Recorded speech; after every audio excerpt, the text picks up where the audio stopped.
Is it working? Yeah. There you go. Thank you.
seems half empty. I know they say you need to have a worldview of a half-empty glass, but I think this is stretching it a bit. So shall we give those who are outside a minute or two, or should we begin? President, you have the votes. Your say-so goes. We should go ahead, okay. Well, welcome. Great to see you again for the second day of the third International Conference on Higher Education in Africa. I'm Tshepiso Makwetla. If you haven't seen me or met me since yesterday, I'm really excited to be here, by the way. I literally forced my way through the door. The president can tell you. I knocked on every door, anybody who'd listen, to say, I want to be a part of this conversation. Because personally, I'm very passionate about higher education. I come from a family of teachers. My mother was a teacher, my grandmother was a teacher, aunts and uncles were teachers. I grew up with a house littered with Time magazines. So my mother is a great protagonist for reading and learning. But she was, and what within the TVET, the training colleges.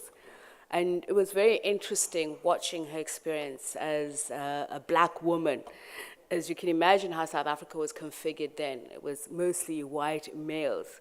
So at management level, it made me very curious just how all of those, the politics actually influenced the pedagogical perspective of young black people and opportunities available to them. So my mother was always a huge proponent of you have to get an education, you have to be something in the world. But I always had questions about, is a higher education degree the only way to do that?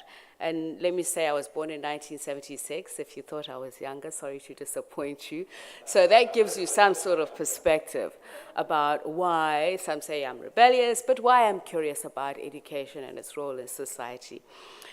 Ladies and gentlemen, before we recap on what happened yesterday, I'd like to call on Mr. Wanyama, Michael Wanyama, who is AIFA's Secretary General. He's also the Higher Education Student Financing Board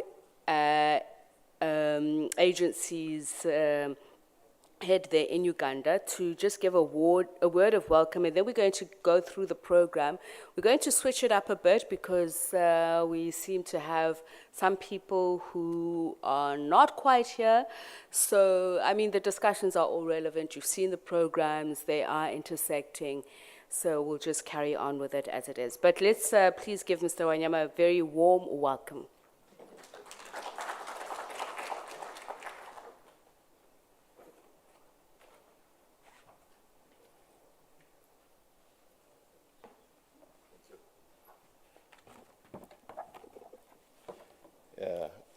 Good morning, ladies and gentlemen.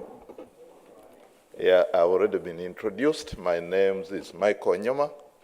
I want to bring you warm greetings from Uganda. I'm the CEO of the Higher Education Students Financing Board in Uganda, but also the Secretary General of AIFA. I want to warmly welcome you to our second day of the conference, and thank you, those who kept time. I know a few of our colleagues are on the way coming. They'll join us along the way. We don't want to lose other minutes because I think we are behind schedule by almost coming close to an hour. But I want to warmly welcome you and permit me in a very special way thank NSFAS, the entire CEO and his entire staff for organizing the third international conference on higher education in Africa on the theme, the future of student funding and the sustainability of African higher education financing agencies. So permit me also thank especially the delegates, the 90 members of AIFA who made time to join us from yesterday. We are very, very, very grateful because the issues we are discussing are very important in terms of lifting us from poverty, ill health, because education is the key to success. The late Nelson Mandela once said, education is the greatest weapon we can use to change this world. Probably we could even add on higher education is the greatest weapon. He said education. There are quite many advantages that arise from there. And from yesterday, we are now looking at how do we then fund education to ensure that we increase access. There's so many needy, poor students who are not accessing. How do we aid them so that we don't leave out any person attaining higher education? Many countries in Africa, especially where I come from, by 1992, we only had one university. That is the Greater Makerere University. Many of you are aware, or you have heard of that university. But because of the increased population, high population growth, opening up the space in education, we got universal education. So we realized that many were qualifying to join higher education, but were not unable to do so. So the government had to open up the higher education landscape. And as I talk today, we are talking about more than 40 universities now in the country. But still, like yesterday, the professor from Kenya, you remember, he was giving us statistics, which some of us were doubting, where he was saying that the growth enrollment ratio in most of these African countries is below 3%. I was having a discussion with him and telling him the recent report I read in Uganda was talking about 6.8. But he being a researcher, I think I had to take his statistics right.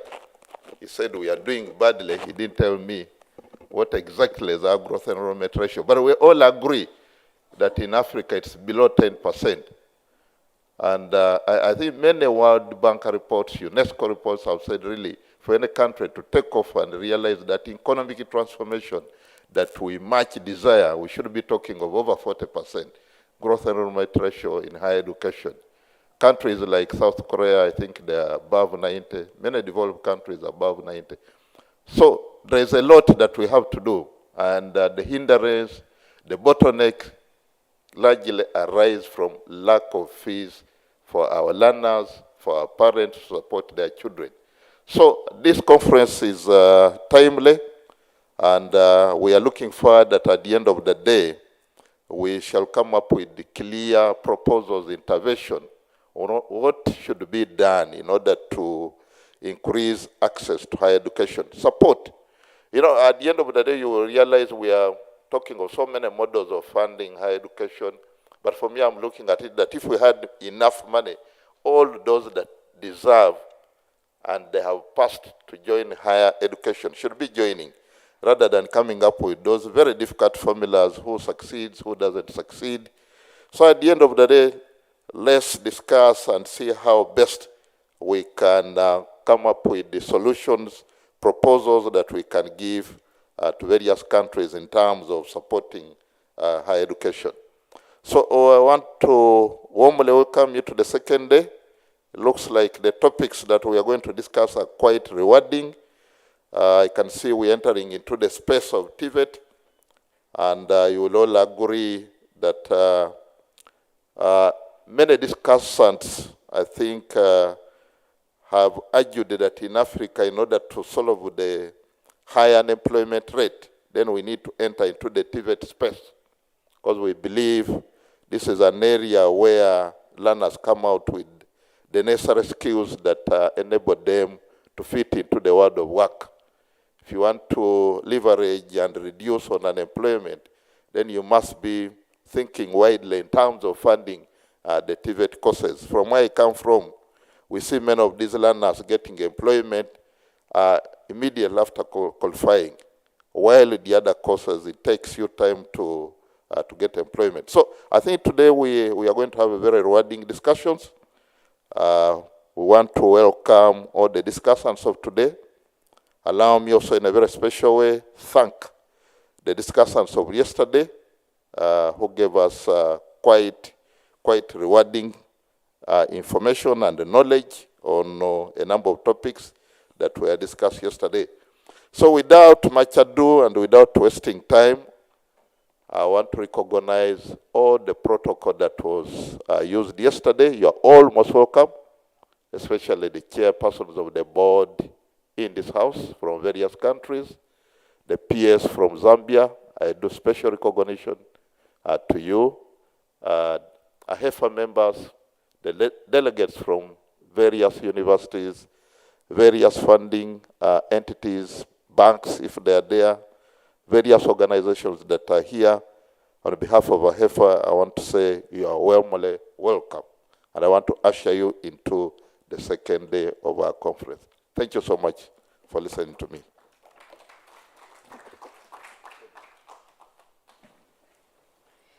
Thank you so much, Mr. Wanyama. Much appreciated. So, as we mentioned, in terms of the order of things, because of some of the speakers who are not just yet here, so we're going to discuss technological advancement and, of course, looking at teaching and learning outcomes, particularly from a student-teacher perspective, and obviously the developments around it. And I'm sure we'll do that at a later stage, but I'm going to ask that we start with developing new student loan systems. I think just as a carry-on from some of what we were discussing yesterday, and perhaps it would be worthwhile to just recap on some of it, the thought processes, the complex links between higher education and the financing of economic development, including the need to vigorously examine the various financing models, the motives behind them, the different studies and modeling that provide perspectives from a micro, meso, and macro levels, including the historical contexts let's try that again. Including the historical context and imperial doctrines that inform it, the growing demand for higher education, but more importantly, the role that it plays in society, going beyond certificates and degrees that don't necessarily serve or meet the skills needed by the economy, but also reforming the system. A higher education that focuses on the nexus of equality, quality, and access, moving beyond the historical linear resources of the resources available, the fact that the missing middle are not necessarily homogenic, the need to examine country contexts, explore various streams of revenue while growing a greater understanding of the private sector, but also not focusing too much on the commercialization thereof, but ensuring quality. So developing best practices, systems, tools, and higher education in Africa while building capacity. So let me call up onto the stage, and thereafter we're going to have a panel discussion. So I'll also ask the other discussants to stay close by. That is Professor Hamisi Danga, Board of Chairperson of HESLB in Tanzania. We're also going to include in that panel discussion our main speaker right now, presenter, Mr. Prakash Somaya, who is Director and Head of Business Centillion Solutions in India. I'm sorry, my eyes are big, but sometimes I don't see so well. Please give him a warm round of applause, and I hope you have all the technology ready for you.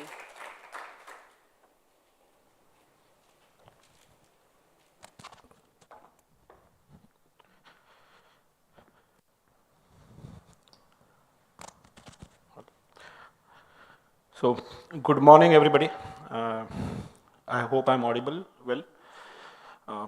Let me start by thanking the IFA and LSB Zambia for giving us this opportunity to present the case study or what we did for Zambia in terms of the student finance management system. While we start, what I would do is I'll do a quick introduction of the organization that I belong to, Centillion Solutions. We are Australia headquartered multinational organization with our offices in Australia, New Zealand, Singapore, India, and US. We have been in operations for about 6 years now, and our focus has been on financial services, not-for-profit, energy utility space. We do ICT projects for government, we do it for private organization, mid and large. We work with large financial houses in Australia, specifically some big names in banks like ANZ, Australia Military Bank, NAB. We do work with quite a few large customers in India like ICICI Prudential, HDFC, ASK, Acre. About a year and a half back, March last year, we entered into Africa market with the project that I'm going to discuss now with LSB Zambia. And currently we are doing 2 projects in Africa region, one in Kenya, other in Zambia. And we look at penetrating further in the Zambian market, in the African market. We do work with some of the not-for-profits like Oxfam and other energy companies. This is a broad view of our global presence. We are nearly in all continents apart from South America today, with our customers ranging in different domains, different areas. It's a team of about 350 people working across globe today. So let's get into what I'm here for. The student finance system, I would call it the LSB way. And like LSB says, it is possible. Yeah, it's a journey, but yeah, I'm sure it's possible. So LSB started, and I have the PS from Zambia here. I have the entire LSB staff here, so they can probably add to some of this in an offline conversations with you. LSB started with a broad objective and vision of digitalizing the entire loan and scholarship management system. They wanted to automate all the manual processes, enhance service delivery for students, also improve operational efficiency and engagement with other stakeholders like universities and employers. And top of all, we have been talking about a sustainable finance framework or funding framework since yesterday, especially for the member countries which still are on loans and have not moved to grants. Recoveries is, we believe, one of the big challenges, and probably if the recoveries are improved, you may have a sustainable flow of money. So that was one of the prime objectives wherein LSB could have increased or will increase over a period of time in terms of number of students they can support year on year. While we talk about it, and I've specifically added this slide considering the theme of the event, which is on COVID-19 pandemic and the opportunities after that. What COVID-19 has done is it has fast-tracked or accelerated the digital transformation process for all businesses, all organizations, government bodies, institutions across the world. And I think everybody has moved a decade ahead in terms of what they would want to do on the digital journey. Use of technologies for operations, moving technology from on-prem servers or from local servers to cloud so that they can be accessed everywhere has become a trend in last 2 years. While this happens, there are obvious challenges around data security, which is again something which has been taken care of by most of the ICT players today. Now, when we look at LSB Zambia on this side, I would like to congratulate LSB Zambia in terms of their vision, their thinking around it. They started this journey in terms of formulating what they want to do on their digital journey in late 2018. And I believe they were way ahead of time in terms of their thinking. Because when I look at the requirements, what we have delivered over last 1.5 years, and when we started looking, when we got into this pandemic mode, when we looked at it, all the requirements were absolutely fitting in. There was nothing that we had to actually go and change in terms of what was initially drafted. And if we would have started this journey probably a year back, we would have been ready, the system would have been ready before pandemic for any eventualities, if you ask me. So I think that was a great job done to start with. For any project or program like this, it all starts with certain driving forces, certain challenges, certain pain points that an organization goes through. For LSB, some of these pain points were in terms of paper-based forms, manual processes. Manual shortlisting was bringing in a perception, and I'm very categorically using this word perception, that there is a mistrust, we don't know what is happening there.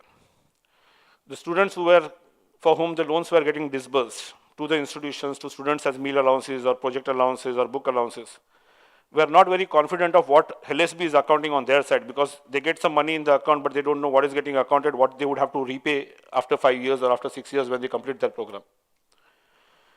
LSB has about 70,000 beneficiaries whom they have funded till now. and tracing them and ensuring that the recovery starts was another challenge that they had. Obviously, improving operational and financial efficiencies were there. While LSB staff used to go to universities, the forms were sold in cash. Managing those cash, reconciliation of it was another big challenge that they had. And then reconciliation and MIS reports, obviously what management wants, what the ministry would be looking for. With these driving forces is where the concept of Higher Education Student Finance Management System, or HSFMS, the way they call it internally, came into existence. This entire piece, if you look at it, was driven around the loan and scholarship administration system, the documents that they collect from the students, interfacing it with compliance, partners, financial institutions, payment gateways, email, SMS for notifications, and certain portals which will empower and enable different stakeholders, specifically the students, to have better control of their loan. While we, along with Centlon, along with our local partner Crypto Investment, started putting a solution in place for this, we built the entire solution around our flagship Finet lending platform. Our Finet lending platform comes up with different modules in terms of portals, which helps in empowering the users, gives better access to the information to users, specifically the students or the customers who are there.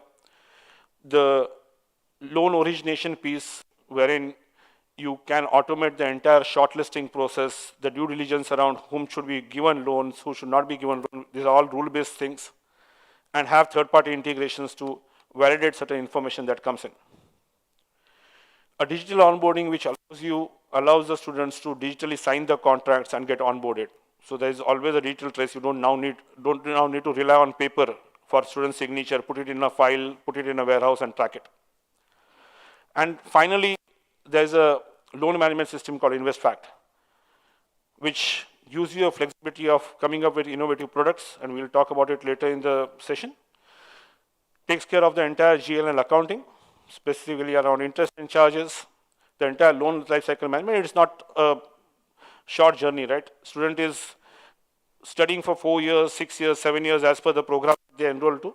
And then there is a recovery period of another 10 years. So you need to manage the student who gets onboarded with you for at least 17, 18 years. And that entire journey in terms of disbursements, collections, all that is being managed through the system. Our lending platform is something which we are using it globally. LSB is one of the success stories that we have. Apart from that, we have deployed it at Acre, which is an asset reconstruction company in India. We have deployed it at ASK, which is one of the largest non-banking financial institutions in India. And there are a couple of more institutions where we are using it. Coming to the transformation journey that LSB went through. Right? The transformation journey started by us assessing what they do today. Right? The RFP had a set of requirements saying that these are the things to be delivered. And we always had two choices with us. One is deliver it as a project. Just pick up the requirements line item by line item in RFP and build that into the system and deliver. But we believed this is going to be a transformative program. It's going to impact the next generation of Zambia. It's going to ensure that they have better access to student finance. And we wanted to look at it that way. So we started by understanding what they do today, how they do it. And then we started asking why they do it. Because a lot of this comes through legacy. Right? We used to do something, so we continue doing it, Probably we don't really know whether that is required in the digital era or not. While we challenged some of those whys, we identified a few redundancies, few waste in the system, which helped us define the to-be process. That also helped us identify certain opportunities for automation. And that's where the system was built, configured to suit today's requirement for LSB. But while we were doing this entire thing, frankly, when we got into this project, we did not realize one fact, and that was on data. We actually started running two projects at a time. One was getting the system right, getting the system ready, right, to meet all the requirements that LSB has. And we are there in terms of loans. We are will probably be there in terms of scholarships in the next couple of months. But the data, LSB has been giving loans since 2004. Right? A lot of the data was still on forms, physical forms. They had started a journey of digitalizing the data by extracting information from the forms, somebody manually keying in that information, putting it in Excel sheets. But then correctness, accuracy of that data, completeness of the data from a system perspective, right? For example, we are saying that phone numbers are mandatory, emails are mandatory. 2004, there was nothing, right? No phone, no emails. So a lot of forms also have undergone changes over a period of years. So we look at the current form, design the system based upon that, and then you realize 2004 form did not have that information attributes actually captured at all. So that digitalization of data, curating and cleaning the data to suit the system, consolidating all the information together, and then auditing and getting it right. And we have a senior auditor, Mr. Manza here, who would vouch for it in terms of how difficult it was for him to audit and get some of these things cleared internally, and then migrating it to the system. So this was a late realization for us in terms of what the data challenges are, and I believe many other member countries would have similar challenges at their end as well. The entire digital journey that we looked at, we put it around 4 pillars while we were designing the systems. We said empowering users is going to be the key driver. Ensuring that the systems are ready for cloud, because that's the future of technology. Data and automation. And based on what we had as an initial phase, what we had agreed contractually from an RFP perspective, we put in that as phase 1, wherein empowering of users is taken care of, cloud native application is put in place, quite a few automations are done. I believe the next 2 phases would be improving our automation and leveraging on data that we have. And let's get into details of each one of it. Empowering of stakeholders, empowering of users. There are multiple stakeholders that are there, specifically students and beneficiaries, because these are the primary consumers of, or primary stakeholders that are there. And like there was a couple of speakers who mentioned yesterday, if students are unhappy with what they get, they can go to an extent of bringing down the government. So we have to be very careful around what we are delivering to students. So we started with the web portal and mobile app, which allows students to submit applications, register for their loans online. What has this done? This has given equitable access to all students for student financing. A student staying in Lusaka or a student staying in the remotest part of Zambia gets to access the system at the same point of time, gets the same amount of time to fill up the form, and can do it sitting at comfort of their home. You don't need to travel to Lusaka or to university to fill up a loan application process. Same happens with registration. Like I was saying in the initial drivers and challenges, disbursements, which was one of the places where the confidence was low in terms of what is getting accounted, what is getting disbursed. Now students can track it on their mobile app, on their portal to say, yes, I get the 100 kwacha as meal allowance, that's what has been accounted for. I get 500 kwacha as book allowance, that's what has been accounted for. Basically, similarly, if you look at beneficiaries, there are, and we have been talking about it in terms of there are students, beneficiaries who are now well-to-do, they want to repay, but then probably they don't know where to repay, how much is the outstanding, what are they supposed to repay. Beneficiaries, once on the portal, will have better access to have visibility on what their loans, outstanding loan amounts are, and should be able to make repayments immediately if they have capacities to do it. Coming to internal users. Because of manual processes, there had been a lot of work physically to be done. Sorting of forms, while shortlisting, sequencing it out as per the points or as per the merit, processing it. Because it's manual, there are chances of mistake, so it has to undergo multiple approvals, multiple checkpoints, so it undergoes not only 2 eyeballs, but 4, 6, and 8 at times. Right? That delays the entire cycle.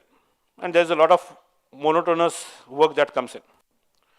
With system, a lot of this will get automated. It will make things easier for the staff internally. From a management perspective, they will have real-time access to information. You get 1,000 applications. How many are approved? How many are not? Somebody runs a rule out here to say, I want to do 300 on merit. The management has the information in terms of who has got approved. You don't need to then print and go to the management room and say, okay, see, this is what we have done. Right? It becomes a single source of truth and accurate information, because today you have one Excel sheet being managed by somebody is maintaining data in some other system, multiple sources of information. If you need some information, if you need a management report, you need to club all together. Now all this being in one system, centralized, you have single source of truth, accuracy of information, efficiency in terms of generating reports. Obviously, being social lending, there are going to be exceptions, there are going to be things, and there is a proper approval process put in place so that there is a traceability around if there have been some exceptions taken somewhere. From an institution's perspective, there are students whom the the board is supporting. Institutions have access to that information in terms of who is getting supported, who is not getting supported, for whom the loans have been approved, so that they can ensure that they collect the fees accordingly. From an employer perspective, employers have that information in terms of which of their employees are supported by LSB and how much is the contribution which they need to deduct from their salaries and make a payment to LSB. So all this will start happening real time and have more engaging experience with the external stakeholders also. Just trying to put in some of the screens in terms of what we have built. These are screens from student portal in terms of having access to their information. The first few screens talk about the application process till the payments are made for the application. The last couple of screens talk about beneficiary, how they see their loan, where it is, and all that stuff. The other pillar that we spoke about was cloud. Now with pandemic, everybody has moved to cloud in terms of the digital assets from on-premises or local servers. Cloud brings in its own set of advantages from a cost scalability perspective, from security perspective. Think over it. If we are putting in a digital system in place, the admission process when there is a system load where thousands of students are applying is probably for a period of 15 days or a month. If you don't put systems on cloud, you will end up sizing your servers, sizing your infrastructure to maintain that peak load, which is only going to be for 15 days, 20 days in a year. Why do you spend so much money for the entire year on that? Right? Cloud provides you the ability to scale it up when you want, scale it down when you don't need it. Brings in cost optimization there. Automation. Like I spoke in my previous slide, we brought in rule-based shortlisting, pre-population of forms, partially because we get information from higher education institutes, universities in terms of admissions being done, we can partially pre-populate the forms itself. So that makes things easier for students when they start filling up the forms. Integrations with HEI, reconciliation of information, reconciliation with banking transactions, a lot of that can be achieved through automation. The fourth pillar was on data. With everything being in system, the quality of data is assured. If a mobile number has to be 9-digit, it has to be 9-digit. You cannot capture a mobile number of 8-digit or 10 digits. Right? So you know you have the right number in place. You have, and similar to that, all other information, right? Date of birth. You may put in a validation in terms of how much age you want to support and all that. Also, the access of information is now on need-to-know basis. So the information is there, but within the organization, who needs to know what information? The access is limited to that. While we have the data governance in place, data brings in a lot of possibilities and opportunities going forward. From an analytics perspective, you can bring in predictions in terms of your cash flows. You can predict what is going to be your disbursements that you have to do next month, what are the recoveries that you probably will be doing next month, and what is the net cash outgo that you need to actually ensure that you have. You can predict defaults that are going to come in place. You can there was a question yesterday around unnecessary courses, and there was a lot of debate around it. I'm also a believer that there's no course which is unnecessary. Knowledge is always useful. Having said that, there are certain courses where the recovery rates could be better because the employment opportunities are better. Some of those predictions can also come in terms of what you want to do. But it can fit it into, we spoke about hybrid models of lending, partially lending, partial grants. You can come up with a lot of innovative products when you have data for past few years. So today, many of us don't have empirical data, but this will help you generate empirical data which will help you take decisions. Obviously, visualizations is there. While we went through this entire journey, it had its own share of challenges. One was on the policy and processes front, wherein there was a lot of healthy debate happening in terms of what could change, what could not change. Being government organization, government funded, there are things, limited things that can be done. And sometimes the process is a little slower on that. Internally, everybody generally has a comfort in terms of what they do today. So there is a bit of resistance to change, which an internal change management can actually help get through. And that is what we have successfully done at LSB Zambia as well. And so I think I should thank the senior management for driving that change in the organization. And like I said, data. For us, it was a surprise or whatever I can call it, right? Because generally we believe that data is readily available and we could have ported it and migrated it. Yeah. So that was one key challenge. These are a few photographs in terms of our engagement with LSB. Initially from signing the contract to actually working with LSB team on ground in visiting universities, understanding what they do, how they do, and finally the day of success when we went live last month. Right. So what we have done at LSB is we have started a slow journey of going live. We started journey by journey. We said big bang go live, changing everything in one go. Boiling the entire ocean is going to create trouble and shake everything. So let's go one journey at a time. And that's how the journey has started. I believe in next few months, most of the functionality that is delivered should go live. Obviously, this is a cyclic business, so some of those things will only happen when a particular event is happening. So that's it. Some of the press news articles in terms of the initial two are when we signed the contract last year. These are two when the system went live last month. What is interesting here, if I have to go back and look at it, right? This was where we did a pilot go live with about initially small set of students. Students were really excited in terms of what they are getting. And some of the students had heard some horror stories from their siblings and from their friends to say you have to wait in queue for 2 hours, 3 hours, then you will get a number, then somebody will figure out saying that something is wrong, you again go and stand back in the queue, start all again. For them, the entire registration process was a 5 to 7 minutes activity. What we have done as a part of initial thing is, it's an assisted journey, wherein LSB staff is still going to the universities, helping students in terms of registration and filling up the forms. But I think over a period of time, we'll make it unassisted completely. It will be available as anybody can sit at their home, sit in their hostel, sit in their laboratories and apply. You don't need any assistance. I think systems are made intuitive that way. We are just, because it's a change management, we are going through a slow cycle out there. Now with this entire, what we have done till now, and the system coming in place, there could be a lot more that can be done.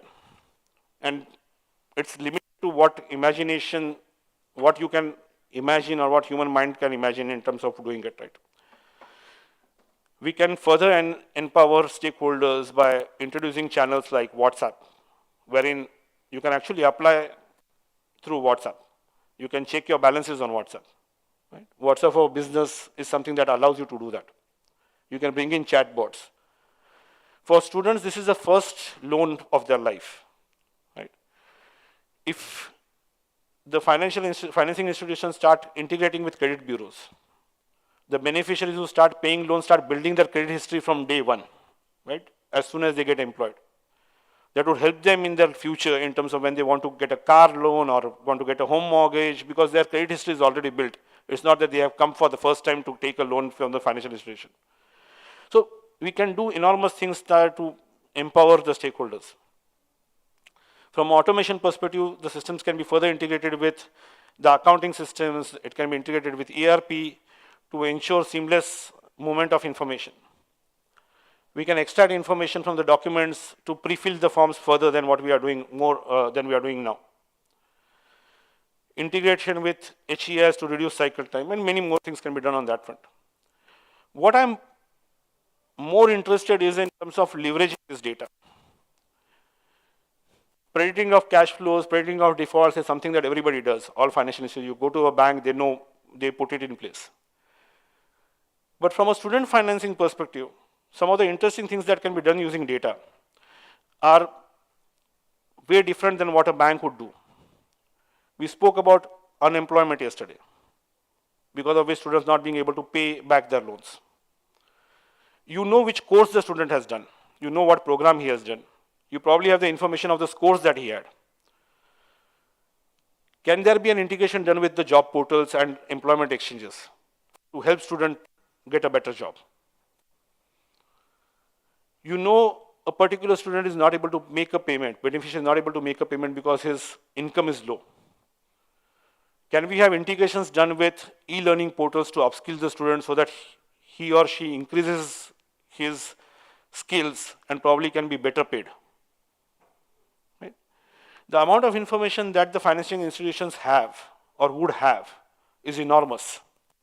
You can tie up with financial institutions to offer products like credit card, loans, other services. You can engage government to provide, share information with students about government schemes and programs, could be around self-employment, could be around starting their own business. Enormous. And I think that's something that each of the member countries should start looking at. Countries which have digital systems in place should start looking at what they can do with data. The countries which don't have digital systems should start embarking that journey, because this is something that is going to help you in long run. I think I'm done with my presentation. Quick view in terms of repeating what I said at the beginning. We bring in a lot of domain expertise around finance solutions. We work with a lot of banks. We are flexible, agile, and probably the right partners to work with for member countries as well as universities in terms of education. Open to take questions if there are any specifics, or I can also take them during the panel discussion.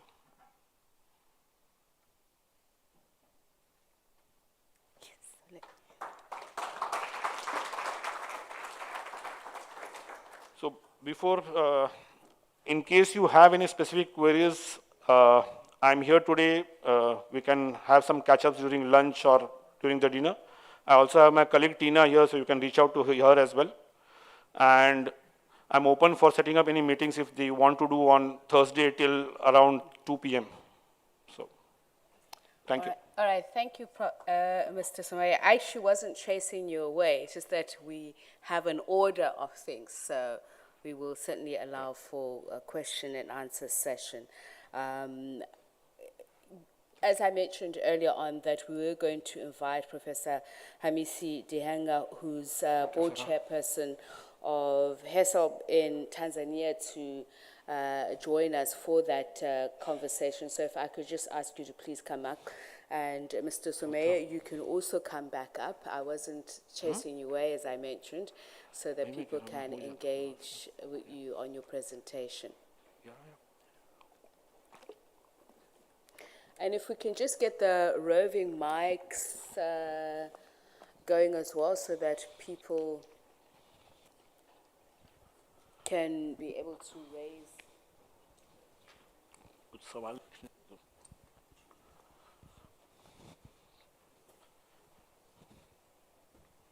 Can I continue using this? Yeah, you can use Yeah, thank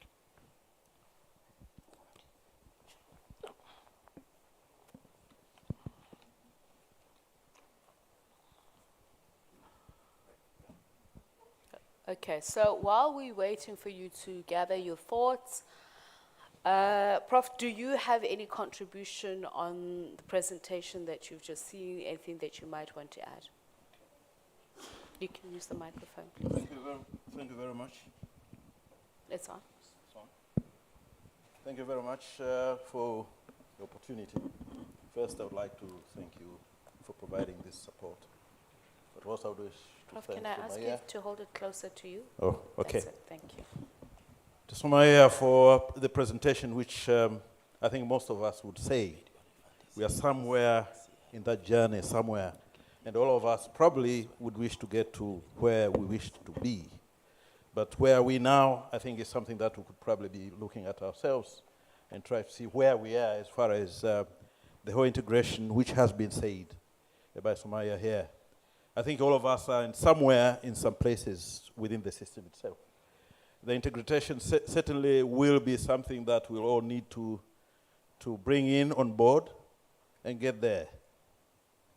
If I give an example for Tanzania, which first I wish to say that I probably am the youngest chairperson of the Higher Education Students Loans Board. For those who are here, perhaps I'm saying perhaps I'm the youngest, not in terms of age, in terms of how long I've been a chairperson. It's hardly 9 months, and I'm learning. I do this also to say that this to me has been an eye-opener. I'm learning quite a lot since yesterday, and I do believe that we are all learning the same way, maybe at different stages in the learning process. But certainly what has been presented, and Sumaya is a good salesperson, as he has already done, welcome you guys to see how we could actually put ourselves on board on what they're trying to do.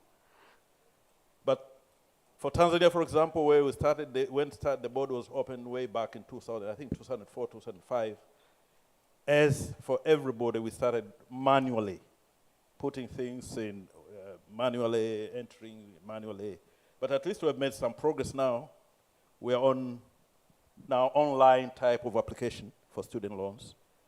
But biggest problems that we have certainly is data from the students themselves, because these essentially we are trying to look for the needy, and this is where the problem starts. How do you identify, what's the criteria that we put in place to identify the needy? And I'm sure we are all blamed by a lot of people, our customers, students, parents, that, oh, I thought that my child should have received a loan, but it looks like he or she didn't. Why? Maybe she was thrown out or he was thrown out, depending on the type of criteria that was in place. So once we reach a stage where we have reasonable data and not proxy data, I think it will be very useful for us to make sure that people get what they are actually supposed to get. How do you define a needy? It's an issue. And I think that, and this will continue. I don't believe we are going to have a perfect means testing system in place that soon. I think there are a lot of things that have to be done, as has been indicated by Sumaya. We need to get a lot of data from the government to identify people, when were they born, et cetera, et cetera. Those type of data should have been in place so that we don't have to ask students to do that. Okay. So we do think that we are moving in the right direction, and I'm sure the example that we have seen here, and this is for Zambia? Yep. Yep. Will be, I think, a good starter for all of us to try and see how we move forward. Thank you very much. Okay, thank you, Prof. Let me just please also invite Mr. Mudibedi Olifant, who's a NSFAS CIO, to join us so that I'm told we make the circle bigger. This time we get the appreciation of the South African experience. Those who would like to engage Mr. Sumaya on his presentation, he mentioned the 4 pillars of the transformation journey. I'll ask the first question. See, I'm not seeing any hands up. Okay, well, I was going to abuse my privilege, but there we go. Oh, even the president's asking. I'll step down. Thank you, Sepis. I'm actually trying to break the ice so that the other guys can start flowing, because I realize it's a bit frozen. And Somaya, the question of, you just presented the aspect of loan application and the portals that students are using. I'm just wondering, what about the aspect of the financials? Because all that money then has to be accounted in a balance sheet in one way or the other.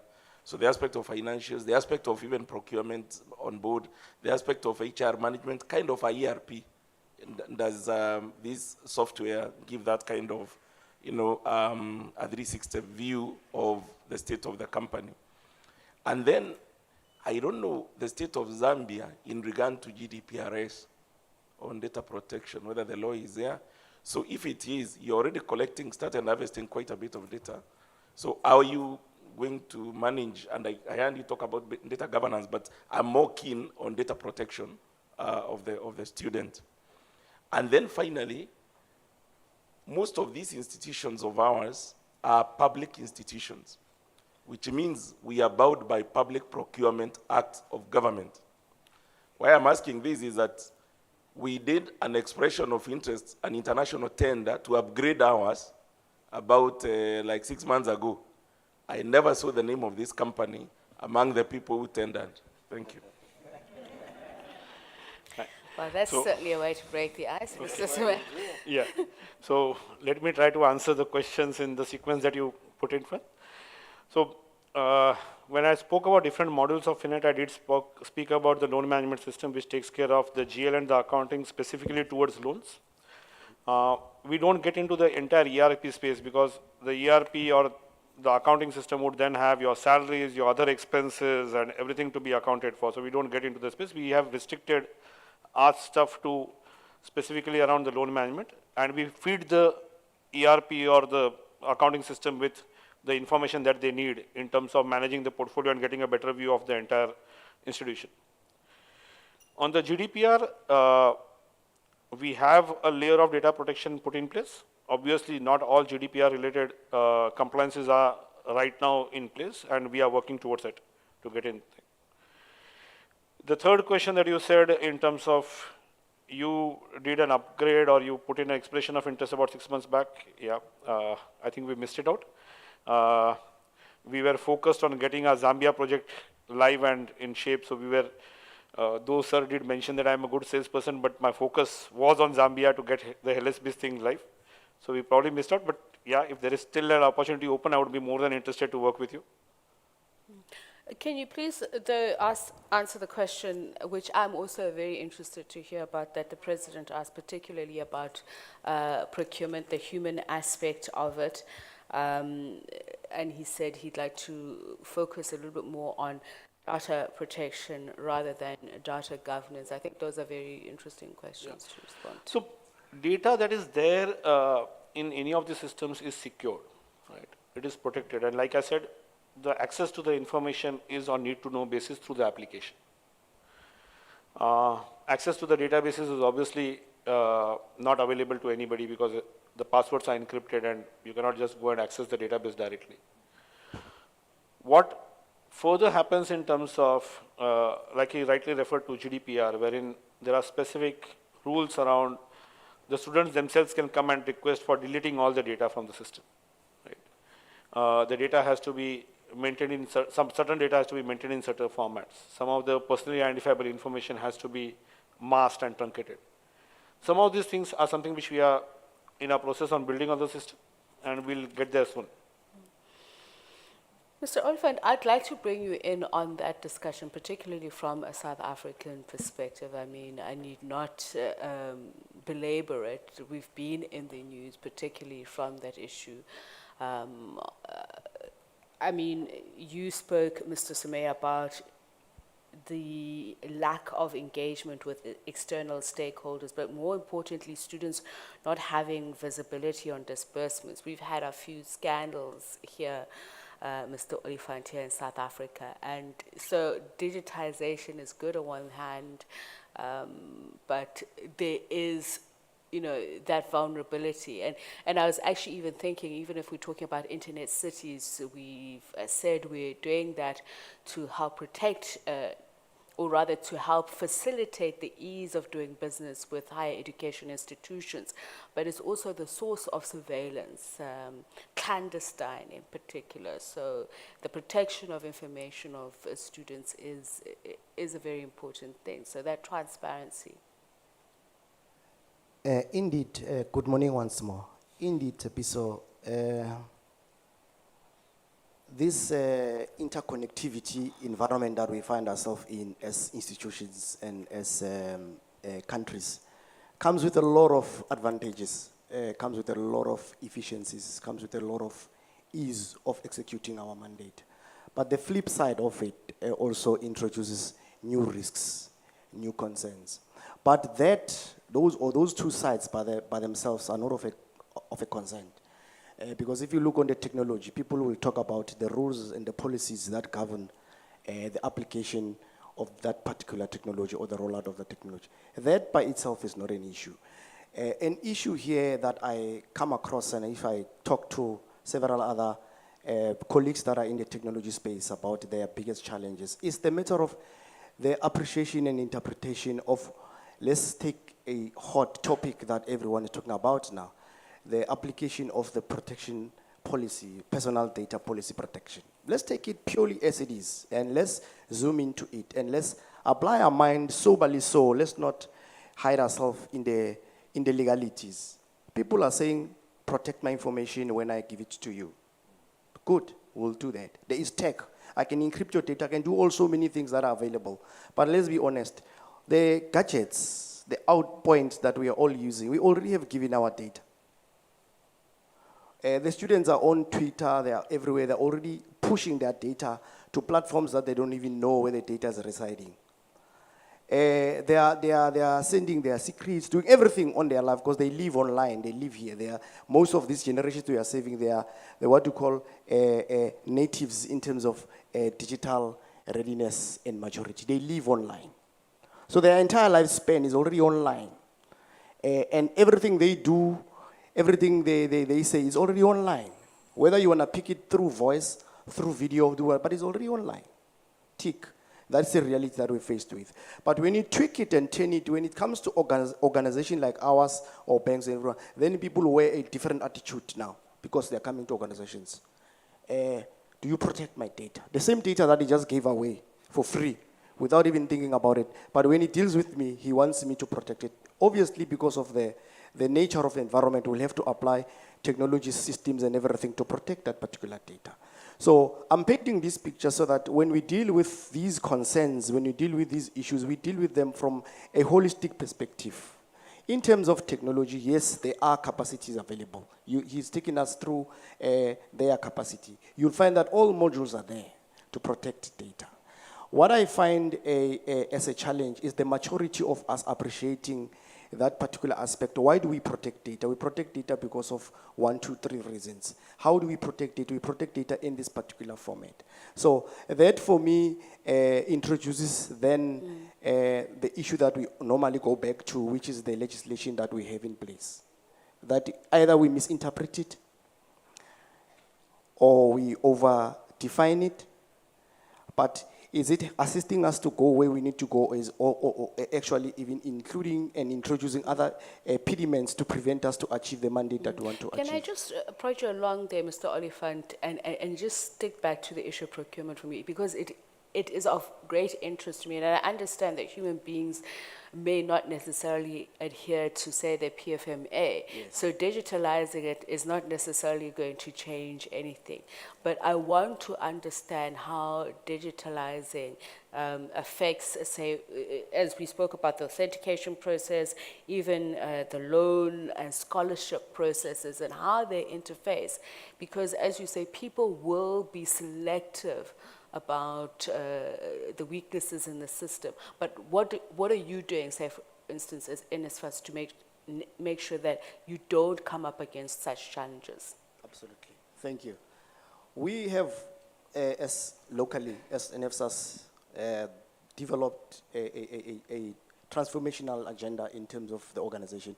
We know the historic issues that our organization has gone through in terms of technology being the source of many of the pains that we've suffered, where our system was regarded or termed by other quarters unfit for purpose. So we've developed a strategy which was approved by the board and the CEO. We are currently going through the process. We are probably in various steps of implementing this transformation strategy. But to be specific and succinct to your specific question about procurement, yes, we'll be bringing an ERP in place, an ERP that, remember, systems, you are just automating processes that are there. Exactly. If your processes by nature have gaps, you're going to automate gaps. If the maturity and the appreciation, and the maturity of complying to processes, it's at the lowest level, it doesn't matter the automation that you put in place. It's a matter of us appreciating what is there and how do we comply with and not only complying, but also the side that does the governance and the monitoring to ensure that if process 1 has 3 steps, is process 1 done completely before it hands over to process 2. Process 2 has 6 steps, all those steps are done. So there are capacities that are being built to make sure that we automate our entire processes internally, including the area that is of a concern to most people, which is the procurement aspect of things, where we automate a typical tender. People must upload their responses on it. Certain aspects of maybe evaluation must be automated instead of, by the time you bring the human touch, by the time you bring a third element to touch things, at least certain things are automated in terms of, let's say, if these are the basic requirements that you need to forward to participate in that particular request of information or request of proposals or whatever. Those are in place, those are currently being implemented, but by themselves, they are not a golden fail-safe, bullet. yeah. They need us as environments to appreciate the maturity of things that sometimes they call it the light part. The maturity of an organization in terms of their processes. Processes must not change as context change without informing everyone that is involved that our process has changed now. That old process that we are using is no more applicable. Here's a new process because of, you will change processes on top, but you still leave the technology that runs. And then when someone comes and evaluate, they say, but your process says 1, 2, 3, but your technology says 2, 4, 6. Then there's already a gap there, which then other people will interpret and say there's a fraud or there was where, only to realize that the interpretation is not a pure or it's misplaced. So in terms of technology, all types of technologies are available globally. All types, they are available. It's a matter of how do you source it, how do you utilize it to extract the value and to deliver the mandate that you All want right, to we're deliver. going to take more questions, and I think it's a very a good point because I think that the lady had her hand up first. It's a very good point because a transformation in itself doesn't mean that we don't carry through the embedded, I'd even say, privileges in the system. Ma'am, you Yeah, can go ahead. And if you have anybody in particular you'd like to present your question My to. question is directed to Somaya. Thank you very much for a very insightful presentation. I'm talking from a sustainability perspective. In your presentation, you did not indicate if there is any way you are building the local capacity of the institutions to manage the system. I know you can deliver the product to them, but once you're gone, who is there to manage the system? Is there any capacity building component in your product? That's the question I have. Thank you very much. So while I was giving my presentation, I did talk about it. Surely in brief, I did not get into in detail. This project is not only being done by Centlon. We have a local company called Crypto Investments. We are doing it along with them. It's a Zambian company, and it's a joint initiative that is being done. The solution is built around our flagship product, but the entire solution is getting delivered jointly. Post we move out, obviously we would continue supporting the core product of it. Crypto will be supporting it locally out there. Okay, is there another question that, okay, while we're still waiting for another question. Okay, I can't see unfortunately because of the crowd. I'm this side. Okay, all right. Yeah. Yeah. My name is Floyd Ndavulula, the acting CEO at Helsby. The case that Prakash has presented is around Helsby. So I thought maybe I also just add a perspective. It's not a question to Prakash, but just a perspective from Helsby. As Helsby, we realized that we are dealing with the manual processes. As has been indicated, we started giving out student loans as way back as 2004, and all those documentations, records, and processes were manual. And everything piled up to the point now we are trying to automate. And the idea why we had to think of changing from manual to automated systems is basically to bring in efficiencies. As you realize, the application process was long, and this also had issues to do with the transparency. the system itself is going to bring in some transparency in the process and also give it some credibility, because the selection criteria is already in the system, and students from wherever they are will apply. And it does not have to do, to depend on manual and personal interpretation of each application. So that's one of the things which we thought is going to benefit the institution. The other is also interfaces. We deal with the universities as the institutions that we finance, and also supervising and regulatory institutions. So all these, when we are fully integrated, there will be those automatic interfaces where information flows will be quicker than the way they are currently, where you have to write a letter and wait for a response and so on. And also, it's going to make the system, our processes internally, available to students and other stakeholders. As we are now slowly going live, there will be access through mobile systems, both to the students who are still in universities, and also to the beneficiaries who have since graduated and have got loans. They will be able to log in, check their account statements, and if there are any inquiries, there is transmission of information. So I thought, since the case which has been mentioned is ours, I just give this little perspective. Thank you. Prof, let me ask you this question, and I know this might be at an ideological level here, but I also want to see how, if we digitize, looking at the university systems and operations, for instance, we're talking about transformation, and we were speaking yesterday about how we shouldn't finance for the sake of financing. I imagine the same applies for transformation. You don't transform in a vacuum. So it's been said that while we do some of these things, move ahead with technology, we've got to align university systems and operations with the ideals of the SDGs, for instance. And I say this against the backdrop of, we're saying we want to grant greater access, greater equity, if we're talking about justice, and obviously improve the quality. Tanzania, what is your experience and what has it been? We speak about students' loan life cycles. Surely all of that must be connected. As I say, you don't look at it in a vacuum. Certainly. And for Tanzania, for example, we do have a lot of engagement with other institutions. Tanzania Commission for Universities are linked. We also link to other institutions where you can get actual information on the students in terms of when they were born, in terms of when probably their parents, which is one criteria. If you don't have a parent who has passed away, then at least that gives you a little bit of edge in terms of getting. So we have to make sure that those interfaces are there. Otherwise, certainly it will be very difficult to do a transformation. It has to be a transformation that touches every point within the loan processing system itself.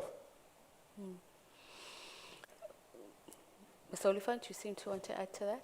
Yes, no, I want to just add on from a perspective of SA. Fortunately, the government in place has decided as a country that we must explore and move towards adoption of technologies that are availed through the level called 4IR, as other people term it. With that is an opportunity for us within the state, and fortunately within the space where I am in the education sector, that there is a lot of developmental activities that are happening, specifically within our environment or within our organization, where we started this journey that we want to transform the entire life cycle or the journey of a student. The biggest issue or the challenging area, I think it's common, I've seen it when you were beaming it, that also data from your side, it becomes a point of pain, because data currently is scattered across all whether you call it sources, for an example, for us to be able to determine whether the student is liable or eligible for our offering. We need to contrast and compare, and that data doesn't reside with us, it resides with multiple other parties. So fortunately, that journey and that appetite and that readiness is starting to show up where other units in other departments, your SARS, your Home Affairs are saying, no, we are willing to interconnect now and not have this manual way of doing things where you send me a file or you email me or you call me. Now we'll have a system-to-system touch point and put the capacity that's out there, the AI or API processes that are available through tech platforms that you can put in between us, and then the data will just flow without any touch by anyone. So those are some of the encouraging elements that we are seeing as we go down this journey of transformation within our environment, that we're looking forward that one day we won't be talking about just the issues or the pains, but we'll be saying, here is it, our state is interconnected. If you want to know anything about student TSEPO, you just press and punch, you'll get anything about TSEPO because of the entire environment will be nicely connected. So it's encouraging, and obviously the pace would want it to be faster for us to start harnessing the efficiencies that are available by these technologies. But the light is there. We are moving forward slowly, but surely we will get there, and we will be able to have any data we want at any given moment. And Mr. Sumay, let me bring you in. I would have been interested to hear from you, Mr. Olifante. You're welcome to chip in after that.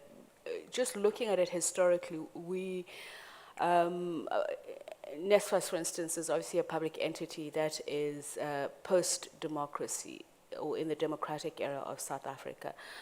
Africa, we spoke about how African countries and universities, there are similar trends because of a history of colonialism.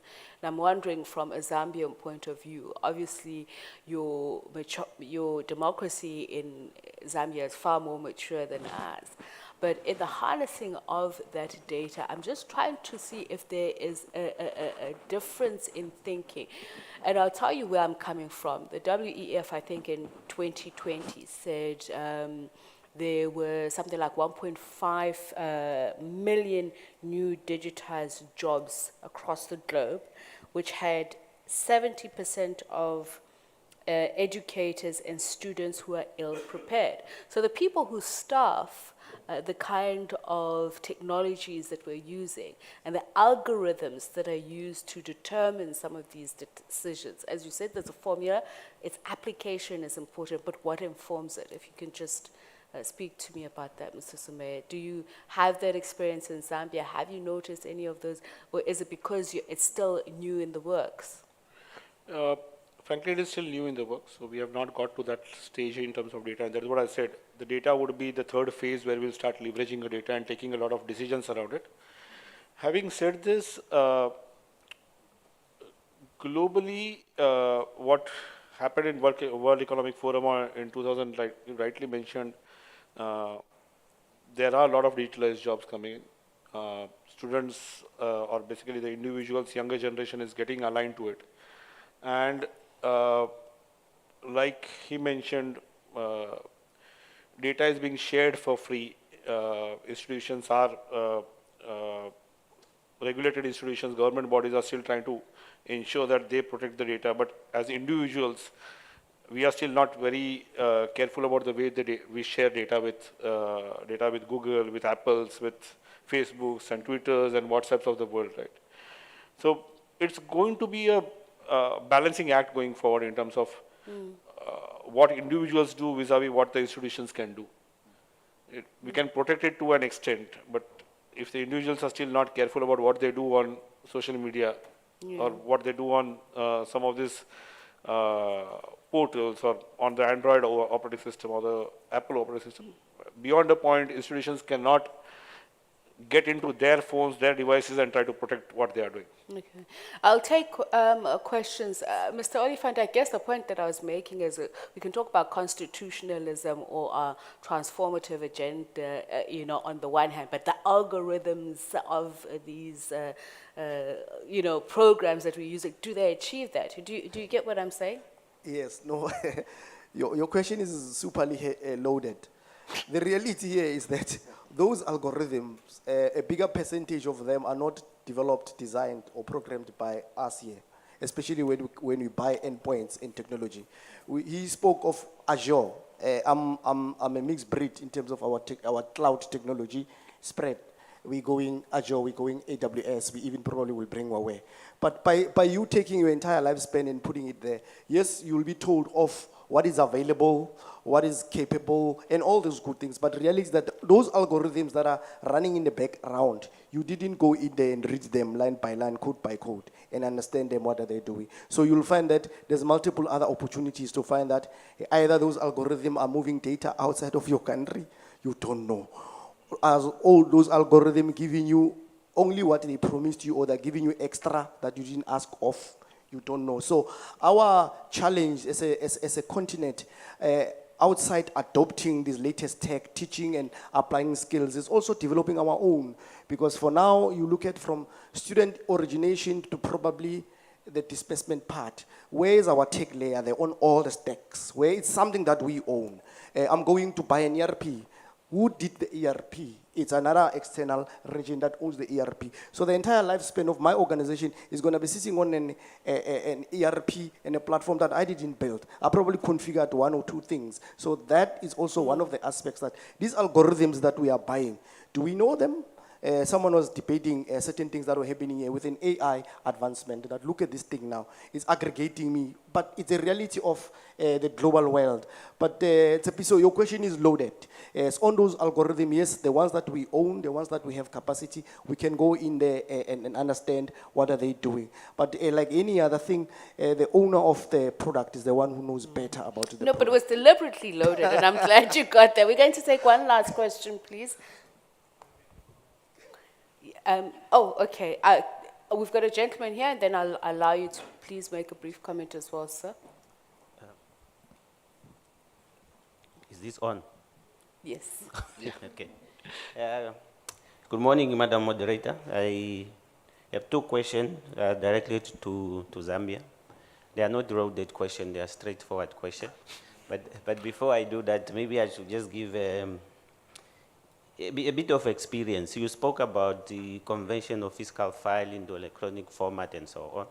That's something we went through about 3 years ago or so.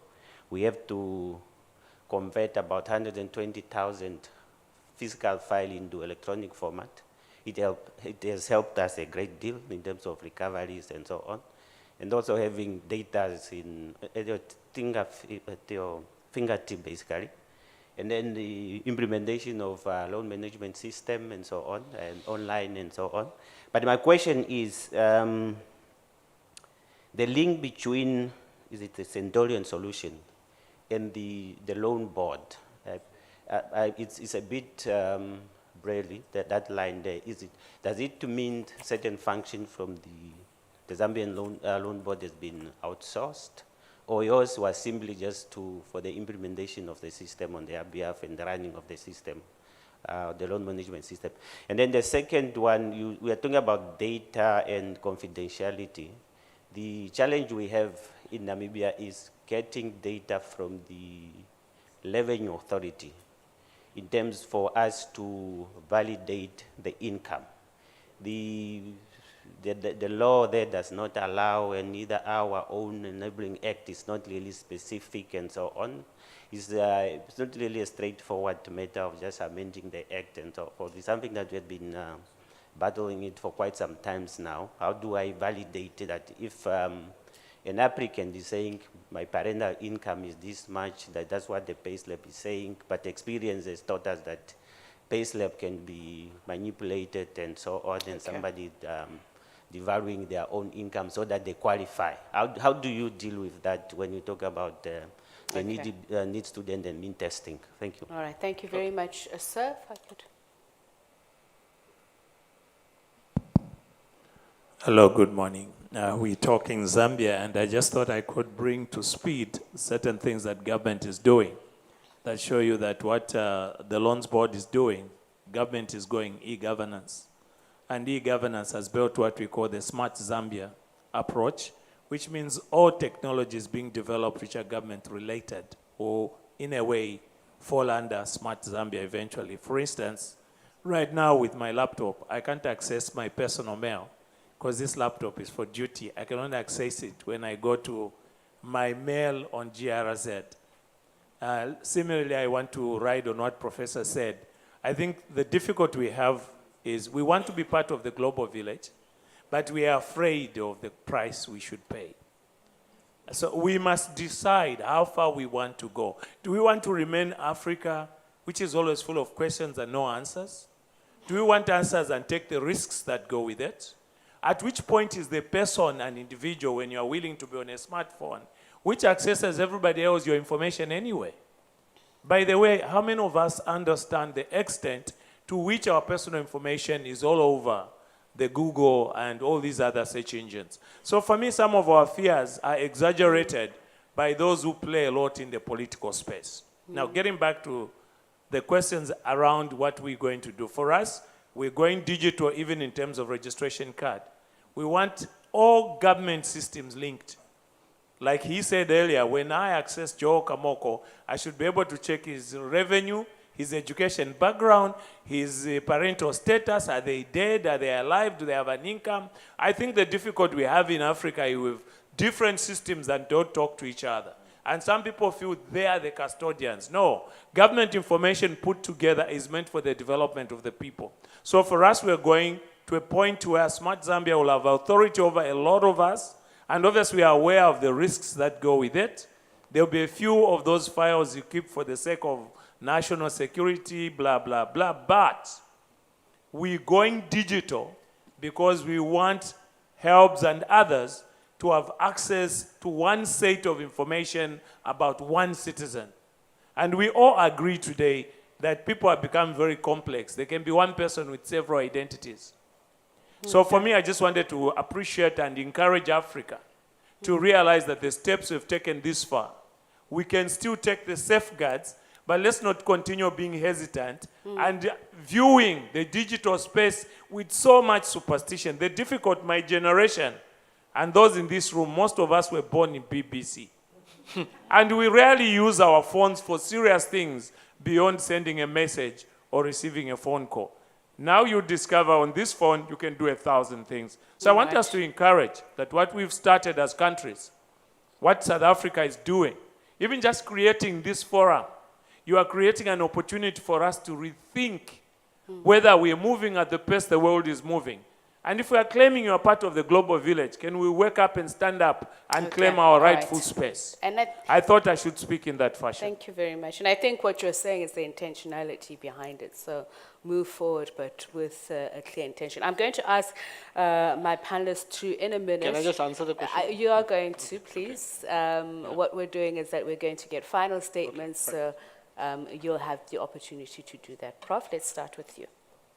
Okay, thank you very much. I think what I get from this, I would have thought, or I'm proposing that the association itself, let it take charge of what we do in Africa. I think we should build our own systems, but that doesn't mean that we don't borrow from what is already available, and that is when security is concerned, at least it's taken care. So let's move in that direction. We should not be in a position where, say, start thinking about. We've got one example actually in Tanzania. There is a military place somewhere in Tanzania where they're trying to manufacture a lot of these armory things.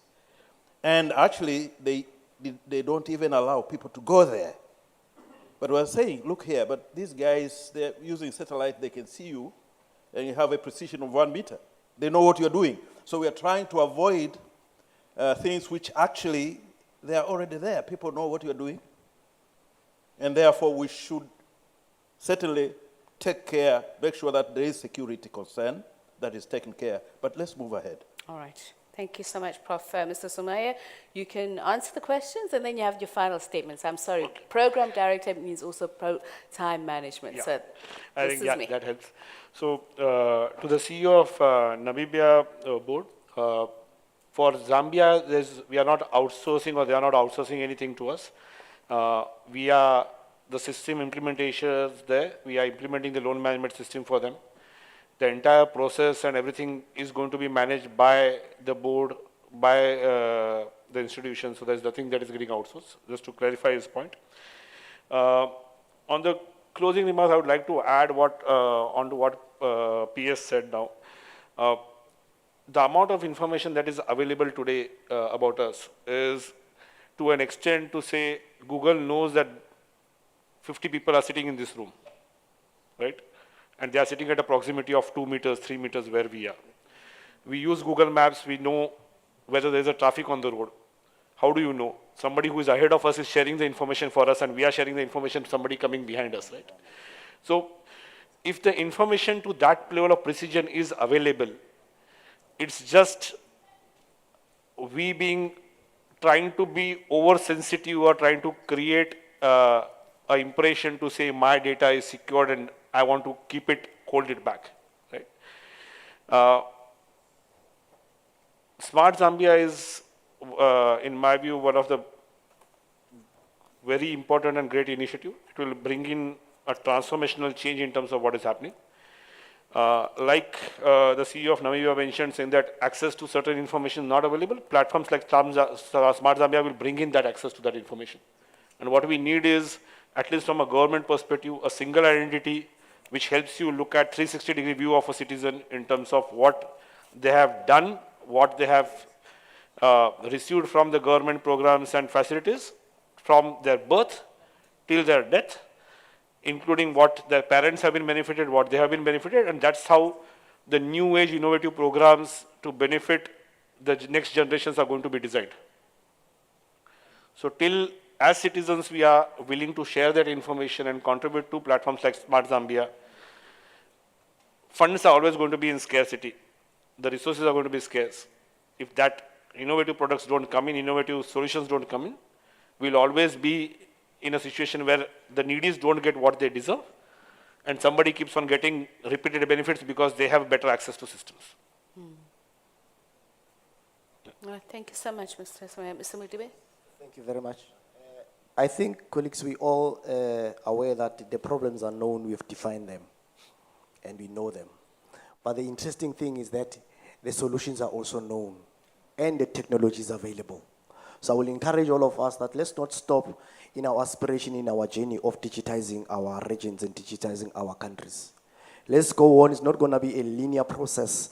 It's going to be a hybrid process of digitizing, bringing forth those latest technologies that are available. Yes, we're going in there with both our eyes open and understanding the risks that are going to be introduced, but it's not a reason enough for us not to implement and take advantage of the efficiencies and the strength and advantages that comes with these technologies that are available globally, so that we can create competitive edge for our own organization and competitive edge for the entire continent.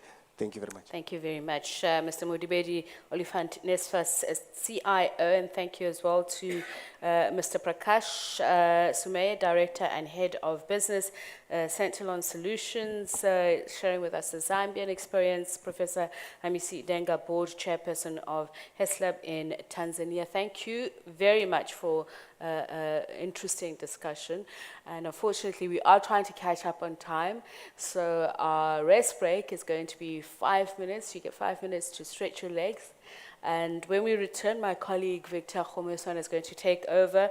Very interesting discussion of funding the TVET college programs, and something that a lot of us, I think, can attest to, having seen it, experiencing, particularly talking about supporting and enabling student health, social, academic, and mental well-being, how to improve the student learning experience and inspire success. So, okay, anybody who's got a digital clock, I'm always 5 ahead on my phone. What time are we at? 10:45. So 10:50, we're back here, please. Thank you very much. Please give them a warm round of applause. I think they deserve it.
morning, everybody. Good morning, everybody. Shall I speak with the President Kagame accent? Maybe you'll pay attention, but I need to be much taller so it won't work. Have you finished your homework? No. So you still haven't found your why. But seriously, has anybody figured out what those names have in common? No degrees? Okay. No. No. But you're not hunting too far out. You're in the right grassland. All right, ladies and gentlemen, good to see you again. And it's exciting to sit at the back and listen to the conversations. I'm just going to emphasize the fact that we are here for the students. And unless we are making the lives of the students better, unless we are opening doors to more students who would otherwise not be let into the game, unless we are changing the socioeconomic reality of the majority of Africans, unless we are making our gross enrollment figures to improve and the completion rate of the degrees to be better, unless we are creating a template for funding to no longer be a divider or a discriminatory tray for higher education. Unless we are making our thinking about funding and financing education more sustainable and less dependent on the government fiscus, unless we can find a way of ensuring that part of the financing comes from the people who stand to benefit from higher education. And those are the employers. At the moment, employers are sitting back and saying, give us qualified students. It's a very hands-off approach. Except for maybe chartered accountants and maybe doctors here and there, maybe engineers here and there, the bulk of the employment sector is saying, give us the qualified students. And they only take an interest after they would have qualified or they've demonstrated they're exceptional. I think that's a cowardly approach. And it shouldn't be allowed. The people who are allowing it are us in higher education. We should take a much more tougher stance. But let's see, the topic of financing is not taken out of context. Remember, Human Development Index is the measure of availability and accessibility of health and education as social services that are part of the eradication of poverty, ignorance, and disease in developing societies. And in Africa, HDI is among the lowest in the world. So later on in the panel discussion, we are going to be bringing how to support and enable student health, social, academic, and mental well-being. That's another issue, mental well-being, that we as Africans haven't quite learned to talk about. We have very derogatory words to describe people who have mental wellness problems. And that makes it difficult for them to admit to those problems. And of course, we bring in a lot of other things into the picture, and the students carry just a lot more. We expect them to master economics when by the time they get into the lecture room, they are under so much socioeconomic pressure that they have so little space left for economics or biology or physical science or whatever it is we're trying to teach them. So by addressing the social health, mental, and academic well-being of the students, we'll be creating an enabling environment and we'll be enhancing the return on higher education financing.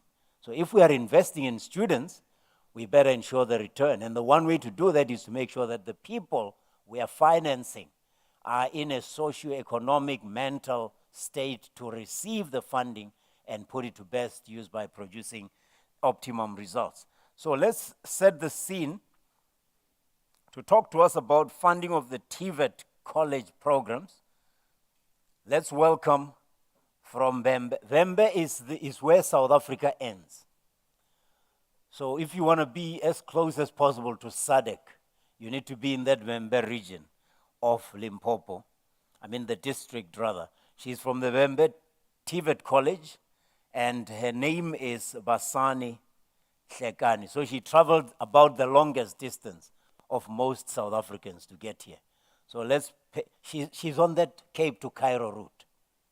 And she's gone as far north as possible to get here. So I'm sure she's bringing the best. The outfit says she's the best presenter for the day. So let's welcome her warmly. Basani Hlekani. See, and she's still cheerful after traveling that long distance.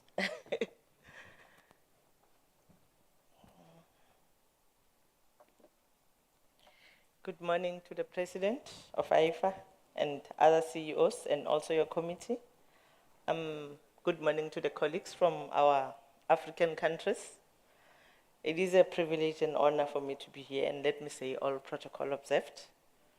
I didn't travel the longest because now technology has reached the place. I liked it when the professor from Tanzania was presenting, talking about moving from manual to technology, because we saw it possible coming from far. As he says, it's end of the road. Colleagues, I'm here as the principal of the Wembe TVET College. You know South Africa has got 50 public TVET colleges, but I'll be actually speaking to you in terms of program funding for TVET colleges. In most cases, I will refer to my college because some of the things, it depends and they are unique also to an individual college. I'll also touch on things that are actually common because we belong to the same funding. As our, let me just indicate and put a disclaimer up front to say, having a system crash, it made some of the slides to actually do the damage control this morning to still get back my presentation. So some of the slides, I will actually talk to them even though they are not there. When I look at the word funding, in its meaning, it says acquire resources, is an act to acquire resources. And in most cases, we will say it has to be in terms of monetary value. But when you look at it in terms of acquiring the resources, it says a lot. So the funding of TVET programs might not talk to only what we think is always the case. It might actually also talk to other things. I like the theme that also talks about the sustainability in the future.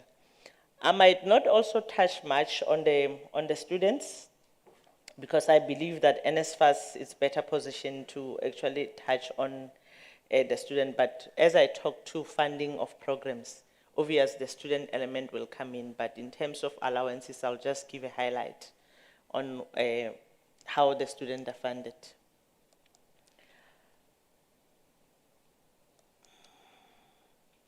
Okay, I'm just going to talk to the following introduction, policy guidelines. I'm not mentioning all of them, it's gonna be some. And then the programs offered at TVET colleges, when we say funding to TVET programs, what programs are we looking to fund? And then what are the sources of and types of funding? Who are the funders? And then the funding model, discussion and challenges by TVET colleges, innovative measures and cost saving by TVET colleges to survive or to try and sustain. Obvious conclusion and recommendations.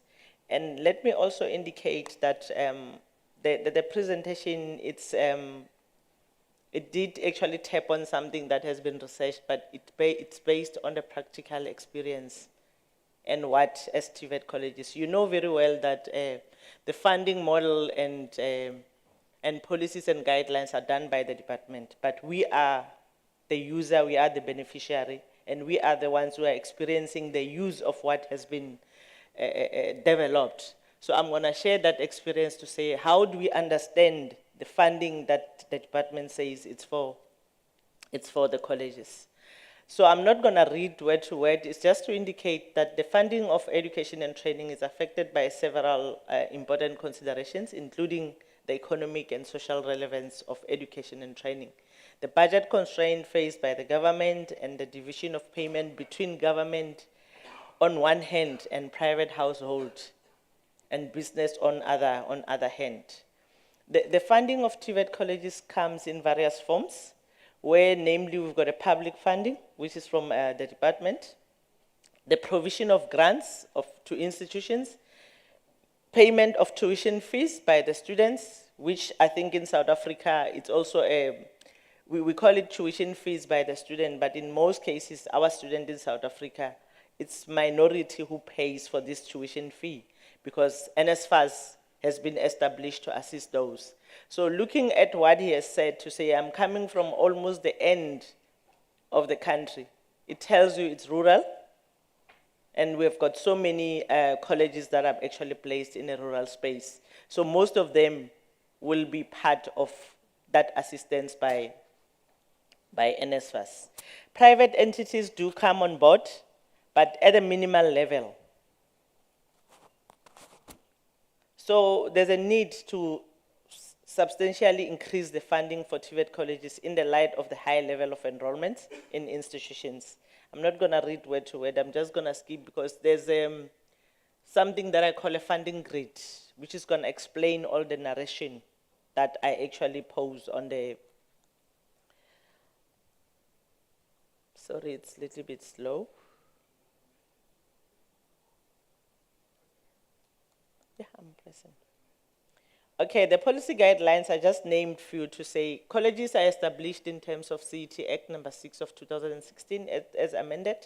The key document in terms of funding is our actually national norms and standard. But we also have other acts that comes in, which is your NSFAS Act, which is your Skills Act. There are also others that come in. These are just actually some, but the second one, the national norms and standard, is the key document that we normally use for our funding.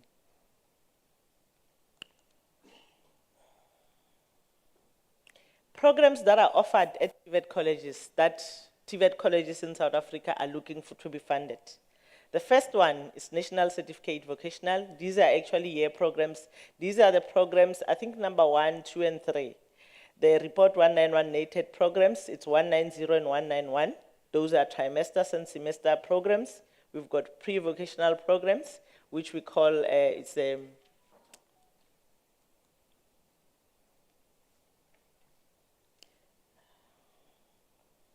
those ones, we call them ministerial programs, which means the funding comes directly. When we're doing the planning with the minister, those are the programs that we actually concentrate on and say, Minister, on this one, each college is going to offer the following. Obviously, they come in different ways, engineering, your mechanical, I don't want to actually name them, but they differ because the other one, it's year courses, is a 3-year program, which one level, it takes you a year. And then I've already indicated that. And then we've got skills programs.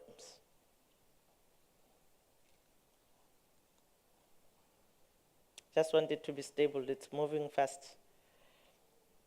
So we've got other programs that colleges are allowed to offer. You can see we offer skills programs. The reason why I named them is because they work with different funding. We've got skills programs, we've got learnerships, we've got apprenticeships. Some of them are offered by the COS. The COS stands for Center for Specialization. And then we've got programs that are also determined by industry. It's an industry need.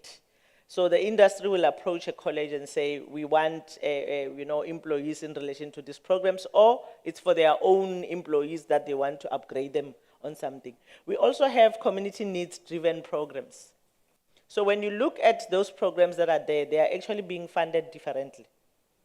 The first 3 have indicated that they come from ministerial funding, which I'm actually going to emphasize on. And then the other programs like skills program, we've got other funders who are actually funding those programs. That's why actually my next slide is, it will talk to source of funding and funders. Some source of funding for TVET colleges, we rely on student fees. We rely on grants and subsidies. We rely on donations. Some colleges rely on interest on saving. Some colleges rely on their reserves and capital. And you can really see that student fees, I've already indicated that NSFAS come on board, and also other institutions come on board to pay student fees. But I'll explain later that the student fees are kept at minimal percentage. Then we rely on donations, interest on savings, and reserves. And you ask yourself to say, what happens to the colleges which doesn't get donations, doesn't have capital to invest, they do not have reserves that they put somewhere else. So you can see that that's where, when we talk about the funding, you realize that there are some discrepancies on how colleges are being funded, on how they are supposed to sustain themselves in moving on, because it depends on who has what. And who are the funders? Government, NSFAS, other government spheres, CITAS, National Skills Fund, and very minimal participation from the industry. And that is actually a worrying factor, to say there's very minimal participation when it comes to the industry. The formula for funding, I've already actually spoken about it, that we rely on program costs. As for the programs that I've indicated earlier on, the funding formula has three key components. First is the government subsidy, for which 80% of the program costs. Second is placing a cap on a college level fees. So when you look at the 100% fee of the college for a particular program, the government plays a role in terms of the 80%, and then the student has to pay 20%, which can come either through a bursary from a funder, and NSFAS also takes care of that 20%. An enrollment plan for a TVET college needs to be developed and linked to available funding, provided in the main medium-term expenditure framework. Enrollment should be based on a 5-year rolling plan and should include the projected growth in a number of graduates or enrollment. Each year, the Department of Higher Education obtains the enrolled FTEs from each and every college, and then from there they determine what funding must it be given to. So the 80-20, I'll also explain it later on how, in giving a clear example, mathematical example, on how we arrive into where the department decide on how to fund the college.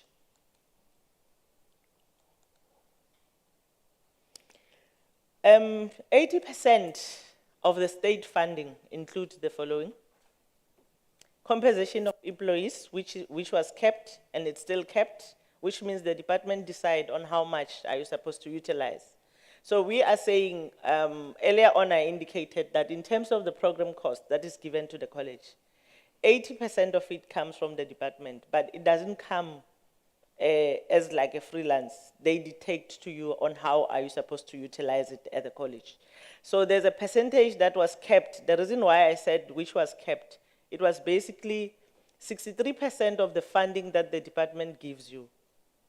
It's actually it's a cost for employees. So you are not given as a monetary value. The department keeps it with them, and as you employ people that are supposed to be paid, you access that funding. So already you can see that if I'm actually given 100 million by the department, I don't have 63 million to utilize for anything else. The 63 million, it's already kept for employees, and which in terms of employees, the department administrates that in terms of personnel themselves. So you only access those funding when you employ somebody else. The second issue was previously, if you don't spend the whole if you don't access the whole 63% from the department in terms of cost of employees, at the year end, they will actually indicate how much are you left with, and that money was transferred to the college, but only for the use of activities that has to do with employees, like staff development. Have you paid overtime? Have you done something that is related to employees? Then you could claim. So for now, that is actually changing, that you are no longer able to claim and access that fund. It's either it's going to be returned back to National Treasury, so you will be forced to access those funding in some, so they've introduced something that is called post-provisioning norms, that is allowing colleges to access the money in full, unlike you claiming back what was remaining. So previously it was kept at 63%, and now with the post-provisioning norms, it seems like there are changes where they are allocating more. And I think when I talk about the discussion, I'll explain more. The 80% also include the non-personnel and non-capital costs. So after that 63%, you also have another, I think it was 27%, that you are also, this is a direct transfer that you are given to the college to actually administer your operational cost, which is for learning material. And then now we are also allocated 10%. They are requesting that from that budget, The 10% must be for maintenance of infrastructure. And you also have 20% fee that other individuals are paying. Can I request that you just flag the funding grid? This is just an example that I said I want to show on how we are funded. I'm just going to start by giving a practical example to say the department gives you allocate a budget for a college. When they allocate a budget for a college makes a decisions on which programs to offer. Once you make a decision on which programs to offer, and then you work on numbers. So a simple thing is that I'll give you 120, I'll give the other 120. If you choose to go and buy the white bread, you'll have less number of breads with you because white bread is expensive. The other college has got 120. They choose to go and buy brown bread, which is lesser, then which means they will have a lot of bread in front of them. So that's the issue on where the college has to take a decision in utilizing the budget that we are given. So it doesn't actually end there. It goes back to what I've indicated to say programs differs with the costs. So you'll find the college saying we are going to offer electrical infrastructure construction level 2. And the cost is, just go back a little bit to the left. I think the first column indicates how much is the cost per student. How much is it going to cost the college per student to train you on electrical? And you can see there, the cost at 100%, it's 73,031. 73,031. So our college says we are going to enroll 130 students in terms of electrical infrastructure level 2. When you look at electrical infrastructure level 2, 3, and 4, the price is kept at the same amount, even though we differ. So which means as we move further to the right, the total amount of that is going to, so the department says we are only going to give you 80% of that 73,031. The rest is 20% that the student must pay. So it's either they apply for NSFAS, and if it's those that doesn't qualify for NSFAS, they must be able to pay. The other element that you need to look at, the department doesn't pay the college in terms of the number of students that you enroll. They use full-time equivalent. Because sometimes you'll enroll the student is not taking a full package, but they take maybe 6 subjects or 5 subjects, which means the total amount that has been indicated there is a full program that the student has to take with 7 subjects. So if you find yourself enrolling the student who's taking only 5 subjects, you are not going to get the funding as is. You are going to shortfall somewhere else. So it means that student is not a full-time student, neither being a part-time, but they qualify to be funded. So they will only be funded what they actually qualify for. That's why when you look at the enrollment, when it goes to funded FTEs, it's no longer, it might not be that number, it could be something else. But in this case of this funding grid, it is assumed that the student that you'll enroll is those that are doing full package, then it will actually end up in you as a college getting a full amount. But practically in colleges, it's not like that. We find students who didn't pass 2 subjects. That's why you saw it's kept on level 2, level 3, level 4. You find students who moves on to level 3, but they are still remaining with 2 subjects. So NSFAS allow to fund them, but unfortunately when they are invoiced, NSFAS will only pay what they've been invoiced. So in that other case, the college is either you're going to lose funding because you don't have funding for 2 subjects, you only have funding for the other 5. Hence, you've got the other student who've got 7. So the system doesn't count that student as one. It will determine a particular percentage because I'm not registered for full subjects. I'm only registered for part, but I qualify to be funded. So that's why the issue of funded headcount plays a major role. This is just the planning. If all else was going well, where student pass and with all subjects, we were going to get 130s to 130. But colleges doesn't get 130s to 130. Sometimes you get 130s to 100 because you lost the 30 FTEs due to the students not, it normally happens on a higher level. On level 2 in most cases or entry level programs, you'll realize that the students are taking a full package because most of them is at the entry level. So that's where as colleges, I think we suffer. I think take down this was just an example on how, so each and every college will choose the programs that they are going to offer, determine the numbers. No, we're still on the grid. You can still open it. I just want you to do the bottom part on what this leads to. So this is what the college chooses, and we populate the numbers. It calculates. Just go down.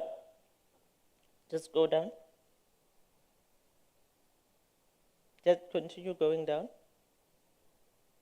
Yeah, just there on the summary, you can open, yes. If you can just make it visible, just there at the bottom. At the end of the day, that summary goes to where it says, what is your total planned head counts? It's 14,166, but the total planned FTEs, it's 8074, which means you'll be funded for only 8074. And then from there, the total unfunded, and the total funded head. So which means enrolling 14,166, it will give you 8074 FTEs. And then the total funded head counts, it's gonna be 8074. So this college says we are not gonna enroll any unfunded ones because we don't have funds to cater for that. So colleges normally, when they arrive into this space, we do populate the first element, but this is the part that now comes and tells you, are you on track? Where are you gonna get money to cater for the others? So colleges always strive to say, if I'm given so much, I must actually stick to that. And that's where now the issue of the model bringing, when I explain the discussion, I'll indicate that the model doesn't allow us to grow. Just go to the bottom part. Then you come to this element again where you say, I've populated my numbers. The department is actually giving me so much, but with the numbers that I've populated, it requires me to have 405,386 for 443. But I only have 405,382,089, and the system will tell you, you are gonna short of 4,353, and the issue is where are you gonna get it from? That's where, so when we populate numbers, that's how we are funded. So it forces each and every college to stick to what the funding that is coming from the department, because you know that once it's read, you need to have a source that will tell you. But the grid that I've showed you only covers 4 types of programs, which is your national vocational, as I presented earlier, which is the trimesters, the PLP. The department goes further. Remember I said any grant that comes from the department, it comes with restrictions. It's a grant. It must have conditions. They are saying from 405,382,089 that we are giving you, you are not going to get 227,403,917. We are going to keep it with us because that's going to be the cost of employees. As long as they are paying employees, it means they keep that money. But when you look at that, you'll think the college is going to get that kind of an amount so that they can operate. It's not like that. Direct transfers. Remember I spoke about the non-personnel for learning material, which is 92,563,48. And as I said earlier on, that this is just an example. In the current funding, each college that actually enrolled the students with special needs, students living with disability, in the very same template, as you populate those students, some of them in higher levels, we already have them. So it generates a particular funding depending on the rating of the disability of the students that we are planning to enroll. So there's a funding that actually assists us in acquiring resources for the disabled students. And later on, I think I'll display something in relation to our college. How did we grow and we try to sustain? And then from there, NSFAS bursary allocation for tuition, 81,639,000. When it comes to NSFAS, it works like COE. It's not guaranteed that you're going to get it. You must access it by the students who apply. So it's very much critical for when the college do the admission requirement or promotional requirement. If you want to ensure that the 20% of the NSFAS that is allocated to you, it's accessed. If you don't look at those students that are also qualifying or make sure that the student qualify for the bursary, you might sit with a list of the students that you have enrolled, but none of them qualifies to apply. And once the student doesn't qualify to apply NSFAS, then you can't access the funding that is there. But this is only for the tuition because there's other elements of allowances which they apply with the NSFAS, which they fund them directly or allow the college to actually disperse that, but this is only to the tuition. So the college always finds itself into a tricky situation to say which students do we enroll and include in our system. Other colleges are privileged, like in urban areas, other students are able to pay. But where I'm coming from, there's obvious issue of poverty. The students are unable to pay. So we need to actually improvise and ensure that the students that we enroll are those that qualify for, and it's simple to qualify for bursary. If the students are not passing, there's no need for the college to keep them within the system. So the college need to come up with a strategy to ensure that whatever resources that you are using are funded or you're going to receive funding. I think, you can exit the... This is some of the information that I actually checked. I think this was Commission of Inquiry, where they've indicated that it's from 2013. But it also shows how we're funded, and it has not changed. It's still, direct DHT transfers, which is our department. And as far as NSF, these are still the key funders when it comes to colleges. But this was then in 2013, but even now it's the same. The next slide is going to show you that colleges were always operating with expected shortfalls in the budget. And to date, it's still like that, even though it's not the same percentages, because there were plans before the pandemic, but it did actually disrupt. This was it was taken from the Commission of Inquiry that was actually dealing with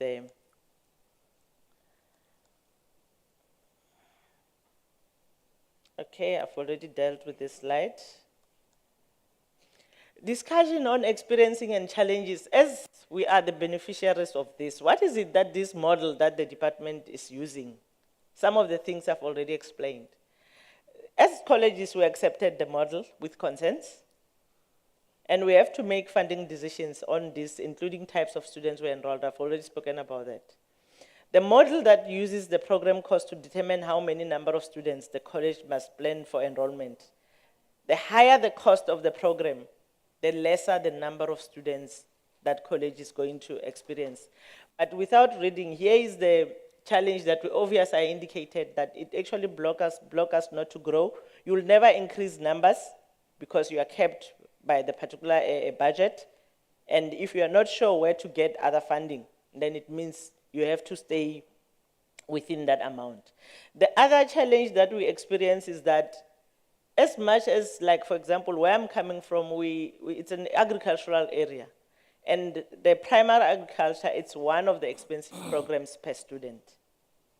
So if it's one of the expensive programs per student, and I'm capped at 405, another college is capped at 405, our cost of employment is treated the same because it was determined as a percentage in terms of our funding budget. But now the department is actually changing. So the 63 million of a college that gets 100 million and the 63% of the college that gets 100 million, it was 63 million despite on how many students do you have based on the program that you have chosen. As I indicated, that it actually shows a lesser for those that are choosing so you don't actually spend much in terms of employment cost. Hence, the other college that has enrolled more have got a shortage, and we did not have those transfers in the process. I think as I was explaining the funding grid, most of the things I've already actually touched on the discussion and experiences. The other issue that also comes in is colleges are faced with a historical debt. If you remember, students were owing before the grants and all those things, and colleges were not able to recover those funding. Hence, when you look at the university, there was a way of working around the historical debt.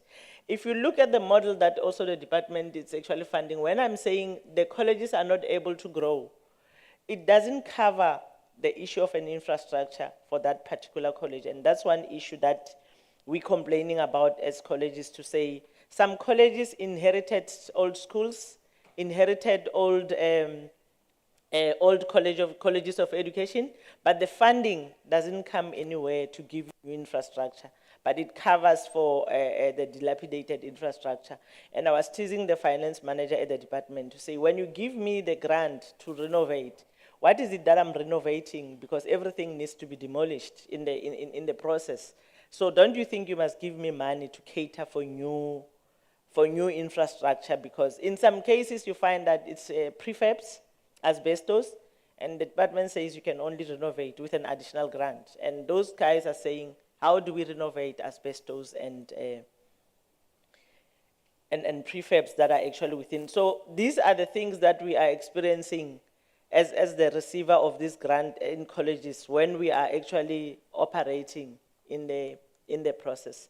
I'm going to run, I think this is going to be the last item on theory. I'm going to run 2 photos quickly. This is what colleges do, and I think maybe that will be the reason why they requested that I come and present. Colleges doesn't rely on the department only we realize the issues at the department, and the progress keeps on going on and on and on. And what is it that we do to sustain ourselves? We apply to acquire resources through SITAs, other government institutions. I'm just saying it's possible. We invest to acquire interest, which comes as a challenge to those doesn't have. We commercialize with limitations. Commercializing with limitations is that we use the college resources to acquire funding, but we are limited because we are not allowed to open Section 21 companies. The department and colleges hold engagement with industry to try and make sure. I'm going to run fast, program director. It's only going to be photos. All right, the cost saving matters. What is it that especially my college is doing? Or what is it that we have done? In the past 5 years, we were dropped to the junk status. No results, demoralization, investigations within the college, no system, no data. So what we did within the 5 years, we decided to implement technology in a rural space. Unfortunately, when the pandemic came, it actually helps us because we were ready to go so we identified who we are, what we are capable of, and what is good about the college. We rebranded ourselves. Data integrity, our data, NSFAS knows, the department knows our data is always clean because we implemented technology in a rural space. Good governance, we implemented projects to the satisfaction of the funders, worked through financial records and reporting to unqualified audit opinion, integrity in terms of supply chain operations and HR matters. We used the barrier of being in a rural to our advantage because it actually arose. We did things that people did not expect that it could be done within the rural space. I'm saying all this without reading because that aroused the interest of the funders. It's on an everyday basis that I'm sitting, I get a call to say, we nominated for funding, we nominated for resources. So the gap that was there, and that is also assisting us in increasing and sustaining these are some of the things that I'm indicating that we're using resources internally to save the costs. You can see we used to buy protective clothing. The college realized that we've got a clothing program. We're no longer buying, we have established a clothing plant. We're producing protective clothing and we're supplying other colleges with protective clothing. This is not a training space, it's a plant that is ready to produce, and we have been approached by ESCOM saying, what can we do to support you? These are the students that are coming here to do practicals, but we're saving the cost. I spoke about saving the cost earlier on. We're saving the cost on maintenance. Our students that are doing bricklaying and other issues, we're dealing with our environment, and little did we know that when people come, they realize that the college has changed. They look at who has done this and we say, this is our students. So the funders are getting a rose to come to us and say, we've introduced things in a rural area. I think we might be the second or the first college to launch the 4th Industrial Revolution Lab, where we're dealing with robotics, industrial and mobile, automation technology, intelligence component, and we also have 3D printing. We are doing the drones. We are doing, so those are some of the things, but we acquired these without applying for funding. We were nominated because we worked on all those. So this is actually increasing the level of funders in our space. We also do commercializing. The college has realized that we are doing tourism and hospitality. So these are the things that we are using to embrace our students, but little did we know that it will arouse the interest of the funders, because everybody in doing this, looking at all these initiatives that are outside the programs, are coming on board. Each and every year, the DG knows that we'll launch 2 projects where we have been nominated for funding. And that is actually happening through private funders, and also happening with the government funders like your CETA. The issue is what I've explained earlier on, that when we are given an opportunity, we implement and we make sure that it's up to the satisfaction of the funder. So these are kind of the things that we find in the rural space. This is our water smart greenhouse. It was actually, it was done in a collaboration with School of Maastricht in Netherlands and Stellenbosch. Stellenbosch is on the other side, it's here actually. But you ask yourself, how do they nominate us? We didn't apply, we were nominated to say, because we are able to do this thing. This greenhouse, it's actually assisting us, because every week we must have people who come and look at what we are doing in a greenhouse. It's also arousing interest of funders to say, can we increase your space in such kind of thing? So the issue of, this is where we end up in, food security. The students in the program, they are not supposed to learn this, but because of that, now we venture to say, let's extend our scope in terms of what the students are supposed to do. This is one of the examples, because we decided to enroll the disability student. MTN just called and say, in 2 weeks, we are coming to launch the multimedia center in your college. And you think it's a dream, and you ask yourself, why me? They said, no, we looked at your data. You've got so many. So the college has arrived into where the funders are looking at our college to say, if we go and invest in that college, things are going to happen. So here you find the issues of cybersecurity in a 4IR lab. Training, this is Hermesbeck and HP. They also called us to say, we want to come and implement. This is where we teach Center for Entrepreneurship. So the students now are prioritizing to actually come to our college, because they've realized that we are increasing in terms of funding. This is just an example of students are able to use drones. We've got drone pilots that have been accredited. These are some of the things that has to do with road construction. In a rural area, we did not buy these things from our budget, none of them. All of them were funded for free, and we're just doing it in a rural space because we position ourselves. We no longer talk about 3D printing. This could be our third 3D printer. So the student in a rural area experienced this thing on the spot, but we positioned ourselves to arouse the interest of funders. And I just want to indicate, this is a maker space, and I just want to indicate that this came because we decided to venture into, so we apply for funding for Center for Entrepreneurship, and this is what we have done so far. We have assisted 10,000 plus 7,000, which is 17. We sustained 200 jobs during COVID, and then we created number of jobs, I think 2,000, you can really see that. And there's a student who started a business with us, and now he was indicating that he was able to make a profit of around about 15 million. Or he was able to make a turnover of, or it has increased up to 15 million, but he started with the college. So these are the things that we do to try and arouse the interest. They are not related to program funding per se, but they are increasing the scope because we find the college offering a lot of programs within the college without the funding that is coming from the government. So if we actually do it together, and the reason why they also want us to talk to others is because we are not saying it cannot only be Wembe TVET College. And all these things that we have indicated here, it happened within the period of 5 years. And we are continuing to sustain, because when we are sitting, it's actually emails to say, you are nominated for this funding. In a year, we've already launched 2 programs this year. And already there's a third one that is ready to be launched without spending anything. That's why I said funding means acquiring resources without financial. So it's not about seeing millions coming into your account. You can increase access, you can expand access within the college in other programs without seeing that monetary value within your bank account. And in my language, I'll say, Thank you very much. I wish you had started here. Please sit here, because we're going to ask you to join the panel. I wish you had started here, because to me this looks like should be the norm, but it's seen to be the exception, which is tragic. Because TVET means technical and vocational education and training.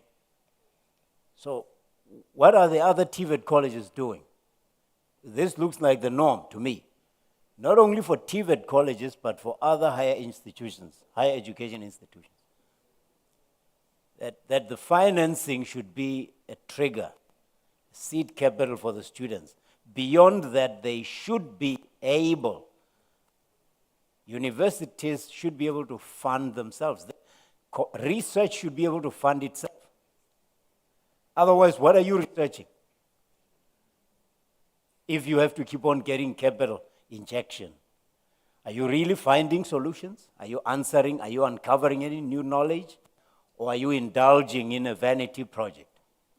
So this to me looks like what should be the norm. And I don't think you appreciate what you're doing for the children in your region, in your district. You'll appreciate it after you've left the college and you meet somebody at an international expo and they are telling a story that everybody wants to cover on CNN and they say, no, my life changed when I went to the Vembe TVET College, or I saw what they were doing and I decided to join in 3D printing. Are you kidding me? In Venda? Yes. Come on, man. All right. Thank you very much for this. We really need a round of applause. So please go to Google Maps and look up Vembe TVET College and stop over there next time you're visiting South Africa. Or schedule a special trip. I'm definitely going to schedule a special trip to learn about community engagement from your college for the University of Limpopo. The next presentation is about supporting and enabling student health, social and academic and mental well-being. It sets the scene for the Q&A, which I'm hoping we'll be able to do by 1 o'clock, Garisho. 12:30 is not going to work. And for that, we are asking the CEO of Higher Health, Dr. Ramnik Aluwalia. Give him a round of applause, please. Yeah, this applause. It's a hungry applause, but we'll live with it. A round of applause for Professor Aluwalia. Okay, Prof, if you see me walk here. Yeah, you can stand here. I'm going to sit at the back, so it's you can't dramatic intimidate when I me do. from the very beginning, you know. Greetings, Charles. Thanks for having me, and it's an honor and pleasure to meet you. I look forward, I hope I do justice to why you called me. You and I go a long way back. It's a day when Minister Pando, Randall, those days when we started thinking about this partnership, and I'm glad that we can speak together. Equally, I greet all of you. I've been taught in government to say protocols observed, so it's all done. So everybody's covered in one line called all protocols observed. Tough to speak after Basani. I think this is a fantastic presentation. I think she deserves a round of applause, man. This is tremendous work. My presentation is right there, and I know I have limited time, I've been told. I should cut it down. I'll try. I'm a medical doctor, so you must remember we are not trained that well to speak shortly because we have to explain everything. But I'll try to be out of this. But I then did an MBA from UCT, which taught me that you should sell everything in 5 minutes. So I have to now balance those two. And when I was in higher education, I had to deal with all the PhDs, so I had to do a PhD also. So that when I do health and higher education together, when I speak to Dr. Joe Patla, who's a medical doctor, is a Minister of Health, and I speak to our Honorable Minister, which is Dr. Nizimande, who's PhD, I can bridge them together eye to eye so that I can speak the two languages. So you have two doctors with me, and that's where my presentation will be focused. My aim is to talk about higher health and the work, and I want to speak from the beginning itself that my presentation is about that why bursary schemes, whether you call it loans in other countries, you call it funds, you call it grants, you call it scholarships, whatever you call it.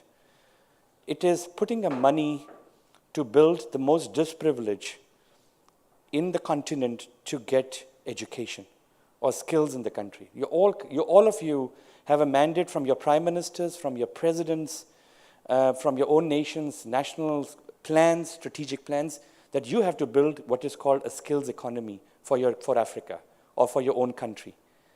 But there's a fund, there's a grant that you put together to say how we can build these young people to get. And obviously poverty is so critical that you are trying to fight poverty by giving an opportunity to this individual. But what if I come and say, what if we lose these individuals through other mechanisms because we ignored them? And that's what we see in South Africa. I'm sure when I speak about this, I want all of you to relate it to your country and say, is these common in your countries? Is it also causing the same challenge as it's causing in South Africa, which is leading us to dropouts, low throughputs? And if it's all doing that, then this money is going waste. Because we put all this money into the student, and eventually, in the middle of the course, the student drops out. This student is not going to pay you back that money. Secondly, our economy is gone, our skills are gone, and all the investment goes into vain. So the partnership, Charles, between Higher Health and your organization is sensitive, is critical if you want to get the returns of investment of all the investments that we are trying to put into building the next skills economy for Africa or for each country as we're speaking to you. And for Higher Health, this is where it works. Every university in South Africa, every technical college, every community college, 1,800 sites in this country, we're trying to put this infrastructure and nothing. If you know, in the world we have discovery, and discovery has a vitality. If you know in the medical aid schemes, vitality was created so that people can live longer. If people live longer, they will automatically pay discovery more, and the insurance scheme will go bigger. So you are a bank, you are an insurance scheme. If you do not look after them so that they can live longer, you will not get your return back. That's as simple as it's possible. So South Africa created a big medical aid insurance called Discovery and created a scheme called Vitality.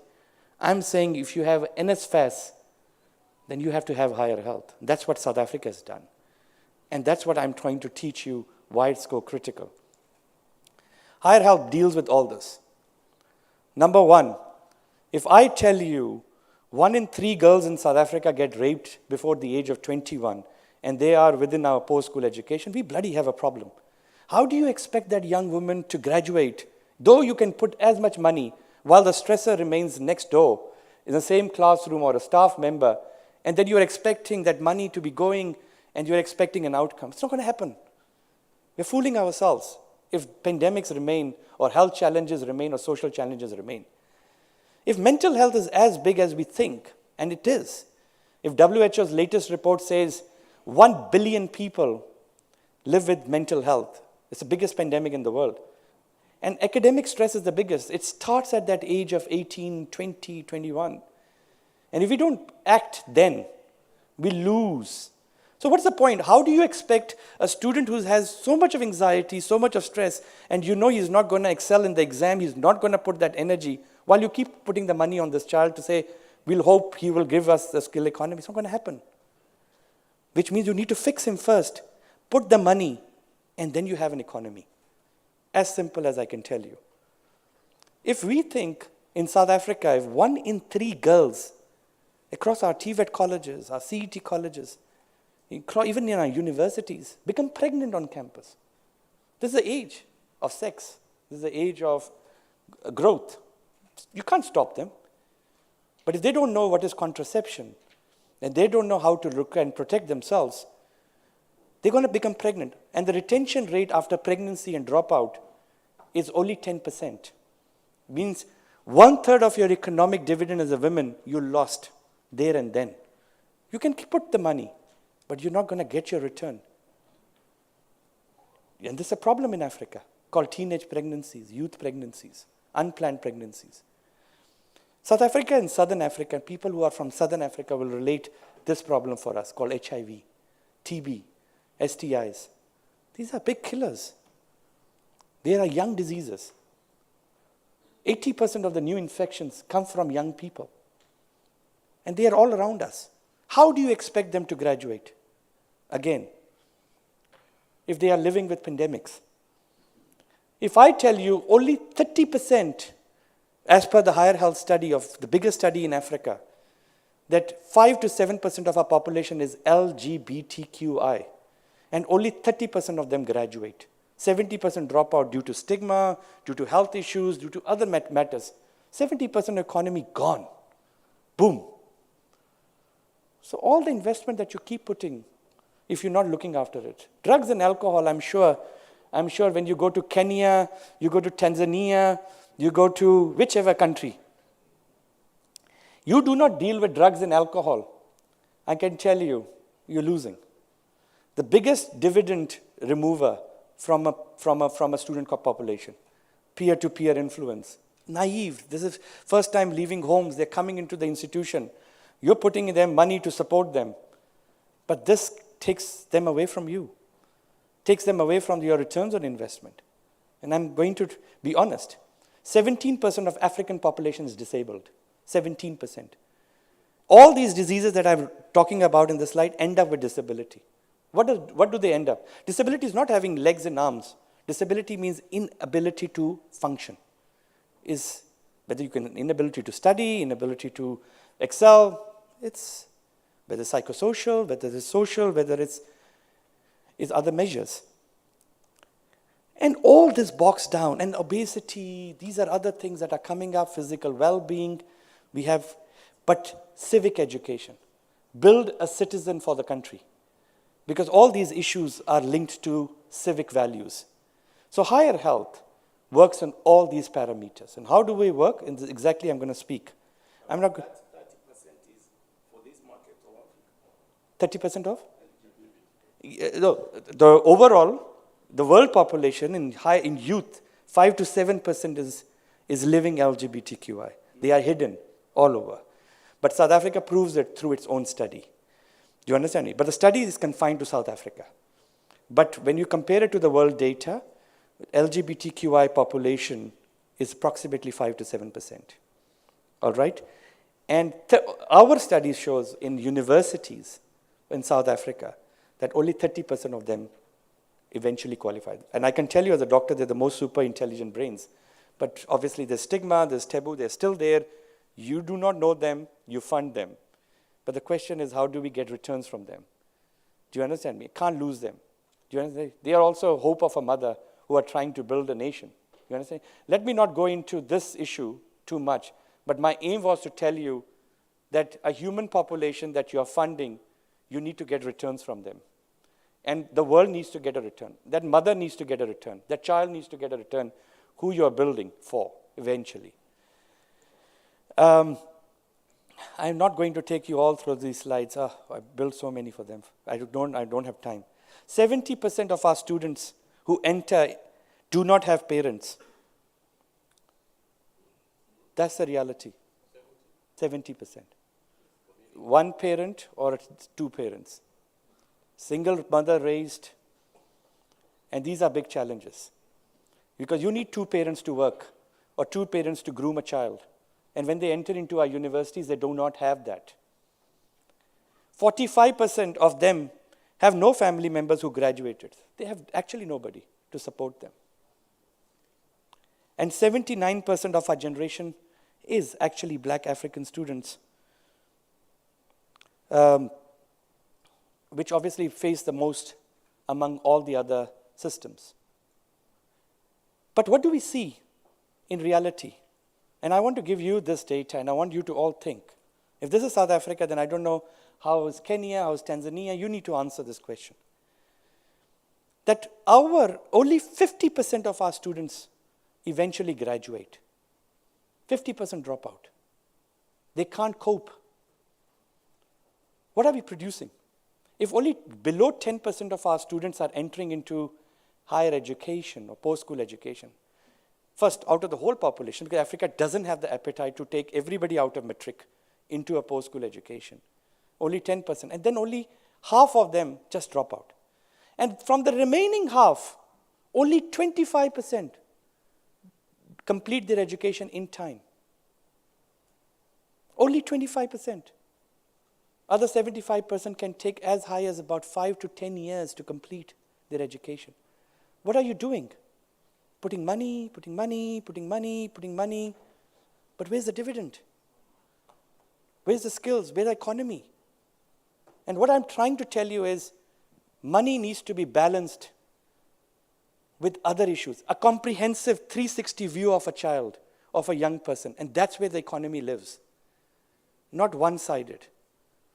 Money is a solution, definitely. It's a bigger solution. Fighting poverty is a bigger solution through money. But if you neglect the other issues that are in the community, in the society, in the continent, you're not going to win this. You're losing all this. And it's my duty to put this up front in that regard. You can see 30% of students in 4-year degrees and 40% of students in 3-year degrees do not graduate after 10 years in the system. That's not right. We've got a problem. But higher health, Mrs. Mayor, I want to give you a solution. I think all about the problem.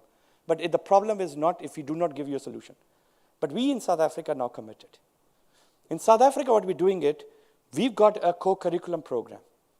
Every student in South Africa, and thanks to through principals in the TVET colleges and now in the community CET colleges, that now students are joining higher health co-curriculum program. I believe in health education. I do not believe in health promotion. There's no need for putting posters. Nobody walks through the posters.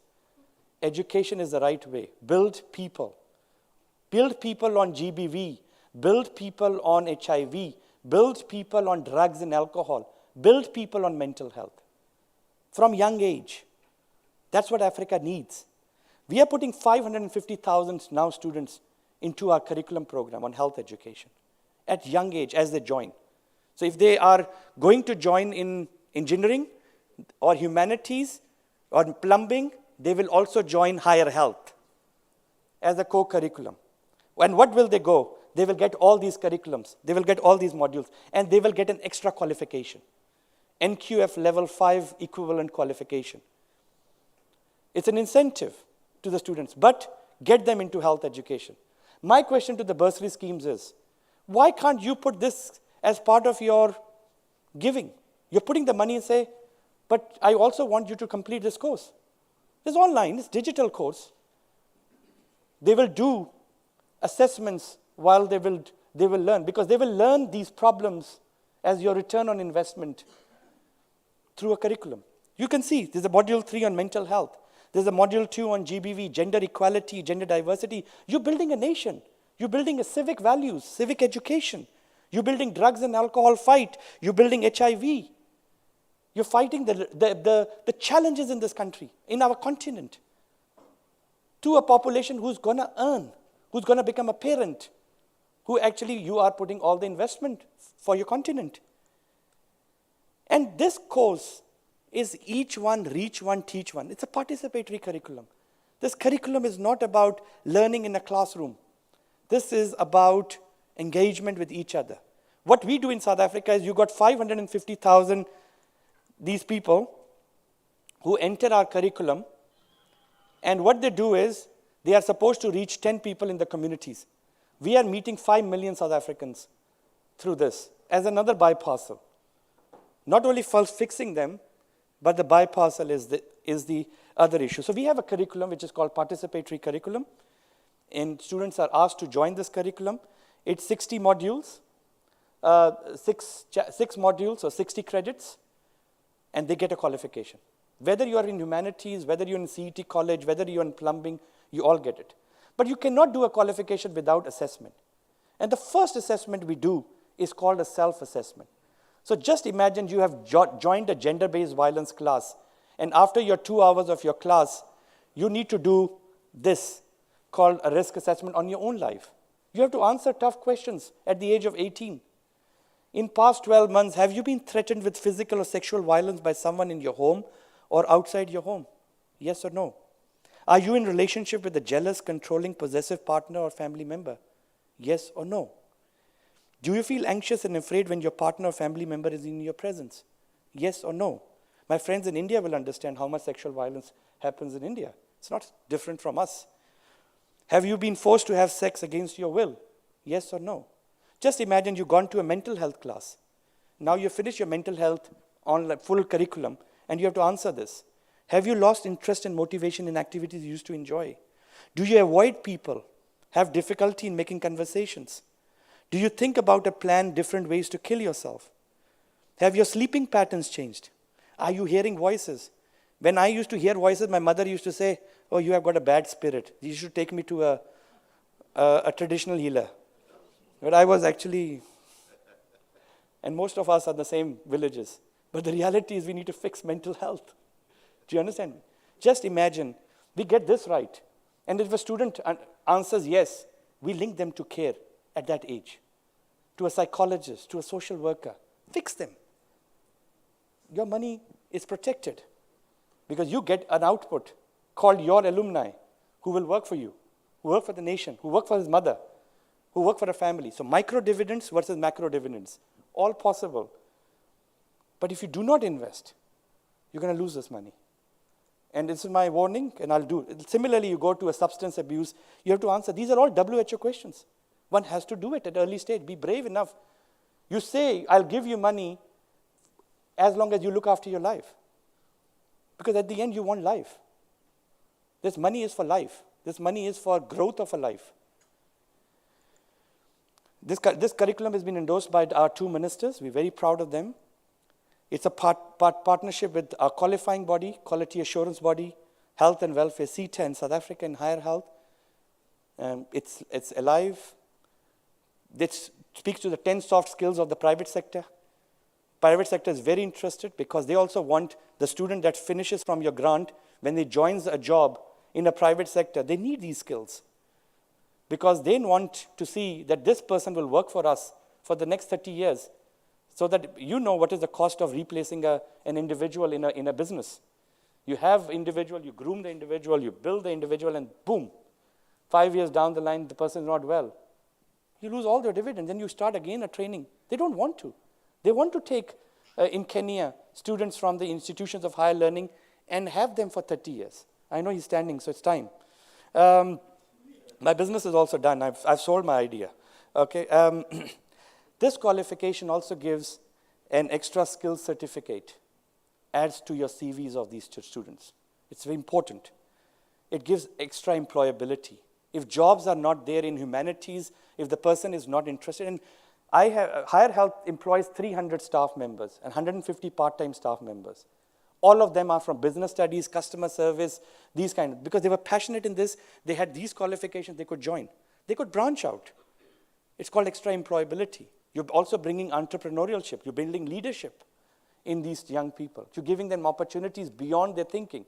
So any qualification extra on any certificate or skill will help them to build in your life. That's what you want. You want them to earn. You want them to live longer. My last part, the most important part is, what do we do after the risk assessments? After the risk assessments, we put them on a one-stop shop called Care Focus.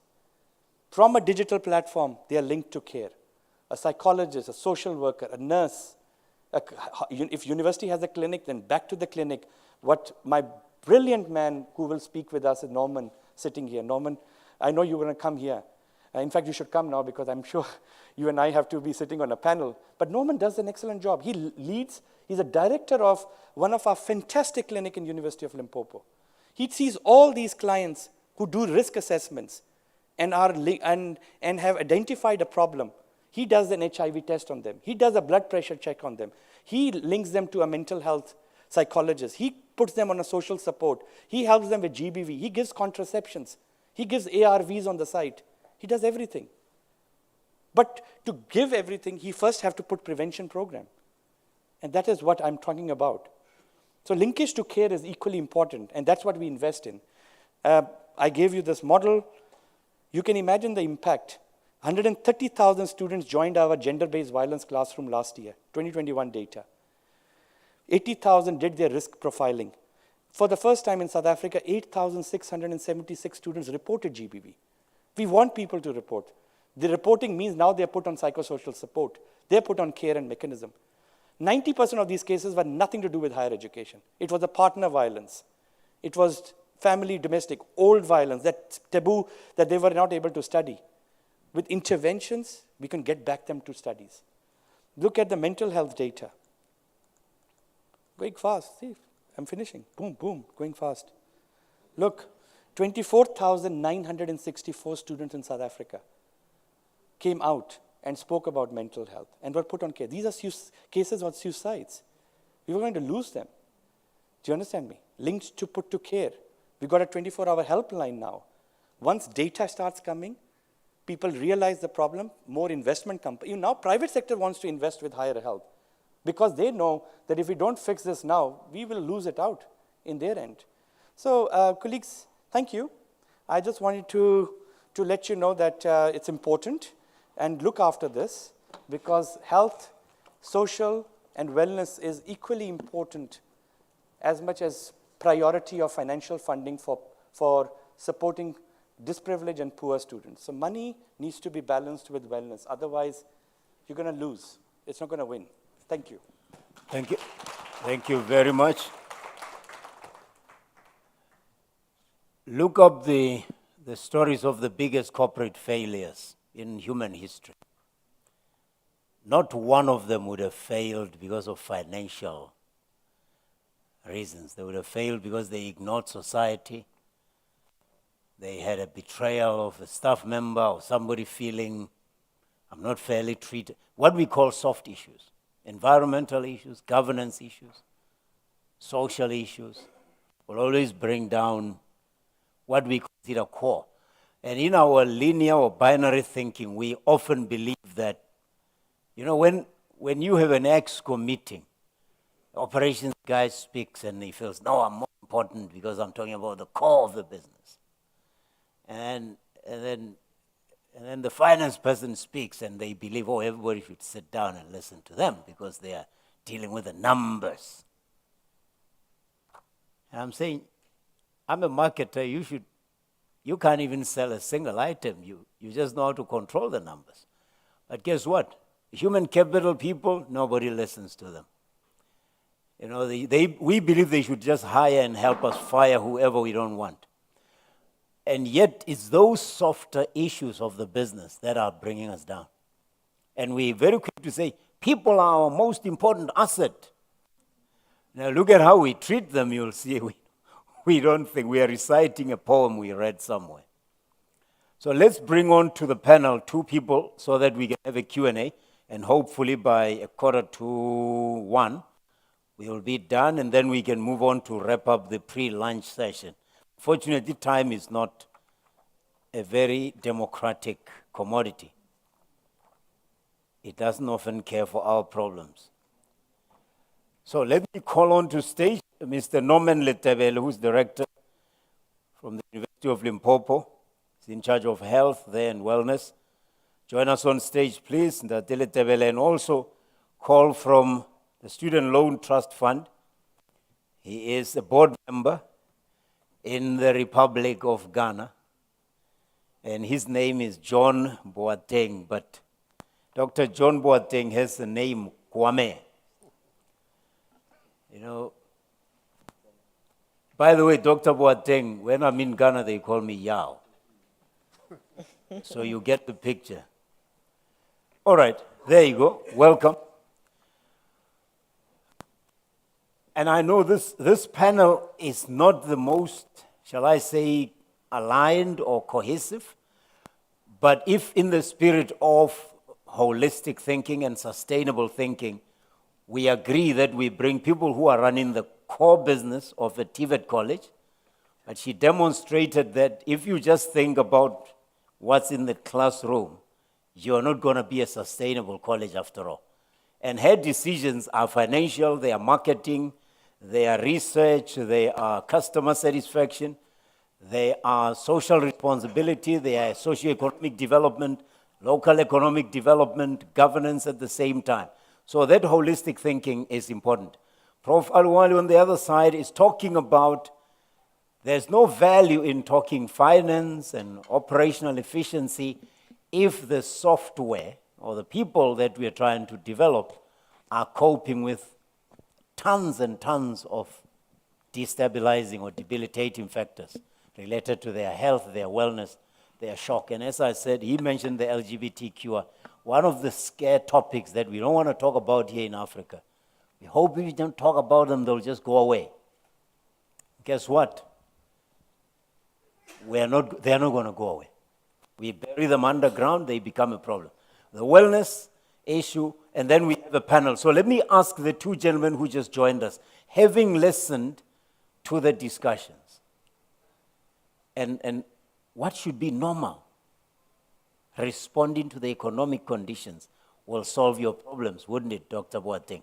Let me hear your view on what she said about how her TVET college is responding to the socioeconomic realities of her environment and probably might be the breakthrough that all of Africa needs. And then Mr. Letebele will talk to about what Prof. Alwali raised. So just your 2-3 minute feedback response to that, and then we will take the discussion further. Dr. Boateng, please. Thank you very much. And thank you for the presentation that you provided us. I believe that TVET is the way for Africa to go. And we do have, as we learned from the first day, so many of our young people that are not able to find jobs. And it's so difficult for this youth. And that is a time bomb, as we learned.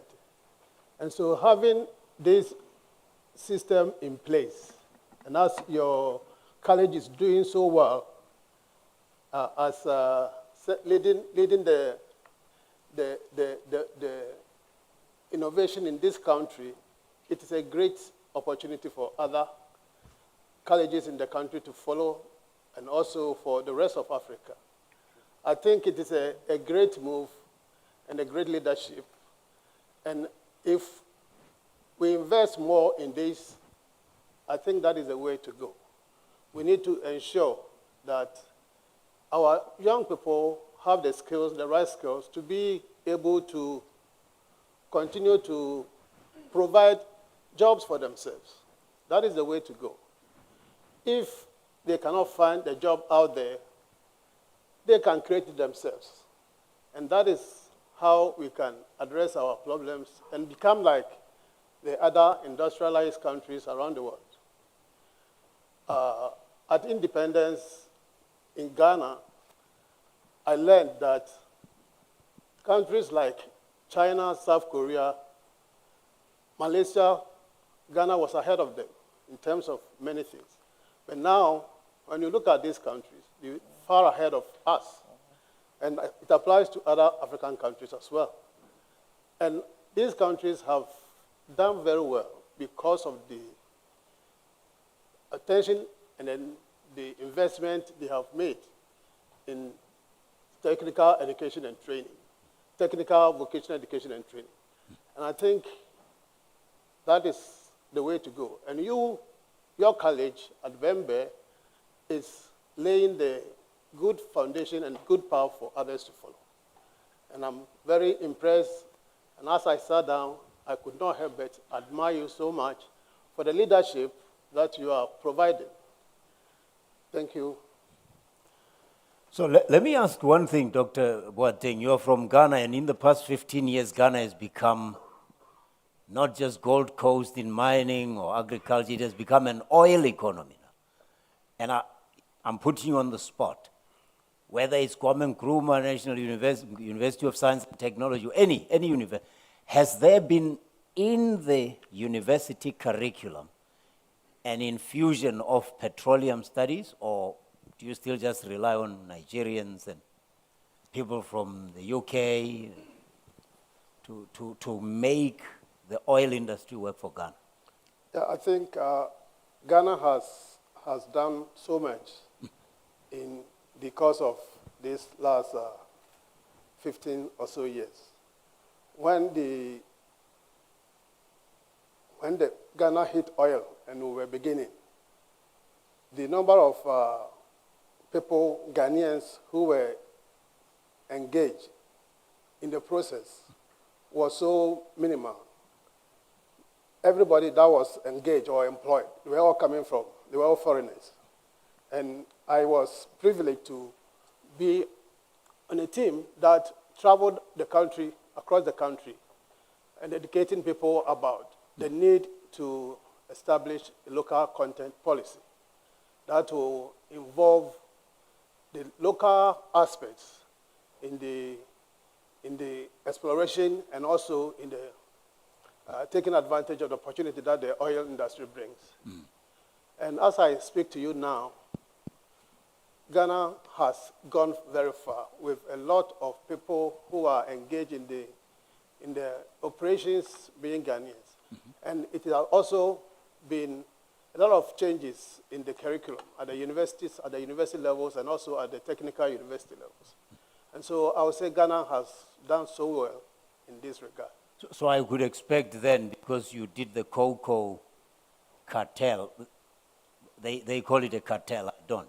But with Cote d'Ivoire, I would expect that the University of Ghana and Cote d'Ivoire will then be having a lot of biotechnology, food processing and all. Because that to me says that's how you can justify any loan to a student. Because you know in 2-3 years, they start working, generating income to repay you. Is that following that kind of trend as well in the agriculture, food processing space?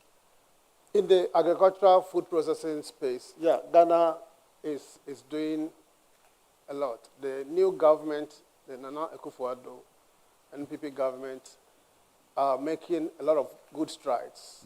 They're making a lot of investments in this regard and engaging the right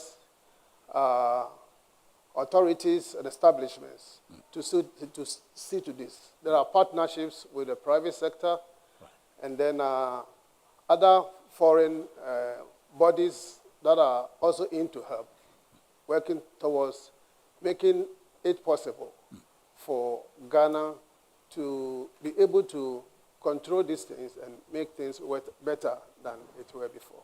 Yeah. Well, let me ask Basani then. Vembe is one of the regions where property development is out of control. I always go to Venda and I say, if South Africans could know what to do with land, this is one area. Is your TVET college incorporating those economic nodes or growth points into its curriculum? Because then I think what you have achieved would be so minimal if you could get that right. Are you talking about that as well? Yes, we are talking about that, and I wish you can see the involvement of our students into those projects, especially the houses that you are actually talking about. Right. As we train the students, we take pride because they will come back and show you the involvement in building a particular infrastructure.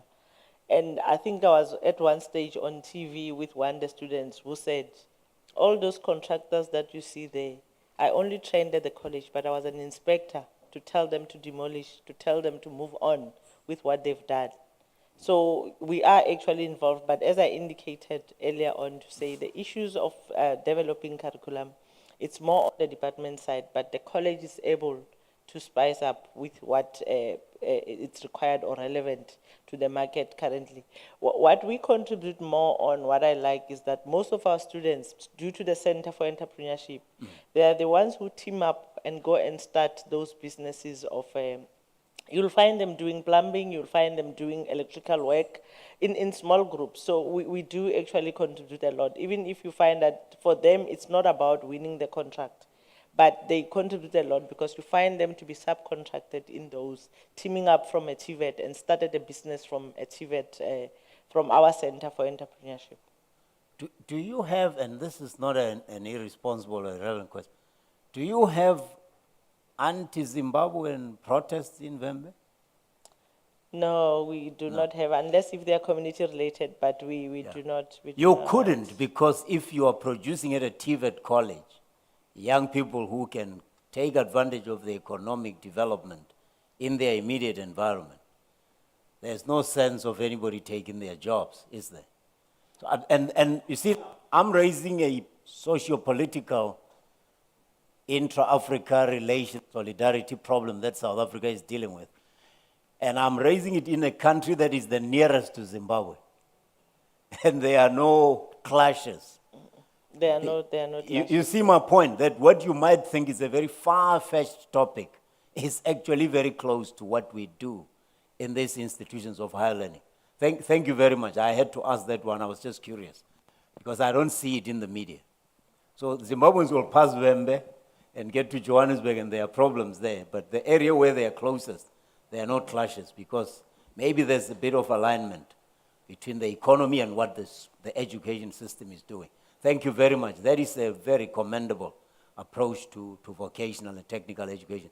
Mr. Letebele, you are part of the very, in fact, tell us about briefly in 2 minutes what your center, the center that you're in charge of at the University of Limpopo does before you respond to Prof. Alwat's.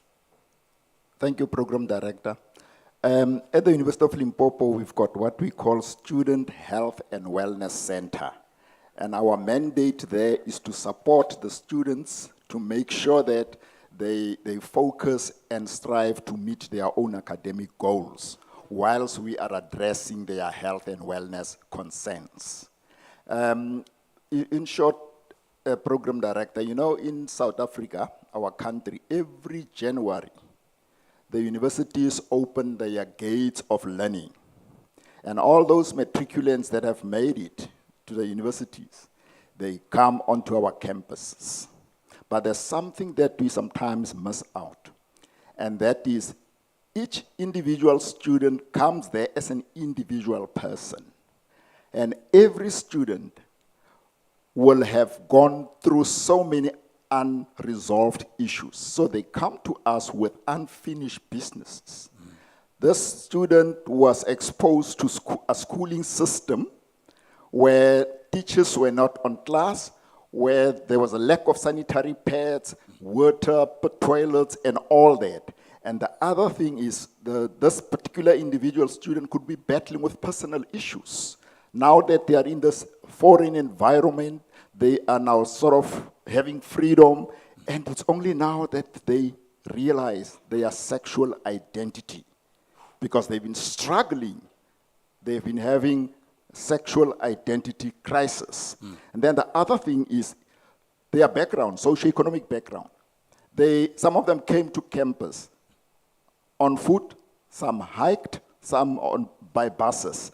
So the problem is just but vast. And now they find themselves in a environment, foreign environment. They've got now to cope with this higher education environment. So that is exactly where higher health, with those 8 key priority areas, come in. Then we support the student, we mentor them, we hold them by the hand.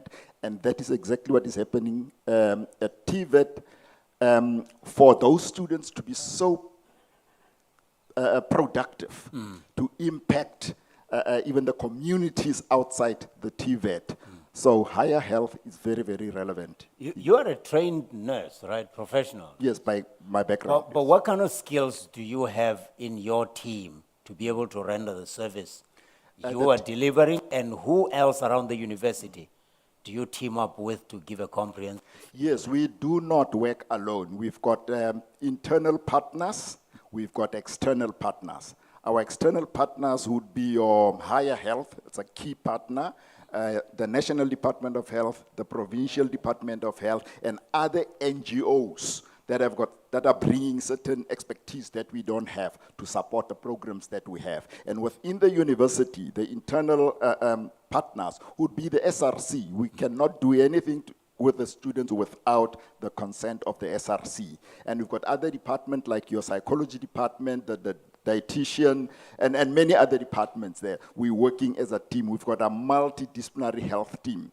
to address the health and wellness concerns of our students. Because health and wellness go beyond just the physiological, it goes into the mental and the psycho. How do you balance and how do you determine what the real need is? In other words, if I walk in and I present, I have a headache, perpetual headache, how long before you are able to decide that this is not a headache, as in it needs a painkiller, but it's something more underlying that requires a comprehensive intervention? We've got a model that we are implementing. You know, the WHO has got about more than 9 health dimensions. So we're using about 7 of them. And that is, we're looking at the financial well-being of the student, the sexual well-being of the student, spiritual well-being of student, emotional, and that is where counseling comes in. Should we pick up all those things that Prof. Ramnik was talking about, and then we link them to services. The confidentiality issue is something difficult. Your center is so prominently located that any student who comes in can be seen by all and sundry as needing some kind of help. How do you manage confidentiality and stay professional? We have we integrated the services. When you get into the campus clinic, you won't have a room specifically for HIV testing, a room for termination of pregnancy, a room for voluntary medical circumcision. Every professional nurse in that consulting room, she does HIV, she does termination of pregnancy, she does all these things. So when you walk in, nobody knows what were you there for. Oh my. Maybe you only came in to collect your contraceptives, or maybe you went there just to collect your ARVs, maybe you went there just for health education. So that's how we're dealing with stigma. Wow. I hadn't realized, because when I was a student there was a box there that said, "Gentlemen, help yourselves." And then you went into the other. So it was very clear if you went left that you were going for the box. But now you're saying you've integrated everything. Integrated everything. That the professionals are able to determine, and without embarrassing a young person, direct them. Lastly, talk about the COVID pandemic, because we had students on campus during the COVID pandemic, and you saw it through, I dare say, without a single fatality. Yes, the University of Limpopo was also affected by COVID, like many other universities. We had about 679 students that tested for COVID, and they came out positive. And out of the total number, all of them, in other words, we had 100% recovery rate. The only challenge that we had was amongst the staff. We had 7 staff members that succumbed to COVID-related conditions. But as far as the students are concerned, we were able to really take care of them. And any positive hangover from COVID, in other words, the things that you had to teach young people on campus that you believe will benefit them beyond the pandemic, habits that they learned and you're hoping and seeing them to be holding on to? All the programs that Prof was talking about, we cannot just implement them ourselves. So we need what is called peer educators. Right. Now, these peer educators are our eyes, extended arms, because they know where the hotspots are on campus. They know where the vice chancellor will not be able to reach, where I cannot reach. So we're using peer-to-peer system, because young people listen better to their own age group. So in that system, we are able to access all our students. Prof. Alwali, you mentioned a lot of interventions here, and I was wondering as I was listening to you whether we need a mind shift, a mindset change to be able to take the matters you were discussing as being central and strategic to the business of higher education rather than auxiliary services. What do you think it would take for us to get to that stage? You know, I think we are, as a continent, always talking about something called decolonization as a big topic in education in general. In my particular field, I talk about decolonization in global health, in health. My decolonization speaks on 2 big issues. One is the issue of health can only be taught or engaged at a community level in a participatory approach. And if you look at the curriculum of higher health, it's a very participatory pedagogy. It's about each one, reach one, teach one. It's done online, but the community gets benefited because the each one, reach one, and teach one still has to happen. And that's the assessment. And if I'm going to try to transform this participatory pedagogy to each one, reach one, teach 10, and monitor those 10, we reach through 500 enrollment of higher health co-curriculum to 5 million South Africans. I'm talking about this, if we can do that at a health level, at a social pandemic level. Can we do it in education in general? Can we change the old notion of engineering, teaching, plumbing, mathematics, to far more deep participatory pedagogies? And that's teaching learning far more in a community-centered approach of thinking.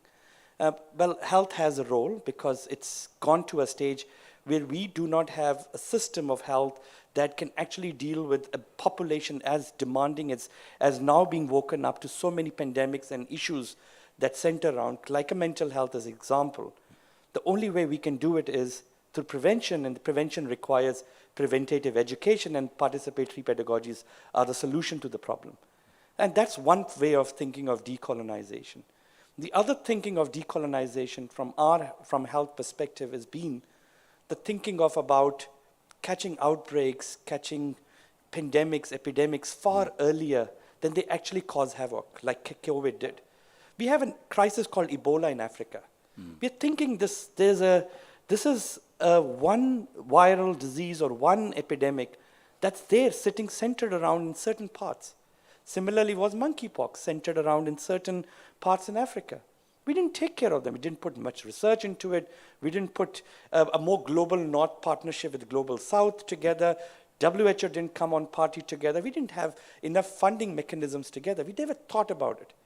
I'm putting a question to say, if we know these things exist, well, there needs to be a collaborative partnership between nations to work together. And that's differently called to decolonize ourselves in our thinking of building more collaborative systems together. Why can't Kenya and South Africa put a common system together? But that's a different topic, not relevant to this conference. My relevance back to this conference is financial schemes, putting a lot of investment. And this investment will continue being very critical because this really helps a hope of a nation by putting the most disprivileged a population, a chance to get financial support from a very strictly poverty-driven areas to get into education. But after all that hard work, this hope of a mother that's sitting in a classroom, that's sitting in a post-school education, faces what we call is a youth pandemic, systemic environment around it. It's existing. It will never be there. It's as a continent we have to embrace that we unfortunately have these social and health pandemics. They are right on the center. And when they're right on the center, this investment is going to be compromised. If drugs and alcohol, mental health, gender-based violence, issues of HIV, issues of obesity, issues of disability, issues of LGBTQI, issues of drugs and alcohol, civic education, if they are not put together for a 360 holistic view. I'm just kind of putting that thing together of what I summarized in my presentation. So I think we need to think beyond just one child and one money. We need to think about child, money, and a 360 view of building a graduate. All right, Dr. Boateng, on that point of 360 view, decolonizing in Ghana of essence, the home of Kwame Nkrumah, and I just think of neo-colonialism, the last stage of imperialism. I mean, books that should be read today, written by him. Indigenous knowledge is still a bugbear for me because even during the pandemic, I don't think it got enough respect and recognition for what it could do or what it could have done to contain COVID and limit the damage to much less than what the pundits had anticipated it would do to Africa. Higher education and indigenous knowledge systems. How are we doing? And if you could accelerate our progress in the name of decolonizing, education. What would you do and get what kind of interventions to help us get there much? Because I think there's a gold mine that's waiting to be exploited. Yes. Long before the Europeans arrived in Africa, Africa had our way of educating our people. And those systems were very elaborate and very effective. Unfortunately, the colonial master came and did everything possible to get us to believe that those ways that we had to bring up our children were not the best. And now we all know that wasn't the truth. We all know that our traditional system of upbringing, where in the community everybody took care of the neighbor's child, every parent in the community was responsible for the child next door. That worked. And now we have come to that realization. And I think we need, as a matter of fact, to have these notions incorporated into the way we teach and learn.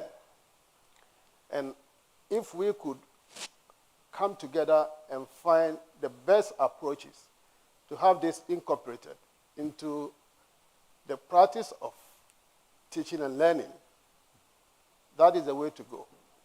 But now, I'm talking more about even commercializing them, Dr. Boateng, not just rediscovering them, but commercializing them. In other words, how did Ghana have such a low rate of the COVID pandemic? What was behind that? Have universities researched that and answered the question comprehensively? How did Tanzania have such a low fatality rate? Except people are blaming the government of having hidden the cases. I'm saying, hang on a second. You think CNN would have missed it if Tanzanians had been dying by their millions? So I'm saying, I'm talking about commercializing it and making it to earn the respect that it deserves. Yeah, so Ghana, I would say, why we were able to have those low incidences, first will be the measures that the government put in place. From the very onset, the government came up very strong and put in a lot of measures that helped very much. And secondly, I would say that traditionally, there were a lot of things that people do in their homes that also helped. There are herbs, barks of trees and things around that people will use to sort of boil around in hot water. They sit around them, and that helped very much for a lot of households. And these are things that we have come to believe helps. And when you're talking of commercialization, these are some of the areas which can be pursued to see how best this can be commercialized. There is a Center for Research into Plant Medicine that have actually begun working on some of these local herbs and trees and the plants materials that were identified as very effective sources. And they have actually been used and produced medications, local medications that are being used. And so in terms of commercializations, these are some of the things that can be done and are already being done. Okay, let me see if there are 2 or 3 questions we can take from the floor. Comments allowed as well. Unfortunately, we don't have much time. So please go to the extreme there. And who else? You don't have to ask a question if you don't have any, but you are here because you know a lot, and we want to hear what you have to say. Okay, go ahead, sir. Yeah, thank you. Mine is a comment, and it's related to the Ghana Ivory Coast cartel. That was in terms of protecting the price of cocoa at international level. But Ghana has gone beyond that. This current president has instituted what is called Ghana Beyond Aid. What that means is that instead of becoming raw material producing country, Ghana is now processing raw materials before exporting them. And in order to do that, he has instituted some policies like one district, one factory. So each district, there's a factory. And that's the beginning of industrialization for the country and planting for food and jobs. So currently, Ghana is becoming food basket for the sub-region. Right. We have enough food that we transport to Burkina Faso, or the neighboring countries. Yeah, so, but that's where I was asking, sir, whether that has, because if we are financing agencies for higher education, and one country has taken on an intensive industrialization program that is regionalized, then the higher education system must respond almost immediately, and by so doing, open another source of funding for the higher education that won't require a loan system. Because if you are responding to a real industrial need, you don't need a loan from SLTF. You can, do you see my point? I'm trying to link the funding of higher education. Yeah, I see your point, but Is it happening in Ghana, though? You have to bear in mind also that the COVID truncated a lot of progress that we were making. Right. Yeah, so the higher, we are not at the point where we can get rid of loans, okay, no, but a lot of this progress, and there are a lot of also reforms in Ghana education that was articulated forcefully by the Minister of Education at the current United Nations. Okay. No, thank you very much. Other questions? Just let's understand one another, folks. I'm trying to bring this thing to the center and make sure that all the considerations about health, about economic, are solving the problem of this international financing on higher education. Because if we can find reasons for other people to chip in, then we don't have a problem of financing higher education. But as long as we look at it as a government responsibility, we are never going to have enough money for all the young people of Africa. Go ahead, please, President. Yeah, and maybe I have a capsule for all of them in terms of the questions, and maybe for the benefit of delegates, why we thought this higher health is important was the topic, which is sustainability of these funds. Yes. If we give them out and these guys become mad, they don't complete school, then this fund is like, it is almost lost. But more specifically, just to come, and Basari, that was excellent in terms of what the college is actually doing. In my own country, we have over 500 of those TVETs. We just want to see the explosion that you have demonstrated here by each of those, village police, coming out with an explosion to solve a community problem which is within their vicinity. If it is lack of water, if it's purification of water, or that scientific. But there's a comment I never got out of your 63%, the one that is meant for tutors or lecturers or instructors. Where is it retained? Is it by DHET or there's a teacher service commission that then takes it to give out salaries? And then this 20%, do students have to apply for the bursary from NSFAS? And then does it come to the pocket of the student or it goes straight to the college? Dr. Amnik, you said you have started this curriculum. You are in higher health. So when do you start the curriculum? Do you start in primary? In my place, they say when you want to carve a tree, you carve it when it is young. Now when they're in higher, they're already old and stiff and whatever they are supposed to be. I don't know, you carve it back. And then I was just wondering in myself, is obesity and disease, and how big is the problem? Oh my goodness. Okay, last one. You'll use that as your closing remarks, Prof. Aluwali? Yeah. Please go ahead. Thank you so much, moderator. Just following up on what you have been moderating and what Doctor discussed on health education. You know, like in my country, we keep on wondering what should be mainstreamed in some of these studies to come up with a holistic person. Today we are receiving some discussion on health education. But I, like a funder, I'm also wondering, because there's also entrepreneurship education, that at the end of the day, we want to look at someone who is going to come out with quite good knowledge on how to succeed in business so that he is able to make some money and be able to pay back. Let alone that, in Africa, issues of ethics are also very important, because even in our country, we are saying, why don't we mainstream ethical studies in all these studies? And drawing from even what President has said, this health education, where do you begin from?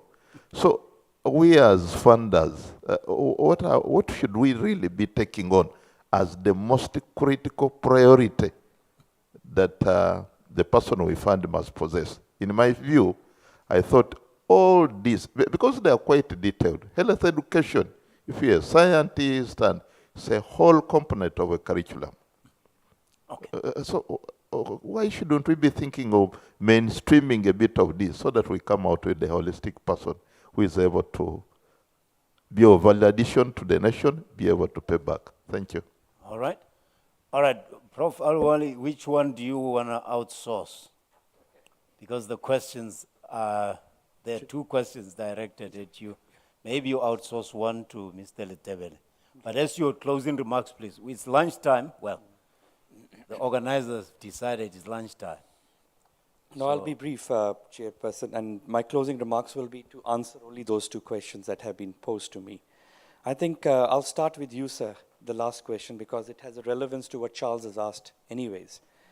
If you look at the higher health curriculum, co-curriculum, which obviously is what starts the first phase. So the curriculum is one opportunity, but then comes assessments of every parameter that we work, and then there's a linkage to care, which is the services that come to support them, so that the young person is eventually given the opportunity to complete the education or be responsible to what he or she has been into the system, or called post-school education system. But if you look at the first module, it's called civic education. It covers leadership, it covers ethics, it covers human rights, it covers constitution. It's been done for that reason, because you can't tackle social challenges or health challenges without not building a leader first, without not building a student. 10% of our entire African continent post-matric is the only opportunity we have who will give the African continent a workforce that will be in the both formal and informal settlement, will bring an economy or bring the money back to homes and raise children. And maybe from them will be the next generation into more education, and the process continues. That's our aim. And that's a dividend that we are hoping. And there'll be more money, more GDP, more economy, more money back into the financial schemes, more growth of the student. 10 will become 15, 15 will become 20%. That's how we are thinking. But if the 10 is only becoming 5 in our dividend return and 5 are dropping out, then we have a problem. And that is what I was trying to explain.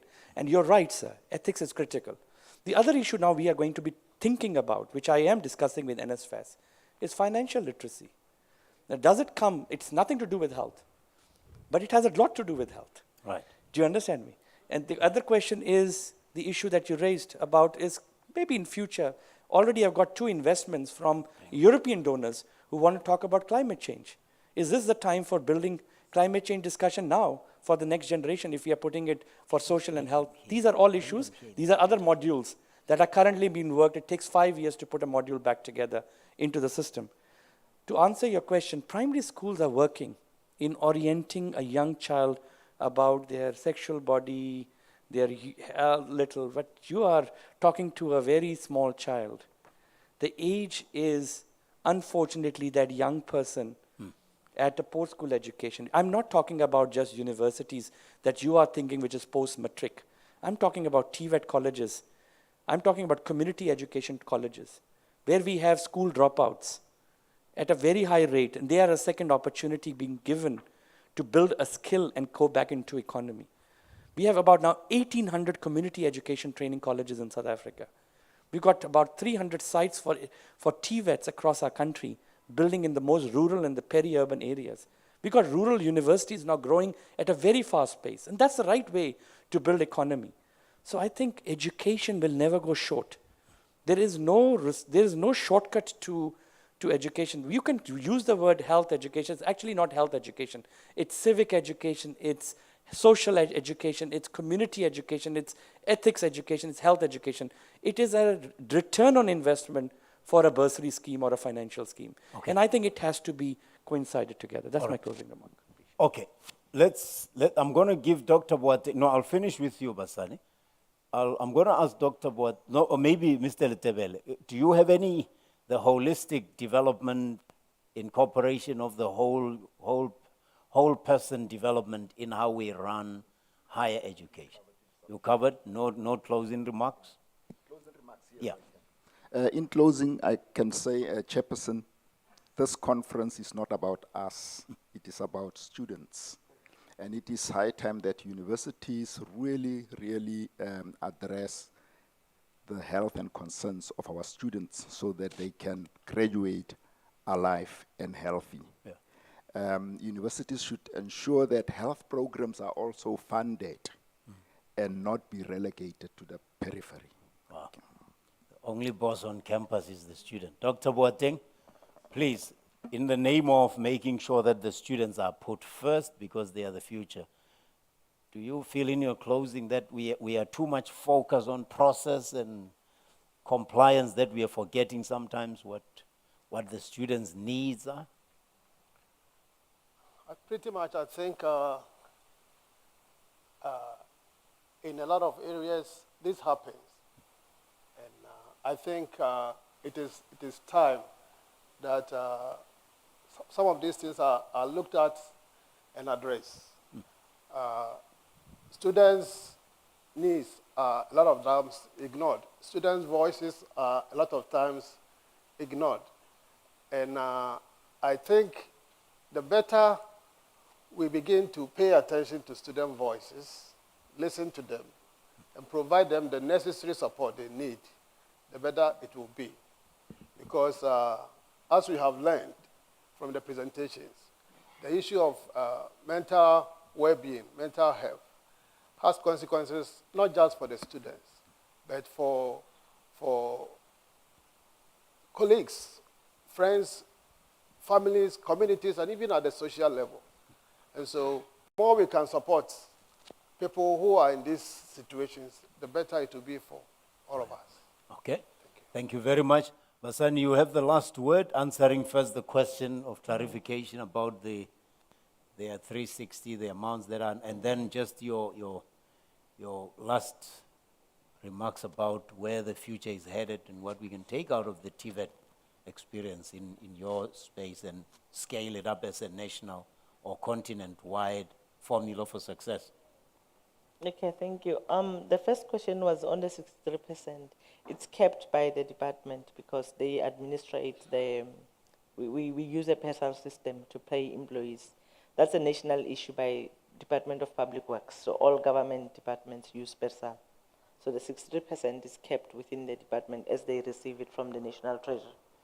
The 20%, as I indicated, if you qualify for the NSFAS bursary, it means you will apply to cater for your 20% from NSFAS. If you are individual paying students, obviously you will source from, but in most cases you'll find that private funders doesn't approach the students directly. They approach the college with a lump sum and say, identify the students that you can fund with this. So we relieve the burden also from government and say we also have this funding that can be able to. One issue maybe that I'll say earlier on when I said funding is an act to acquire resources. I was leading into what you are saying about the TVET, that our role is to provide skills. So in a manner in which you want to provide skills and reach the objectives of the country, you know, in the NDP and whatever, as you acquire those resources, institutions are not there to acquire resources. They are there to provide, skills as TVET. Universities are there to provide. So at the end of the day, the impact must be what the institution is actually meant for. And that's why I said for future sustainability, it's not about that funding. Because when you look at our college, now we are able to provide distance learning from the resources that we have acquired. So it catered for that shortfall that we're talking about and also for the demand and supply. But at the end of the day, we are providing the skills that are required. And I've indicated to you that when we venture to the Center for Entrepreneurship, again, when you talk about economic factors, our students goes out and team up because there's a Center for Entrepreneurship that is to support them starting the business. So we're having a lot of cohort of students that are teaming up, but they end up employing their own. Our students on the weekend are doing practicals in some of the students. We even changed our admission requirement in primary agriculture to say if you are already having a farm, you don't need to have that subject because you are already in that field. So on a weekend, they go together. Let's go to my father's farm to do the practical. So that is the future that I see, that we need to, earlier on radio I was asked, are we doing awareness? I said our awareness now has moved on to evidence-based, to say these are the successes of the students that are actually studying in TVET. Yeah. Thank you. Excellent. 92% of people surveyed by Nielsen said they believe the word of mouth from someone they trust. Every other form of advertising, radio, TV, has a less than 50% believability rate. So there's no better advert and awareness than somebody who has gone through your program speaking for you.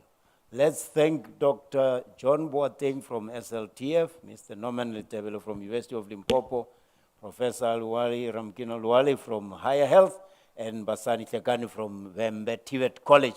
We have a token of appreciation for the speakers here. Please, Mamabolo, come and do that. And the earlier speakers, the speakers who came earlier, a round of applause for our speakers, please.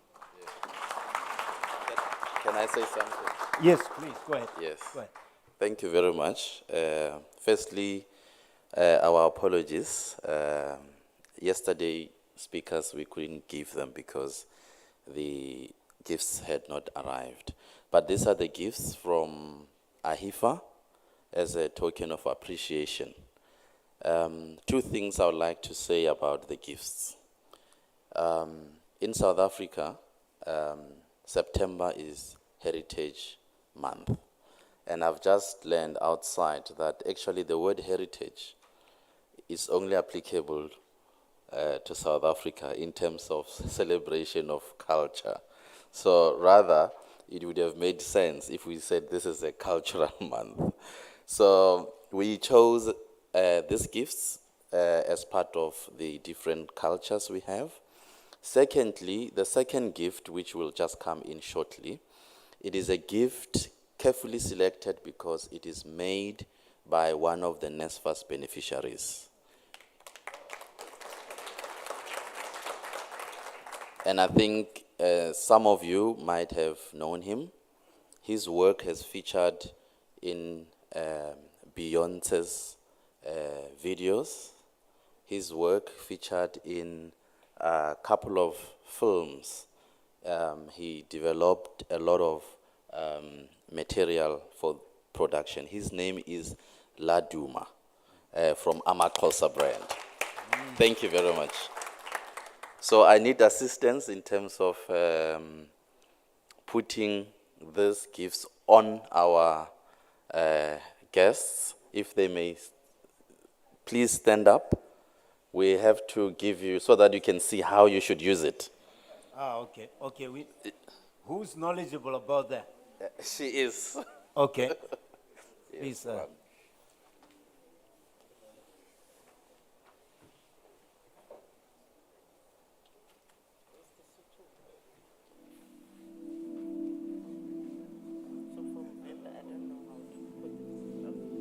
This is Siana Marena. Siana Marena. Oh, if you could, please bring it over there.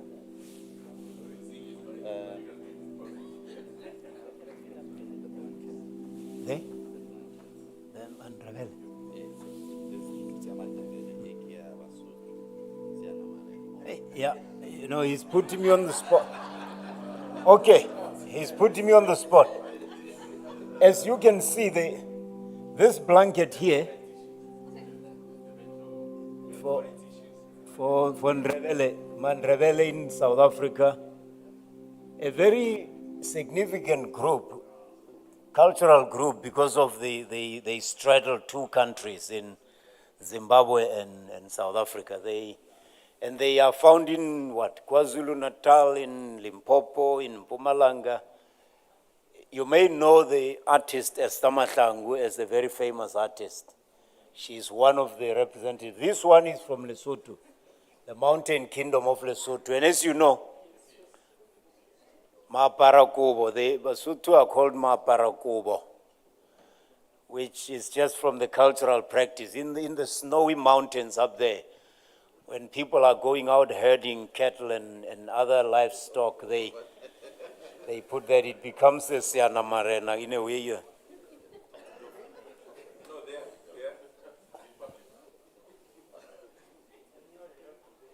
There you go.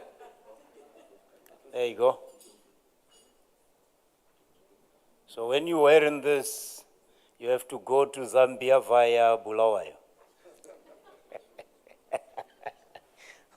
Okay. I'm putting it.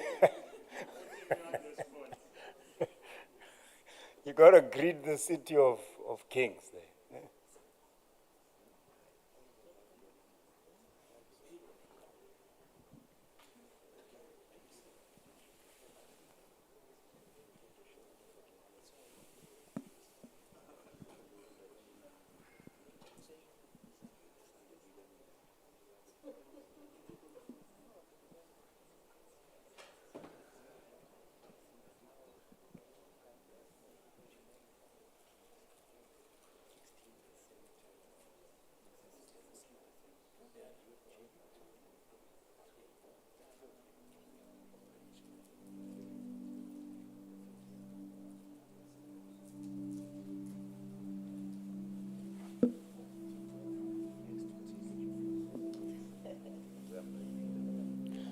Yeah, yeah.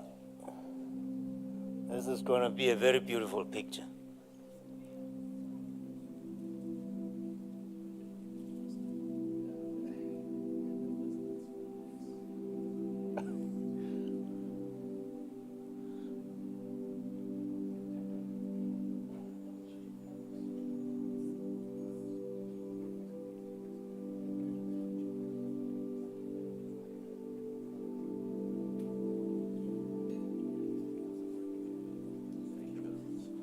Thank you.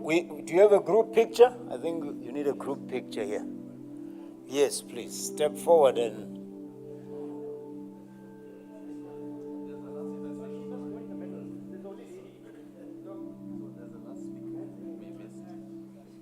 Oh, there's another speaker. There you go.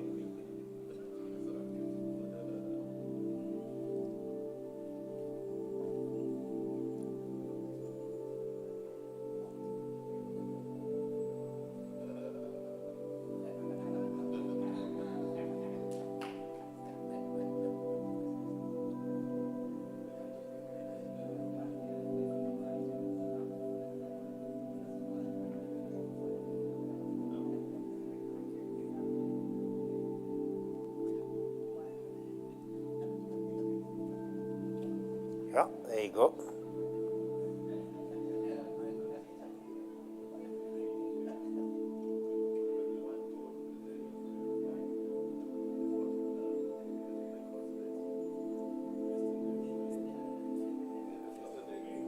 All right, thank you very much. A round of applause for our panel members. And we shall be back here what time, Cariso? 2:10.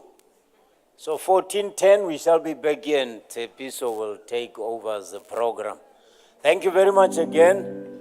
Let's keep on learning, let's keep on sharing, let's keep on winning.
Okay.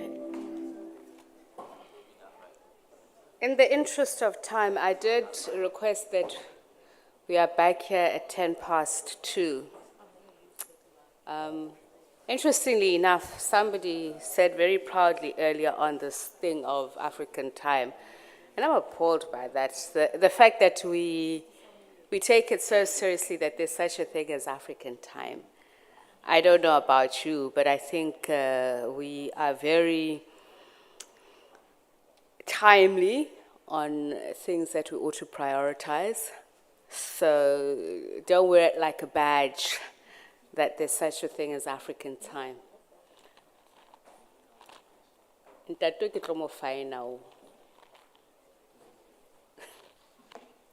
Okay, thank you very much. Colleagues, I think let's go ahead and begin with the session. Those who want to join us later on can do so. We have a speaker that I think many of you have been looking forward to.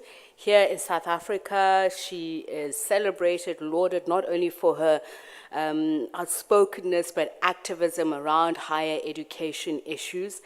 And she's going to talk to us about a subject that we spoke about earlier on, and that is yesterday, the ranking of African universities. But she's going to focus on what does this mean for student funders, sponsors, and government. And we will later engage with MasterCard. I'm hoping that we're going to have Mr. Cuthbert Tembeza here, who's going to join us and talk about how they support the programs.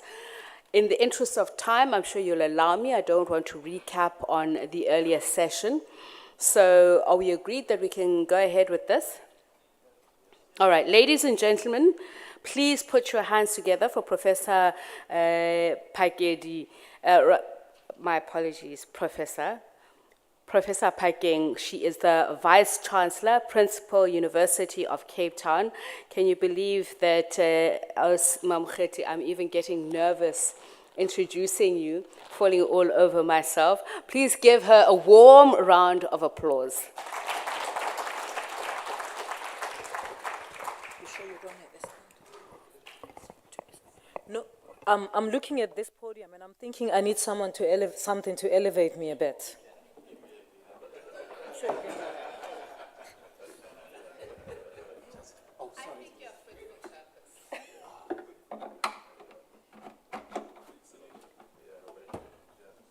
Test it first. Yeah. Yes, thank you. Very good. Sure. That's better. Thank you very much. Much better. Thank you so much, and thank you, Tshepiso, for the introduction. I'm really delighted to be here. It's a great honor to be given the opportunity to share a few thoughts at this prestigious AHIFA's third International Conference on Higher Education in Africa.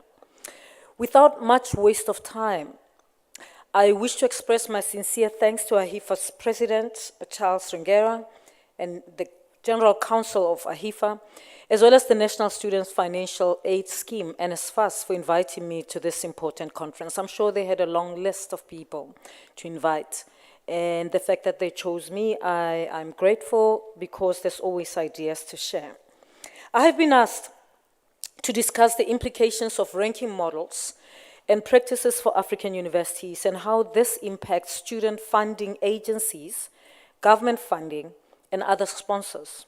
I would certainly make an endeavor to give a broad overview of the topic. However, to bring much veracity to my key points, I think it is best that I draw from my experience as Vice Chancellor and Principal of the University of Cape Town. This is so because South African universities and African universities in general are diverse, and often, while facing similar challenges, these challenges differ in degrees of emphasis and specificity.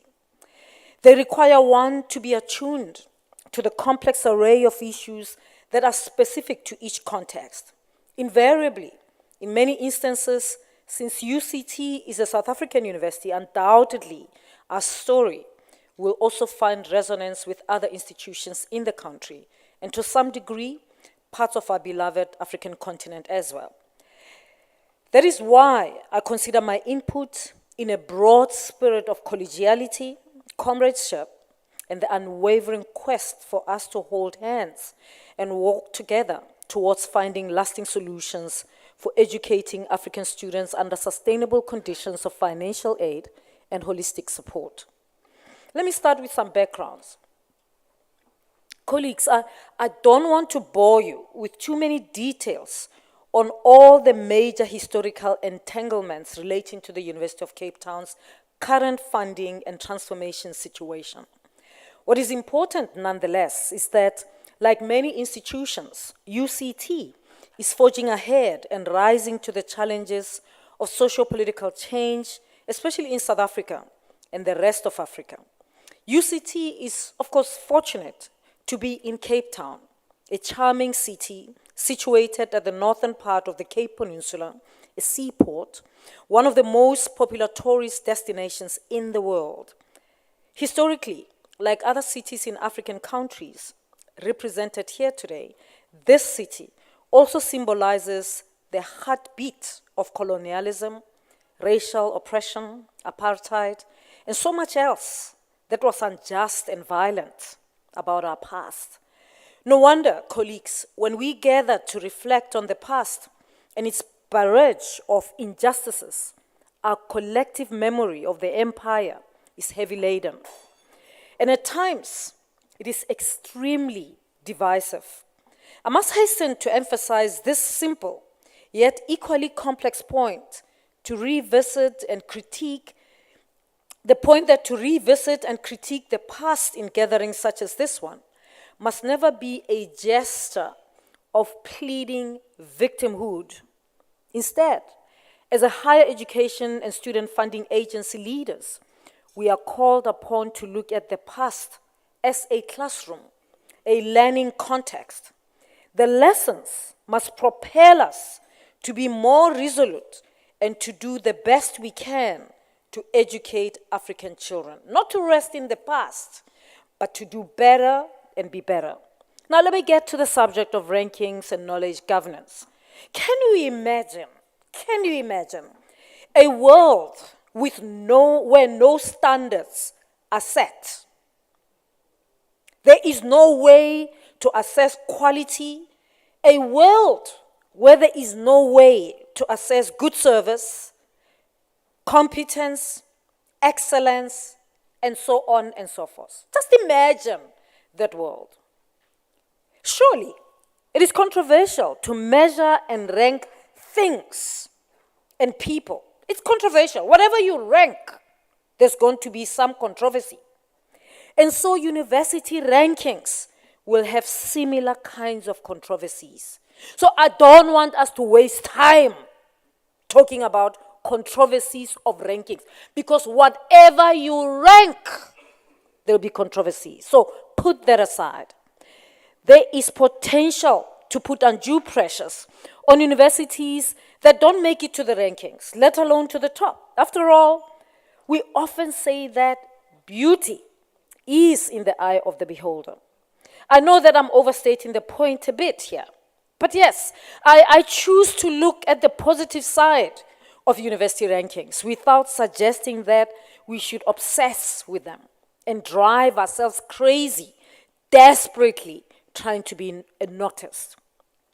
In the introduction of their insightful book entitled Rankings and Global Knowledge, Governance in Higher Education, Innovation and Competitiveness, scholars Tero Erkia and Ossi Pirunen argue that, and I quote, university rankings increasingly provide a bridge between the global and regional measurements of competitiveness and innovation, close quote. I fully subscribe to that. That over and above internal and mandatory prescripts and ambitions, it is important for universities to be accountable to a public that begins at home and stretches its wings into the world. A university worth the name should not be content with being loved and respected at home only. After all, quality and ethical knowledge production should open itself to public scrutiny and moral accountability that is not defined by narrow specifics and demands of geography and politics. Of course, charity begins, or charity must begin at home. However, while charity begins at home, by their very nature, universities belong to the world. They don't belong to home. That's why we call them universities. Of course, we may argue about that, but here's the thing, they belong to the world. Consequently, they must endeavor to be taken seriously for their outstanding curriculum, quality teaching and research, accessibility, exemplary leadership, and good governance. We, as the University of Cape Town, are proudly African. We are also proudly world-class and fully committed to transformation in higher education. For us at UCT, world university rankings are meaningless if all they do is give a sense that we are an extension of Europe. Here's the thing, we are not interested in being an extension of Europe. We are African. And those who engage with us in the West know that we hold the African flag proudly and strongly. Let me digress a little bit here and tell you about a little story. Just 2 weeks ago, I was on a virtual meeting with American institutions and African institutions. And maybe some of your principals were there. ASAT is the name of the association. And of course, on the list of speakers is Americans, and they've chosen, well-chosen Africans to speak. And the American institutions, as well as the American Academy of Science, talk about how much they want to help African institutions. And it goes on, and it sounds great. And African leaders of institutions, or leaders of African institutions, are so happy. And that's great. What about me? I'm happy too. But I raise my hands and I say, absolutely. We love that. But please, can we pause a little bit and tell us what's in it for you? What's in it for you? Don't talk about this as if it's only for us. Surely, you wouldn't spend your money and time if there was nothing in it for you. Now, only us as UCT ask that question. Why? Because we are African. We hold the African name. Everyone else was getting nervous. Oh, she must keep quiet, otherwise the money's going to go away. No. We bring value to the table. We bring value, and we know the value that we bring. And so we, as the University of Cape Town, do not go to tables with Western universities with hands stretched out to beg. We go in as equals to collaborate, to partner, and to contribute to knowledge in this world. Which means in that relationship, we critique, we ask questions, we show them the gazes that they're not seeing, we add to what they're saying, but we are contributors, and so they miss us when we're not there. When they invite us, you say they're inviting us because we are the best on the African continent. No. It's because we realize that this continent has something to offer. And no one is going to be coming into the table and just giving you something when there's nothing in it for them.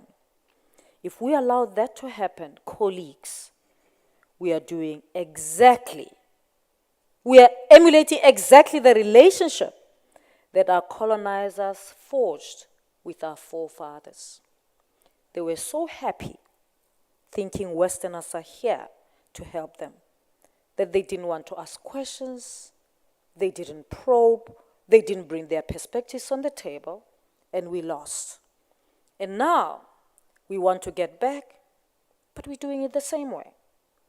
So our view, when I say we as the University of Cape Town are Africa, I mean exactly that. We don't go in there rudely. We go there confidently because we know we have something to offer.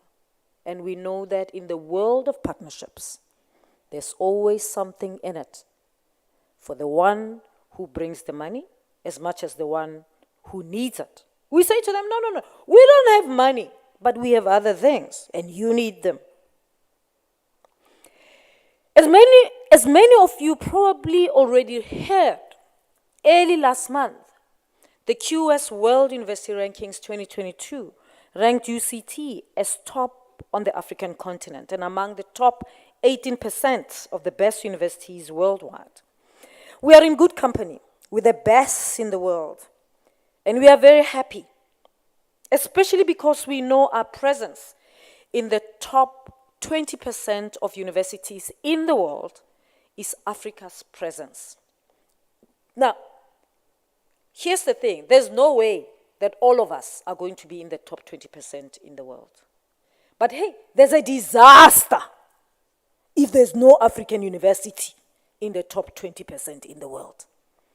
And as far as should worry about that, every government on this continent must worry about that. So when you have one university or 3 or 5 or 9 in the top 20% in the world, you celebrate them, even if they're not you. You ask, how do we make sure that they don't get off as we work to make others join in, knowing that not all of them are going to be in the upper 20%. Despite the fact that we dropped 6 places internationally compared with the previous year's rankings, to be Africa's best university is a big deal for us. And here's a word of caution. Rankings depend on many variables. So when you see UCT dropping 6 places down in one ranking, doesn't mean we did badly as compared to last year. Because in the rankings, they are relative. They're in comparison to everyone else. So you can do better than you did last year and still go down. All right? So the word of caution is rankings depend on many variables. And the most obvious, perhaps, being the number of institutions that have been ranked. People never check. I had some vice chancellor of some university earlier this year going on Twitter, making noise. No, we are number 2 to UCT. We beat that university. I was like, whoo, how short-sighted. And he was so bold. I'm quite happy for you to record me and put it on social media, because it's very embarrassing. He boldly said, next year, we'll be number 1. I mean, and the country was so happy. Suddenly the country went on to celebrate number 2. Sad situation. Because nobody looked at the gap between number 1 and number 2. It's so wide. It will be a cold day in hell if next year they become number 1. Professor Aluala, mark my words, let's chat next year. So, I don't think that's what rankings should do for us. To stand up and say, we beat so-and-so, we whatever, therefore whatever. Actually, nobody looked at what that ranking system, because the different ranking systems use different criteria. So you've got to look at different criteria. We at the University of Cape Town don't even have a strategy for rankings. We don't. We have a vision and a massive transformative purpose. And our massive transformative purpose is unleash human potential for a fair and just society. And that informs everything that we do. The fact that it translates in us being the top on the continent means that what we're pursuing in our massive transformative purpose is what we should continue pursuing. So I said that there are many variables, and not all variables in the rankings are entirely within a university's control, but are brought to bear by a myriad of external factors. What we know is that this year, the QS rankings ranked 1,300 institutions globally. 9 of these are from South Africa. QS uses 6 performance indicators: academic reputation, employer reputation, citations per faculty member, faculty to student ratio, international staff ratio, and international student ratio. Here's the thing. If you're not pursuing talent from anywhere it comes in the world, if you say, we are only employing Ibus, you can forget about getting anywhere. Or we are only employing people from Venda, because we are in Venda. If you say we are only employing only South Africans, you are harming one variable. Of course, we look at what's the ratio between the local and the international? How do we put it together? We don't just do it blindly, but we will not miss talent. It doesn't matter where it comes from. If talent comes from Ghana, we chase it. As much as we chase talent that comes from Winterfeld or Philippi. UCT has an outstanding academic reputation indicator. And we are truly committed to continue leading the way as a highly revered academic institution of higher learning. Academic reputation in the QS rankings contributes 40% to the overall score. And for this, I wholeheartedly salute our dedicated teaching and research colleagues.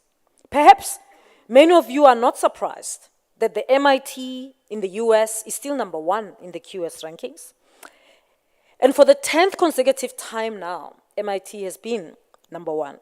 And Oxford University in the UK follows, while Cambridge and Stanford both took 3rd position in 2022. Much to our joy, QS World University Rankings by subject, which many people don't even look at, ranked UCT's development studies 10th in the world. Also, 5 subjects taught at UCT, anthropology, archaeology, architecture, built environment, geography, and medicine, were ranked in the top 100 in the world. The truth of the matter is the reason why we are ranking top in these is because our location gives us advantage. We have an unfair advantage when it comes to development studies because we are in a developing country and we take the challenges of the developing context very seriously. Our curriculum and our research and our whatever. That's why we are 10th in the world. And by the way, it's not the first time. It's not the first time. For the past 10 years, we've been in the top 10 in development studies. By the way, at UCT, we don't even have a department of development studies. We don't. We don't even have a subject, a module called development studies at undergrad. We don't. We only introduced a master's program in development studies in 2018, 2019, when I was Deputy Vice Chancellor. I said to them, come on, guys. What I did, I said to them, I want to see why we are top 10 in development studies. And then I looked at all the publications and all the teaching development studies. They're in economics, they're in sociology, they're in public health, they're everywhere. Why? Because the curriculum draws on the strength of being in the African context. Do you know why our medicine is in the top 100 in the world? And why infectious diseases, we are in the top 50? Here in the Western Cape, infectious diseases is a big problem. HIV, TB, drug-resistant TB, it's a problem here. So we are in. You should go to Kailicha, Google it, you'll find our research centers are there. We have built. There, we work with communities, and that's because that's the advantage of being here. Where there's the problem, we make our local problem becomes our strength because we are committed to trying to solve this problem. Now, if you say we are in the top because we are elitist, we don't care about Africa, think again. The reason why anthropology, archaeology, is because of our location. Okay? Undoubtedly, high rankings are excellent for a university's rankings. They are often a catalyst for an institution's ability to attract quality students, quality academics, and first-rate researchers. Funders are also most likely to have time for you if you knock on their door soon after scoring high in the world rankings. I guess that's why the Vice-Chancellor upcountry was going up and down. We wanted every boardroom to be talking about their university, nevertheless. So, of course, it matters who ranks you and which other credible universities feature in the rankings. Yet, some of you may not believe me that for some reason, for other funders, sometimes including government, excellence and high rankings give the impression that an institution is sorted. It gives a sense that the institution is swimming in money simply because you are doing well. There's an impression that you no longer have needs and you no longer deserve to be funded. It becomes a competition. We must bring them down. We must beat them. That's the illness of this continent. UCT knows this story very well, and it's not a pretty one. It's an ugly one. In this conversation, I aim to argue directly and indirectly that because we are performing well, it does not mean that we are rich or we are okay. It is not yet to huru. A lot needs to be done and fixed, especially after the ravages of the COVID-19 pandemic. Needs have increased. And if I, as the University of Cape Town Vice-Chancellor, can say this, you can imagine about many other universities. But let me give you some key demographics. I know that often when a university performs and is respected internationally, there is also suspicion that it does not serve the local and it is not interested in admitting black or poor students. I've already told you the other impressions, right? You have money, you are wealthy, you are what. There's other things. You are arrogant, you don't take black students, you are anti-black, what. Now, let me clear this. UCT's demographics are increasingly aligned to our transformation agenda. In 2021, we had the following South African racial profile targets for us as a university. South African, I said, right? Because we are unapologetically, challenging me if you like, we unapologetically make space to admit international students. Because we are not training graduates for only their tribe or their nationality. We are training them to be leaders in the world. We don't want them to graduate. And once they graduate, it's the first time they hear that there's a country called Sri Lanka. And how people from Sri Lanka think like, talk like, whatever. So we are deliberately. We also don't want them to know. We don't want them to graduate. And suddenly they hate Angolans or Ugandans. No. We want them to know that there are people as smart as you are in Somalia, in Uganda, everywhere in the world. And what makes your scholarship strong is that you have a diversity of people or engaging on that scholarship. If you only have the people who think the same, eat the same, pray the same, smell the same, whatever, you are impoverishing your institution. So here, I'm giving you only the demographics, our racial profile targets for South Africans. But we have over 100 countries represented on our campus, and we are proud of that. That doesn't mean we are not taking South African students. We do. The majority of our students are South Africans. Now, the racial South African profile targets that we had for 2021 were that we wanted 38% African, 18% colored, 9% Indian, and 35% white. But the actual demographic profile of 2021 South African enrollment was as follows. 34% African, 15% colored, 6% Indian, 19% white, and 26% undisclosed. Undisclosed because we give our students the right, just like the South African Constitution gives them a right, whether they can disclose or not their race. Okay? Otherwise, we use apartheid categorizations of race, so we don't force them. So we had 26% that are undisclosed. And of course, every time you talk about this, people say, well, it's white people trying to hide. No, no, no, we checked. Actually, there are many, because when they come at first year, we use other variables to check where they come from. There are many black students who also don't want to disclose. We can argue about that another day. It's not the issue for today. The reason I'm telling you this is to make you aware that the fact that we are highly ranked doesn't mean we are anti-black.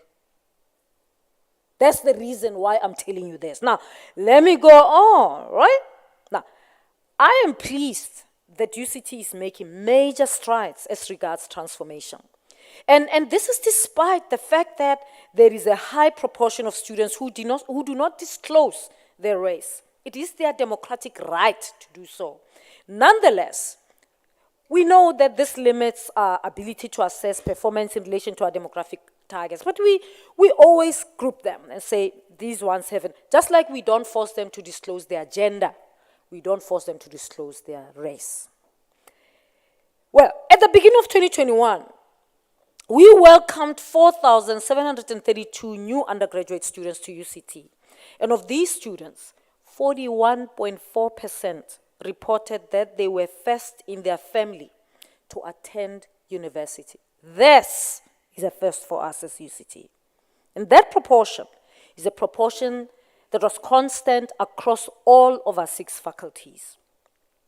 And the fact that faculties have achieved that demonstrates the commitment of our faculties and academic departments to transformation and gives us a firm foundation for unleashing the full potential of emerging generations, okay? I'm giving you those because I don't want anyone to say you rank higher because you have a majority white students. There's a university in this country that has got majority white students and a minority black students, and it is not UCT. The less I say about that, the better.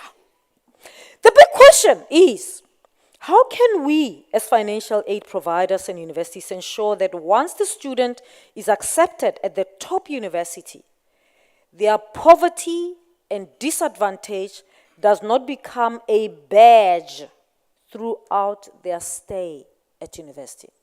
Okay? So we can all talk about accept students from all races. We at UCT, given our massive transformative purpose, we are worried about once they are in, then what happens? It's a very big problem to solve. And this is where I want to talk about the mooted NSFAS funding cap for tuition and residence fees. Because we at UCT, once a student comes into our university and registers, we want them to get everything that a student from a middle-class family gets. There shouldn't be a difference. If they're doing architecture and there's an assignment that needs them to buy material, they don't buy. They must all get the same. Competition must be on a same basis. Your dad is not going to buy you better material than the other. We do the same. And you who's poor, you are not going to be hustling and buy. You get the same. You don't have to pay for Wi-Fi. It's uncapped. You don't pay for bus service. I know you are thinking, oh, other universities. Yes, other universities charge separately. You run out of Wi-Fi, you must pay. For us, it's a whole package. So when people say we are expensive, no, it's because we don't lie to you as a parent or a student. We put everything in. The reason we do that is that we understand that the poor students come in and we don't want them once they are in class, your poverty shows up. The allocated Wi-Fi is over, and now you must hustle to buy a top-up. We don't want that. And that's part of our values, that's part of our inclusivity agenda, and I think that's something that funders, financial aid providers need to know. What are you funding? Here's the thing, NSFAS, we do not need a universal cap funding model. It is against the background that I outlined earlier about UCT's transformation and inclusive student fee approach that I wish to state categorically that the muted NSFAS universal cap for all higher education for residence and tuition fees is horribly a bad idea. It's a bad idea because what you're doing is that you want to bring the tuition fees and the residence fees to the lowest common denominator. There's no way. you are going to take it up to where we should be as a university. While I do not sense any malice on the part of NSFAS in considering this major policy shift, I strongly argue that introducing funding caps for tuition and residence fees across universities would cause more harm than good in the already precarious higher education student financial aid environment. South African higher education institutions are not the same. They don't have the same history and have different investments and risk profiles. They also offer different things. You can just compare the rooms where they stay. It's not the same. So why do you want to fund them the same? Is it because you want all of us to be out of the rankings or to all of us to be the same? I don't know, man. We are not the same, guys. So South Africa, we've got to think about this differently. We offer different programs. We offer different specializations, which determines our pricing as universities, our pricing structure. We are driven in a limited way by the basic principles of supply and demand. I say the principles of law and demand are limited, or the principles of supply and demand are limited because we are public and not a private institution solely driven by the market forces. We don't want to behave like a private university and start wanting to generate private and say we don't care for government, whatever, and then start pandering to other interests. Right? Other universities are choosing to do that. A university like UCT, which invests huge amounts of money, personnel, and time to attract quality students and scholars, does not need to be punished for its budgetary needs. These needs are directly driven by our brand equity. This takes time to build and sustain. Our brand equity is also a major asset for us and the continent to afford bursaries for our students and attract private and public sector funding for the institution. Raising funds is hard. There are no guarantees, and I'll talk a little bit about that. There are no easy victories. Primarily, our job is to offer the highest quality education possible. And UCT is making higher education accessible, quality higher education accessible, and inclusive even to the poorest of the poor. And we try by all means that when they come, they are treated, they feel the same as everyone else, and they don't stand out simply because they are poor. We do not need added pressures to beg for money as if it was our primary mandate. But why do we do this? It is for the dignity of our students. It is no longer debatable that the financial aid system for higher education in South Africa is in crisis. It requires more innovation and the broadening of the stakeholder and investor base for it to help more deserving students in a sustainable manner. The 2016 NSFAS expenditure review was a big wake-up call. For most families, higher education is too expensive and therefore affordable.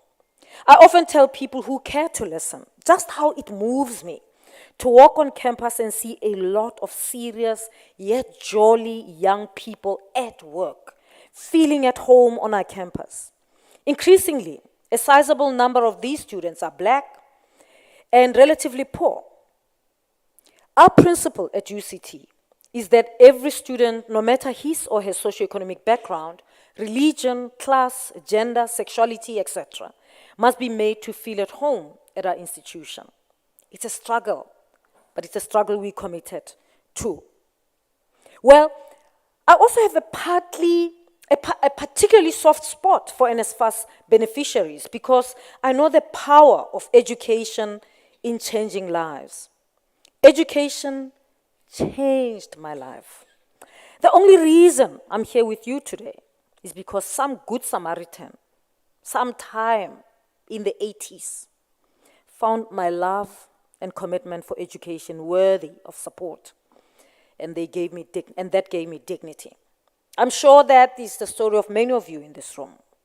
My plea is that NSFAS should do the same for poor students who work exceptionally hard to gain entry in a competitive space, such as universities such as UCT and others, on the African continent. Their success is Africa's success. It's not that student's success or that university's success. It must matter that a student has worked so hard to obtain better results to be admitted to the top university. Before I conclude, let me digress a little bit. You know, I have the Vice Chancellor Scholarship, right? And we take the top students, not only in terms of performance in the matric results. I mean, we have a whole algorithm for once IEB, and then we separate them from the CAP students, the ones who are writing government, and then what other universities don't do. We go computer science Olympiad, we take the top 5. Maths Olympiad, we take the top. English Olympiad, all the Olympiads, we take them. And some of them won the Olympiads. They didn't pop up in the top in the matric result. We take them, right? Now, as a result, we get a variety of students that we give scholarships. Right? Now, I often sit. This year I did this. I took a student, the top performing student in Mpumalanga. I put her results here. And the student who was all over the media in South Africa, who got to us through the English Olympiad, actually. Not through the performance. He wrote IEB, or I can't remember. Anyway, from St. John's, was writing all over the radio. He's going to Harvard and so on. Bright boy. They're both black. They're both South African. This one comes from a rural village in Mpumalanga. This one comes from Johannesburg. I calculated the scores. You know, we've got the scores, how we calculate. And the Mpumalanga girl beat her. Her scores are higher than this boy from St. John's, who had private school education, middle class upbringing from birth. Yes. And the Mpumalanga girl, all they dreamt of was going to the top university on the continent. Harvard is an unthinkable. Now, when you start saying we are going to treat you like University X, this charging this, and you are saying actually, it doesn't matter that you worked hard, and it's not our problem that you don't know that Harvard exists. We didn't say you should be born in a rural area. You must suffer like everyone else. That's what you're saying, NSFAS. That's what our government will be saying. It must matter. It must matter. South Africa has changed so much that young people, it's a girl, young people from rural villages of this country perform better than those who go to private schools. And they're black and they're women. All they need is support to get high quality education, exposure to the world, internationalization on campus, and they can fly. In conclusion, let me conclude with a blend of the institutional and the political. UCT is an incredibly exciting space for one to work and learn. I'm happy to be head of this iconic world-class African institution. I'm grateful for all the support and encouragement from dear colleagues, friends, and supporters across all walks of life. Yet, I would be lying if I did not also tell you that as a black African Vice-Chancellor, I face even more pressure to prove my worth and for funders to readily buy into my vision. Some funders, since I took office in July 2018, have left, and others have come on board. This is the story that the country doesn't know in the continent. Over the past 6 years, there's been a decrease in trusts and foundation income, which made up 75% of all donations in 2016 and 58% thereof in 2021. By the way, I'm telling you this because we are ranked. Do you think everyone wants to give us money? Let me clue you in, guys. Now, similarly, the number of trusts and foundations supporting UCT has decreased from 160 in 2016 to 128 in 2021, whereas income from individuals made up only 7% of total donations to UCT in 2016. This has almost doubled by 2021 to 13%. This is associated with a doubling in the number of individuals making donations, being 1,267 in 2016 and 2,532 in 2021. And here's the thing, Let me break it down, because I'm saying to you, individual donors have gone up, trust and foundation donors have gone down, right? Here's the thing. It is individuals, many of whom are black and not wealthy, who have now started giving. Because many of you will know I go onto social media and talk about giving to your university. Those are the people, our graduates, who have started, who believe in my leadership and vision, and so they give. But it is the establishment, the trusts, and the foundations that are giving less. Despite the fact that when I took over the university, we were leading in only one world university ranking. Now we lead in all 5 major university rankings. Of course, I haven't recorded any voicing going to Twitter saying that, but we lead in all 5 since the woman took over, the small little black woman, right? Now, that still doesn't say more foundations and trusts come. Because this is political. This is about a black woman. So if you're a funder in the room, think about it. Funders, of course, are very sensitive and are not always predictable. What matters is that UCT continues to build goodwill, to maintain good relations with our funders, whilst also working hard to build new partnerships. As I travel the world and meet with our alumni, as some of you might be following on social media will know, young people tell me, now I'm going to give to UC. Because I say to them, give, man. Doesn't matter, $50. Give to your university. And they go, yeah, Prof. And I say, they write to me, I've started giving. I say, what persuaded you? They say, it's you, man. It's you. But in the same way, the establishment runs away because it's me. So the black African woman is both a solution and the problem. One recent partnership is the pioneering UCT online high school, which we launched in 2021. We are the first university on the African continent to embark on this journey. Within a short period, this initiative has become an indispensable ecosystem for accessible and affordable world-class high school education, especially for learners from all socioeconomic backgrounds from across the country and the continent. To date, more than 4,000 learners are in grade 8 to 11.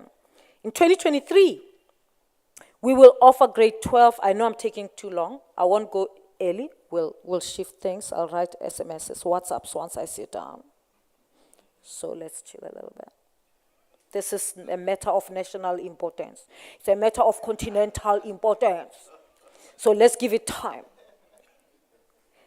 I mean, the deputy minister is not here. Why not? I mean, I might as well take his time, right? I mean, this is what I used to do when I was a teacher. I was teaching maths, right?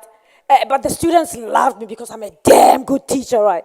So any teacher who missed their class in grade 12, I would be there. The teachers in the staff room were surprised. The students will come and call me, Prof, our teacher is not in class, come. They'll be like, wow, that's interesting. A maths teacher has been called to come to take free class. I'm like, yes, you must prepare proper. So this is a matter of continental importance. Let's focus. So the good thing is that our online high school platform is accessible to any teacher and any learner in South Africa for free. For free, okay? If you register, then you get one-on-one teaching, one-on-one coaching, you get assessments, you get whatever. But it's available for everyone for free. We do that. Because why? Our massive transformative purpose, unleash human potential for a fair and just society. And here's the thing. Our online high school project is also in partnership with our alumni. I am very particular about this. I'm parochial. If it's an alumni, I want partnership with them if they're doing something great. I'm not going to be partnering with an alumni from another university before I consider whether our alumni, if they're in private business, I can partner with them. Because an alumni cares about the university, wants the university to succeed. So we partnered with the company That's started by one of our alumnus, the Valencia Institute. There are experts in learning design, robust technology, sophisticated analytics, excellent support services to enable their partner schools to make the greatest possible impact. They are not the only ones. We also recently launched our UCT digital bootcamp. Again, we partnered with our alumni. Okay, but finally, colleagues, let us accelerate efforts towards making education accessible to deserving African children, no matter how poor and underprivileged they may be. Let us genuinely engage with one another on African and international best practice and explore different ways to meet noble goals. Let's not just think universities are the same and everyone has to be treated the same. There is no need for scapegoating, and we must avoid the trap of easy solutions.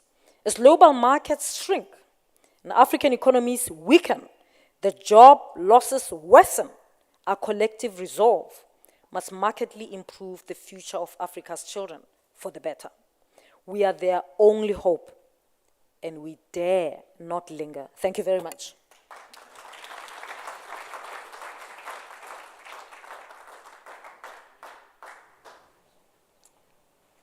Well, Prof, I must say, you know the tagline for the SABC is independent and impartial. So I can't say, please give a standing ovation. But thank you very much for that spirited presentation. I think there are quite a lot of questions, and I must say, I think you probably slayed a lot of us naysayers who were poised with questions about what you were raising. As you say, you make up for it with your brand equity, your vision, you live up to it. Let me just please call up Cuthbert Tembeza, who is the MasterCard Vice President. Please don't break the other leg. Who's a MasterCard Vice President, Head of Government Engagements, to hear from them how they support various higher education projects. And then we can engage in a question and answer session, because I think a lot has been said that many of you, I'm sure, are itching to raise questions. So I don't know where you would like to do it from. I think you can do it from there, Mr. Tembeza. Would you like to do it from there? Or okay, you've got a presentation, or you, okay. No, I'm saying you're welcome to do it from there. You're welcome to do it from there. Please go ahead. And I'll just sit between you if that is okay. Thank you very much for this opportunity and for NSFAS inviting us to this event.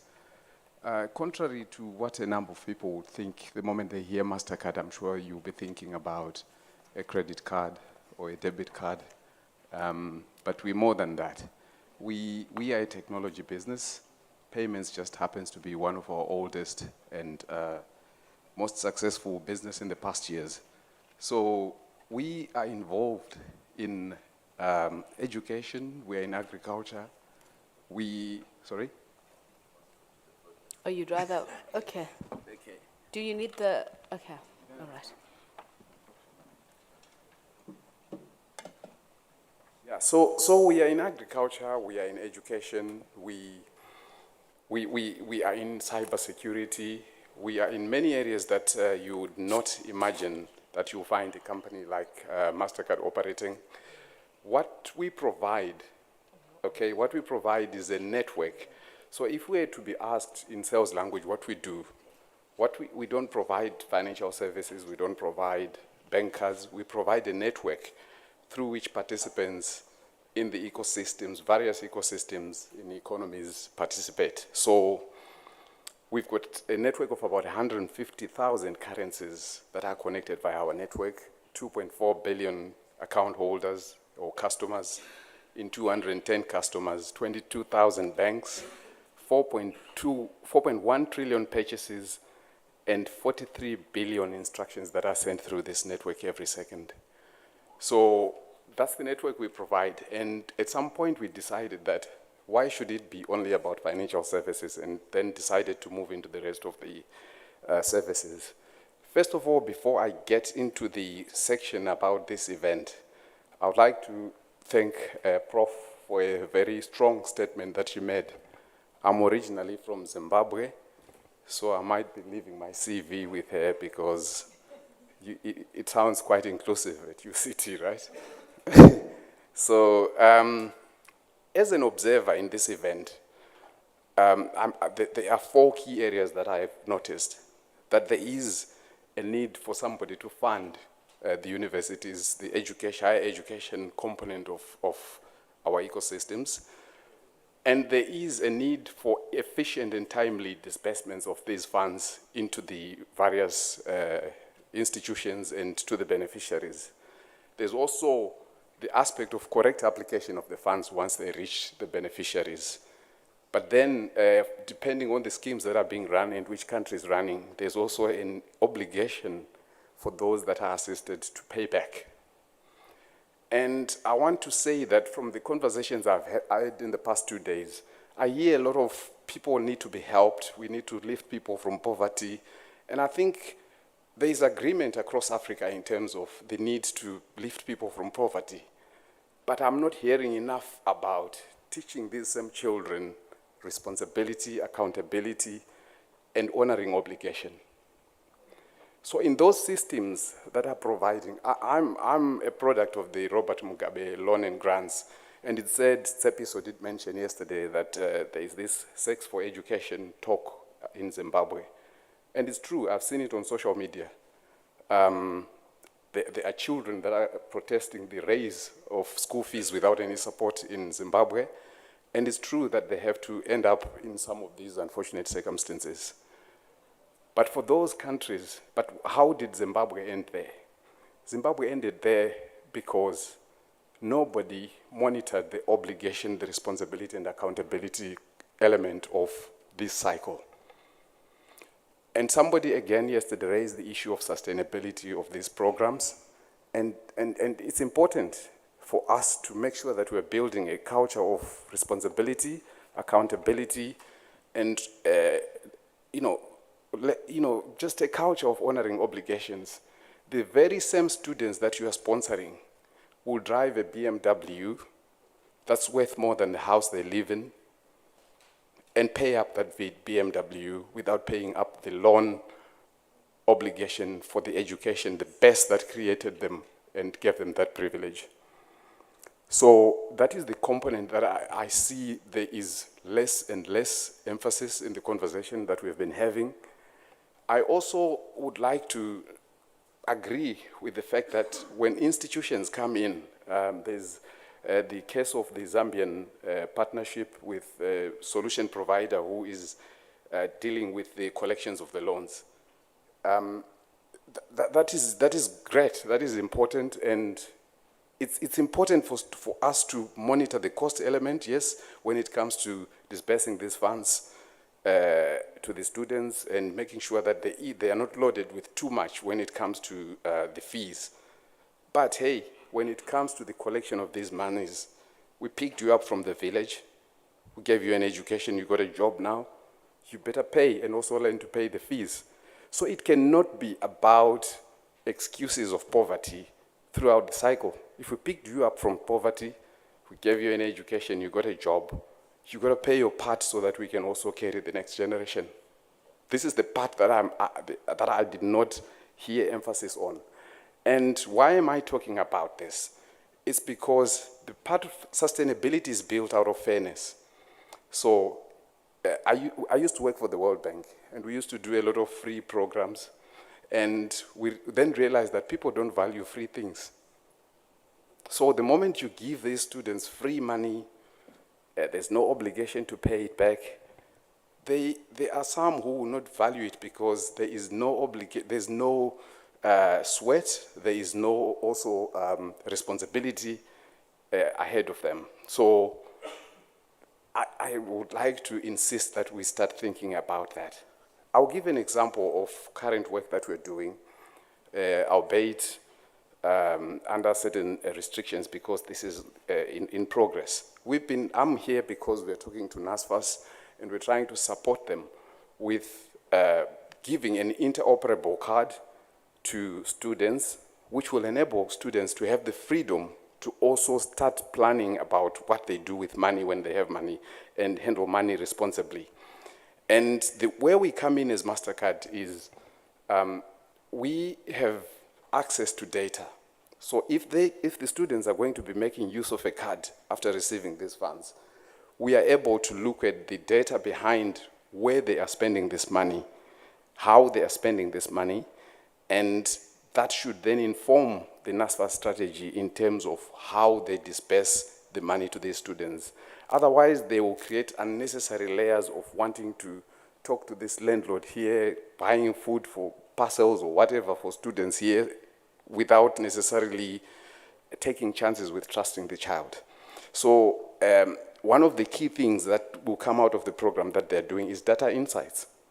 We are moving into a world where data is important and data is valuable. So we would like to bring that benefit to any partners, including NSFAS that we work with and that use our products.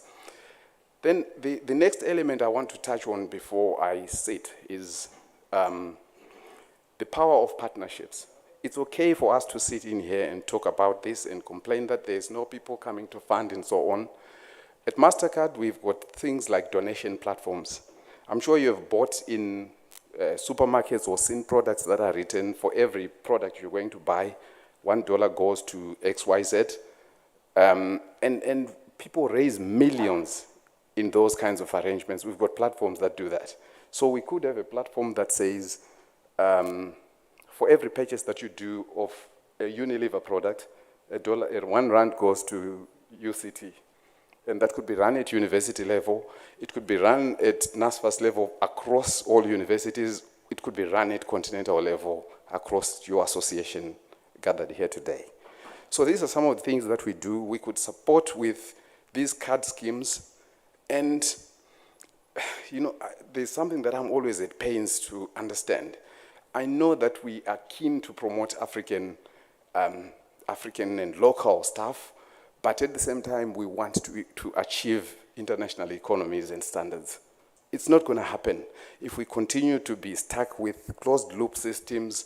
I've always wondered why every 3 years a new system has to be brought to disperse this, has to be brought to disperse a social grant, has to be brought to disperse an agricultural support product, when I've used the same bank account since I started working. We should be able to build sustainable systems and replicate what has been a success with each of us. So yesterday we listened at the Zambians and what they're doing. If that platform is successful, why can't it be replicated across the members? Why do you all have to start from zero?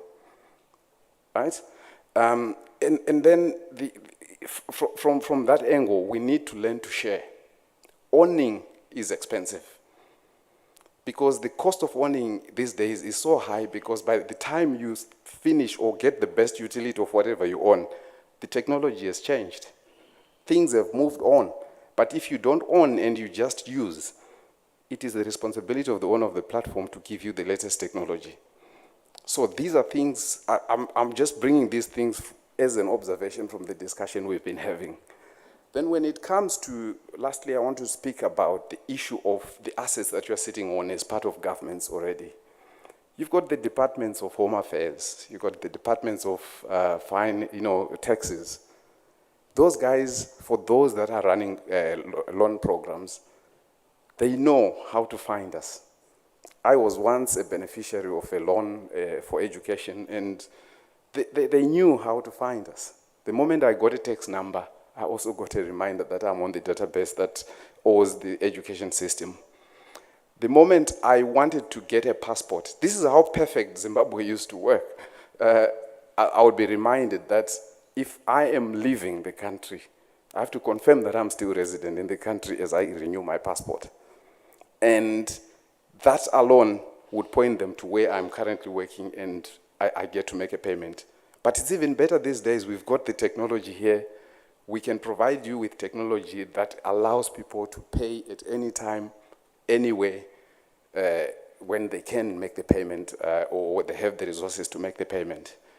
And e-commerce is the way to go. So you can imagine if you had a database of all those people that owe you, and you had a platform like what the Zambians discussed yesterday, and there was a call to action button where you would just go at the bottom and say, pay now or make multiple payments for the next 10 months or whatever. And it takes you out to a checkout screen where you enter the amount you're paying or the recurring payment that you'll be making. That's where the world is going, and you have to move with the world in order for you to achieve what you want to achieve.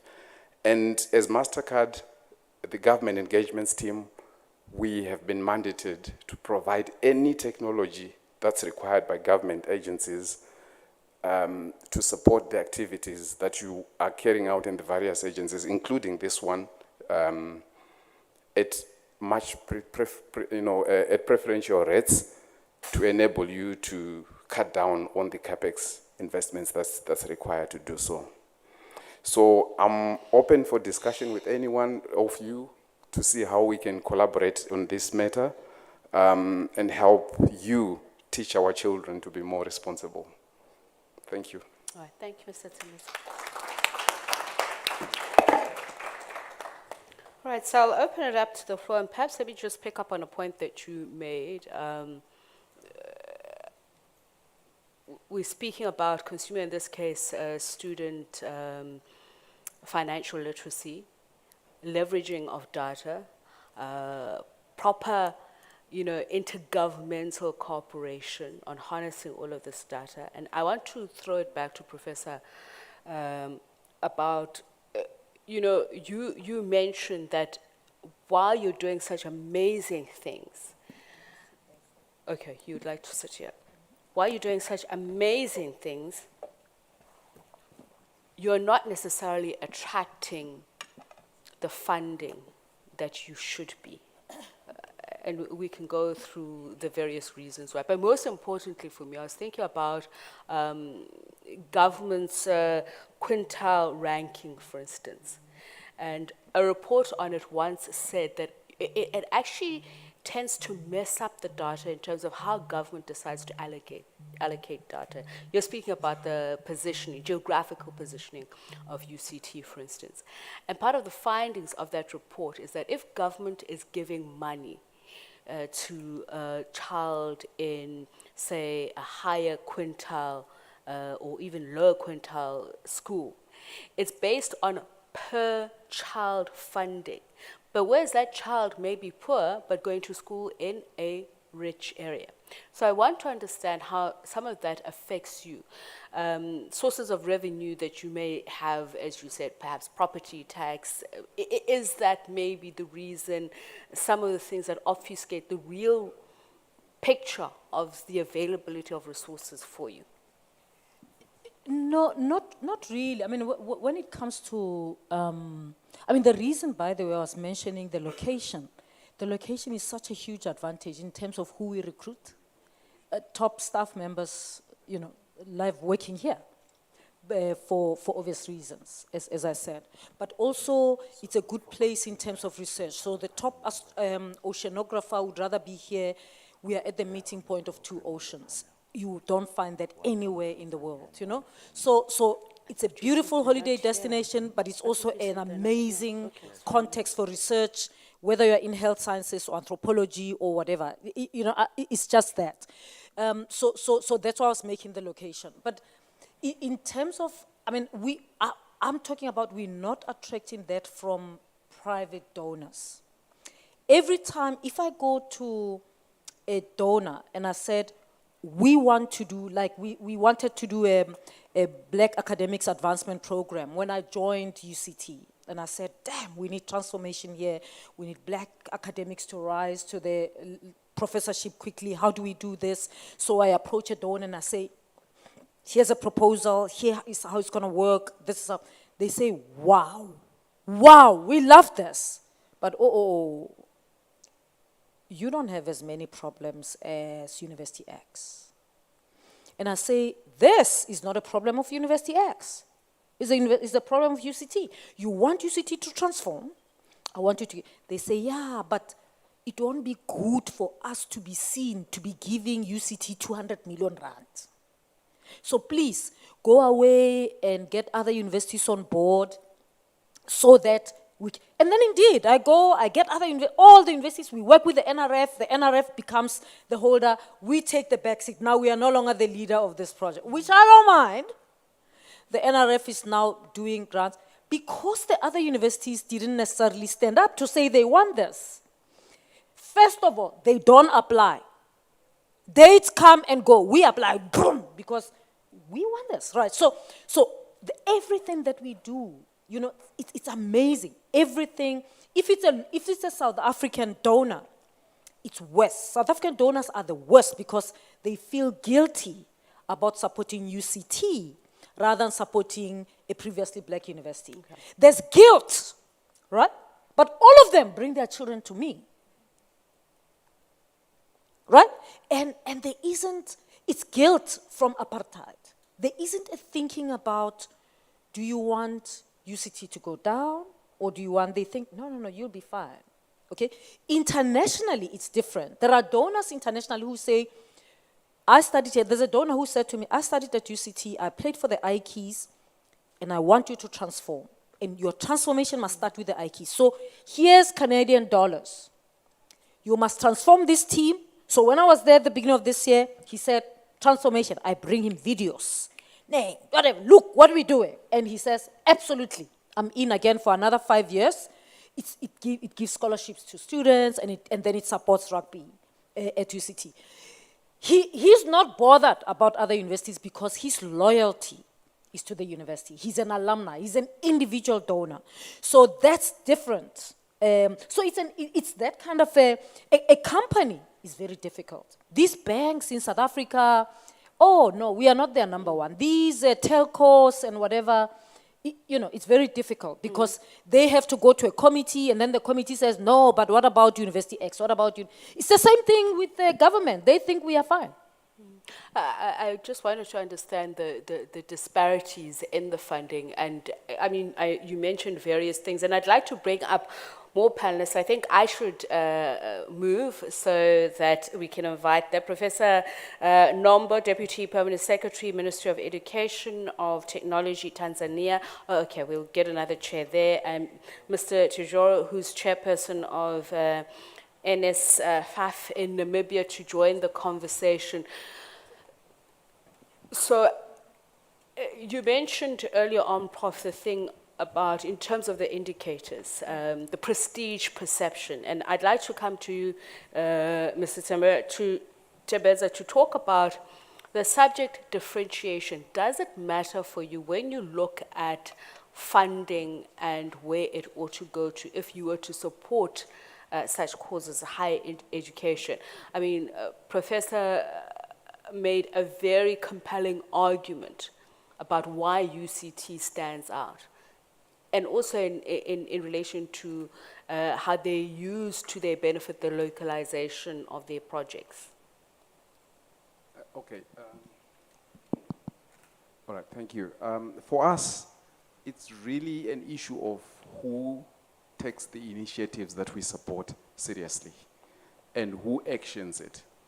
Because, sometimes I hold the most difficult portfolio from a government engagements point of view because the conversations go on and on and on. And then at some stage during the conversation, there's the issue of procurement that must happen.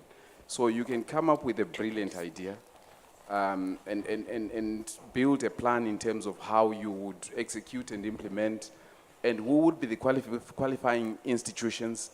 But at some point, you just get stuck because the PFMA comes in, because the procurement regulation comes in.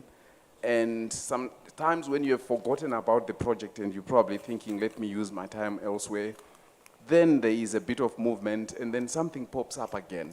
So I think there are a lot of things that determine who we end up working with. But do you consider that? Initially, we would have a program that we would say, okay, so when I look at the key areas we look at the government's ability to collect revenues, right? Maximize revenue collections and its ability to disperse, be it to businesses, be it to individuals, or be it to students. We look at it under the umbrella of disbursements. And then we really don't care who we work with as long as they carry the government umbrella. but the success rate is limited by the speed at which each of those participants moves at. So what I would really say is there needs to be a bit of creativity from an execution point of view, because ideas expire these days, and they expire fast.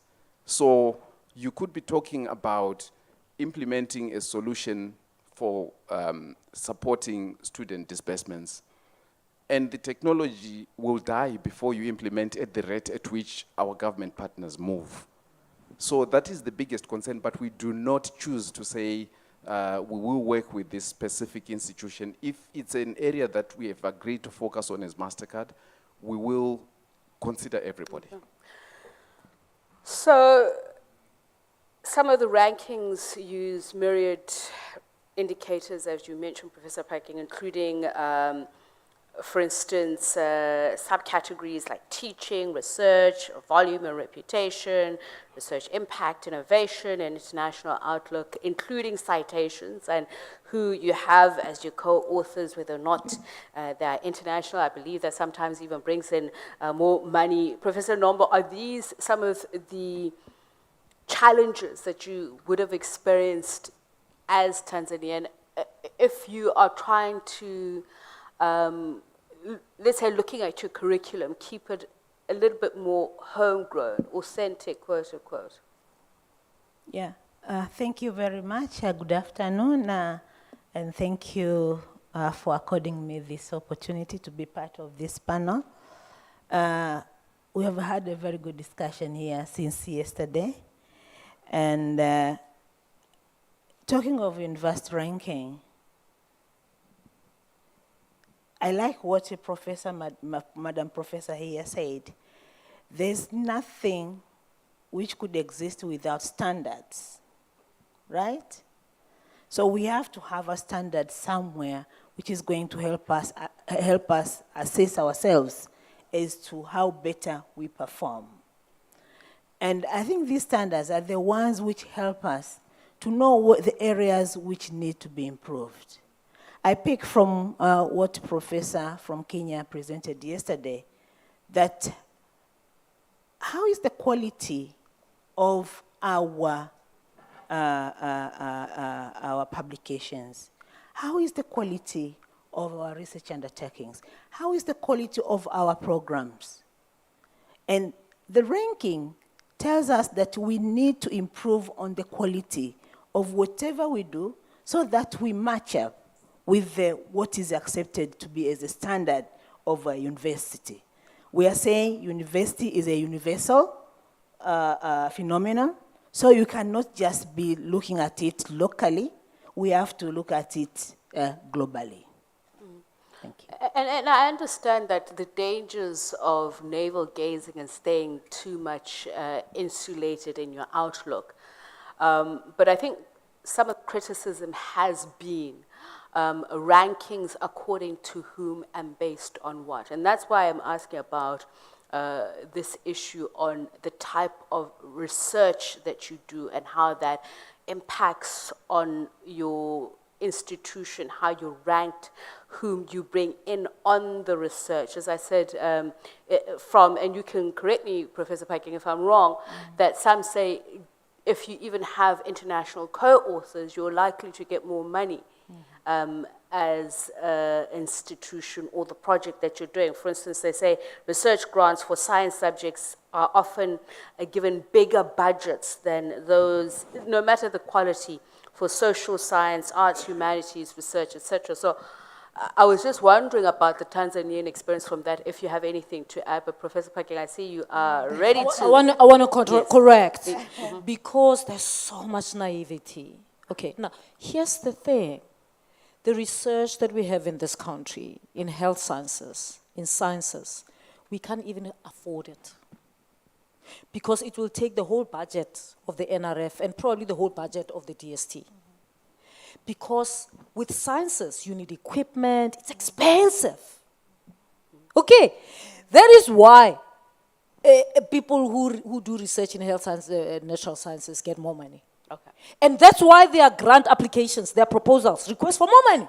It's got nothing to do with white people or bias towards science. When you're doing research in social sciences, you don't need a lot of money. I do research in mathematics education. Let me tell you, I can cope with 100,000 rand per annum. I'll be fine. I go to schools, I go to classrooms of universities and schools. That's enough. Right. Now, if you want us to do the top HIV research, cancer research, all the innovation that we have here, you will never get it for 100,000 rand. So South Africans need to open up. And then the second thing about rankings, here's the thing. There are different rankings. I talked about the 5 major world rankings. They have different criteria. There's nothing in that ranking that says, are you authoring with white people, with international people, whatever, whatever. No. It's about citations. And here's the thing, my sister. You see, this is a business of ideas. The beautiful thing about academia is that you are cited, not because people agree with you. Because of what you wrote. The issue is the impact of your work. When we judge the impact and we show your H index is this, whatever, is that even people who don't agree with you feel that you are relevant enough to disagree with. The worst that happens is you write and nobody cares. Nobody reads it, nobody whatever. That's the worst. So don't even be fooled that in academia, you don't have to agree. No. You just have to take me seriously. That's all you need. Come and disagree with me, call your friends to disagree with me. That's fine. My citations go up.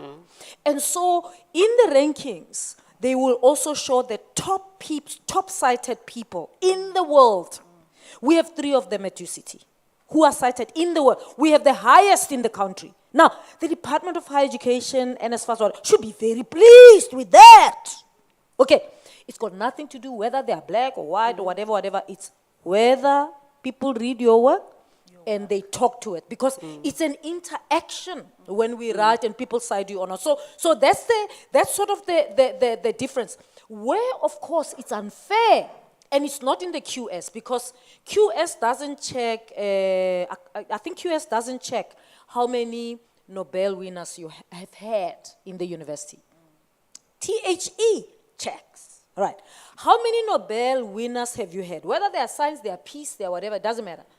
Did they get that Nobel whilst they are in the university, or did they get it after? So were they an alumnus, whatever? So in that case, that's not very fair, because some universities have got a history of support, whatever, so of research, So obviously, the black universities wouldn't have that. But it's not all the rankings that do that. All right. Okay? Yeah. And then people don't check. Some universities who play the game of rankings, which we don't, they know they want to go ahead of this one, so they check. Who has been cited in the world? Boom! Professor so-and-so in India. Professor so-and-so in India, can you become our professor? And then they hire them, they pay them. They never come to South Africa. They come here once a month, once a year, they go. And then we don't play that game. Okay. Now, I'm glad you answered that, because we need to talk about the inclusion and exclusion of data and how people unpack it, because I shouldn't be afraid to ask those questions. And these are some of the issues that have arisen from this discussion. And we'll talk about the purchasing power parity as a result of that, because I'm also interested in that. Not now. Mr. Tujoro, please talk to me about NSFAS. Professor Pekeng raised the issue of the caps. NSFAS capped the envisioned amendments. And I think the issue was raised, I think it was yesterday, that we need to really be circumspect about whom we give funding to at the expense or exclusion of whom. So self-funding is something that's obviously very hard to swallow at a time when the economy is in free fall the way it is. The cost of living is very high.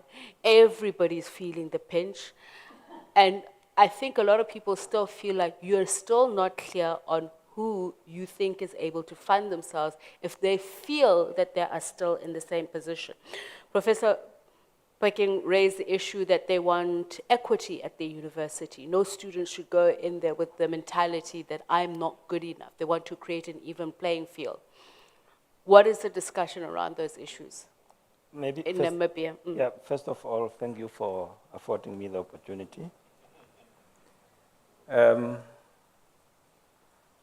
My day job is in the healthcare financing, and I thought to have issues that side. It is so intriguing to hear as to how the educators are grappling with so many interest groups. Coming from yesterday, I think the theme of this session or plenary is what does the university ranking, in my own word, has to do with us, the funders. I wish Professor Pakeng, is it, was once a mosquito in the walls, boardroom wall, in order to get to listen in as to what the conversations are that are being spoken there. You mentioned it yesterday, sex for education. We had I think in last week, a headline where our delayed payment is apparently forcing first-year students to go into blessed relationship where they would have to see to it before they get the money that they are in school. Resources, not an economist, I'm told is always finite. So little that you have, that needs to be given to everyone. We're talking about ranking of universities best in the world. If you were to look at that ranking, from my perspective as a financier, who are sitting with people that have no means whatsoever, how many of them would you get to those varsities? The balancing act that you would have to engage in order to see to it that you get most of those students in school. I think it's my brother here who spoke about the way, the responsibility and accountability that students need to carry in the way how they use the money that they are given. If you were to have some that will go party, some that would want to be taken up or accepted in these best of class universities, and those that would just want to be in a varsity. That's the challenges that we are grappling with. And if we were to militate against capping, universal or otherwise, how do you get to balance that budget? So some of these things are necessary evils that you need to have in place because you are the only source for most of those people to get them to that school. Somewhere, somehow, out of pocket might be necessary. We know that some of them, if they cannot get that extra, would go out of school or engage in other activities. But at least as government, your equity will be to try and get as much to everyone that deserves so that they can be in school.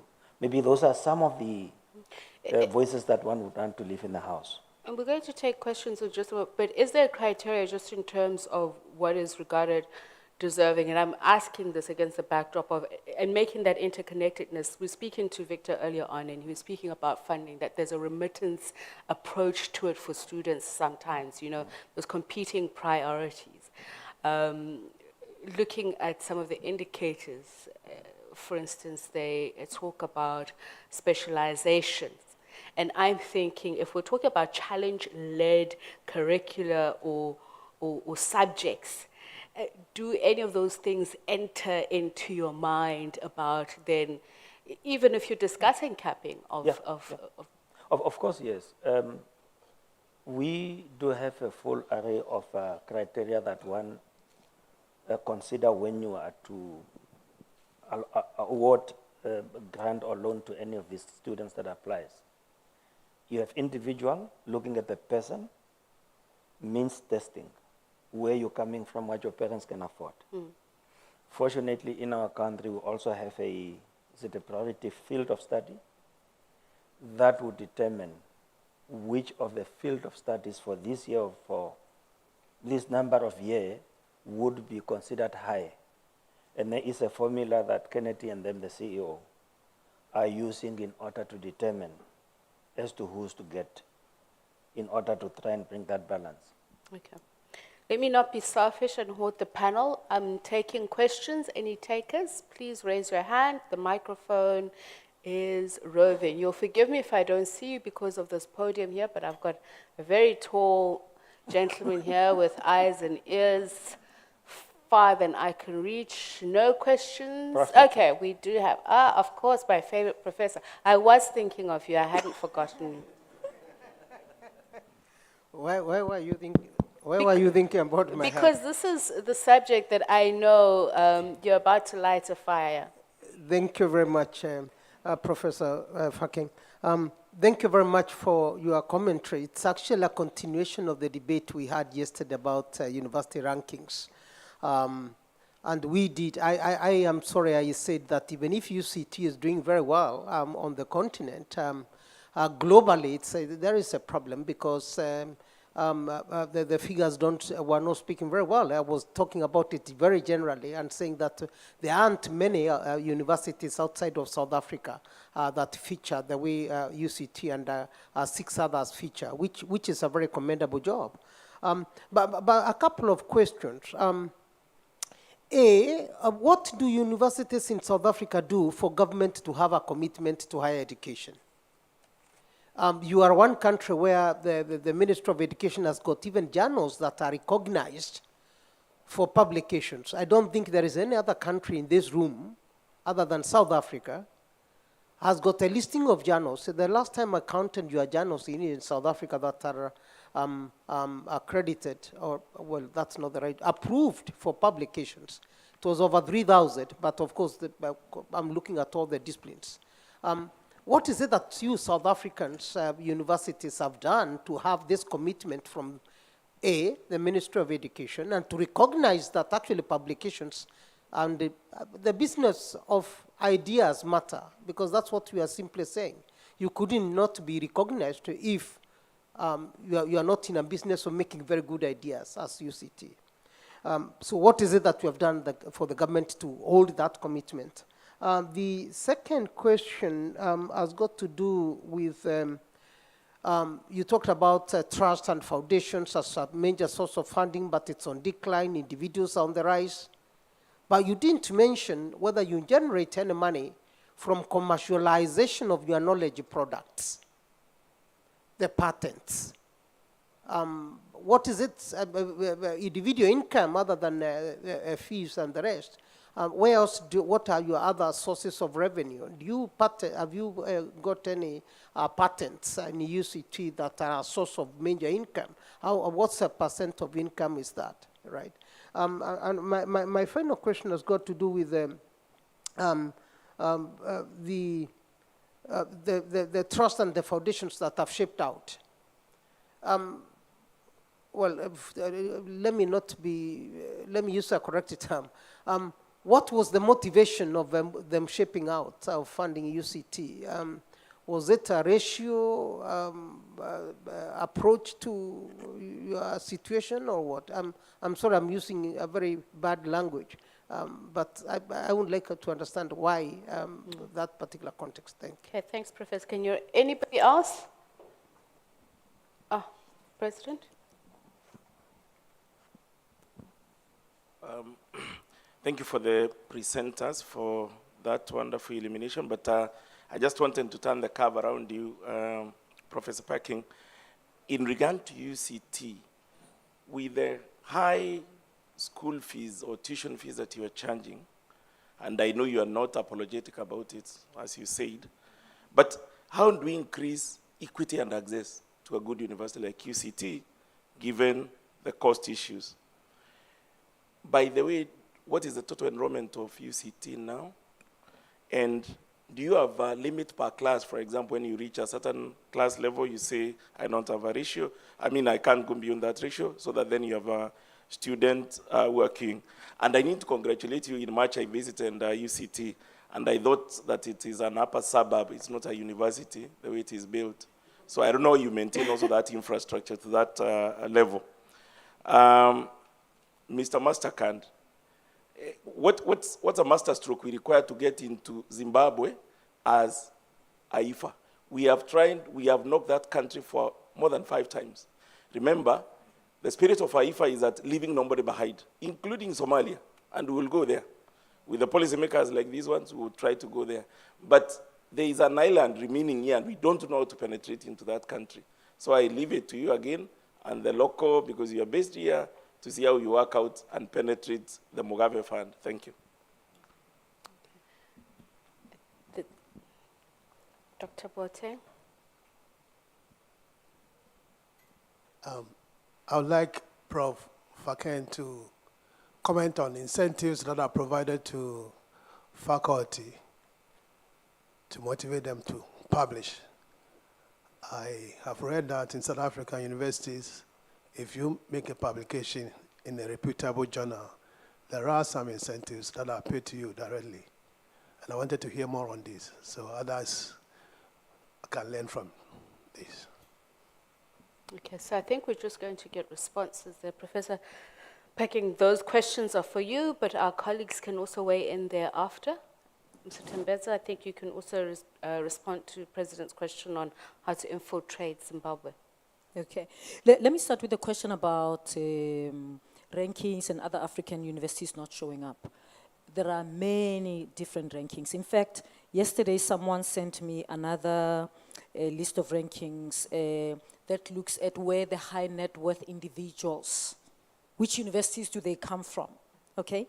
And actually, there's a lot of African universities. Of course, UCT is #1. We get the top students in the continent, and we do a good job, okay? But here's the thing. Number 1, 2, 3, 4, 5 is a university in Ghana, University of Cape Coast. And University of Addis Ababa is on the list in the top 10. Aswan University is on the list. University of Ibadan is on the list. You know, so it really depends on what ranking you're looking at. If you are going to say, well, because African universities are not there, then the measurement is not relevant, you are fooling yourself.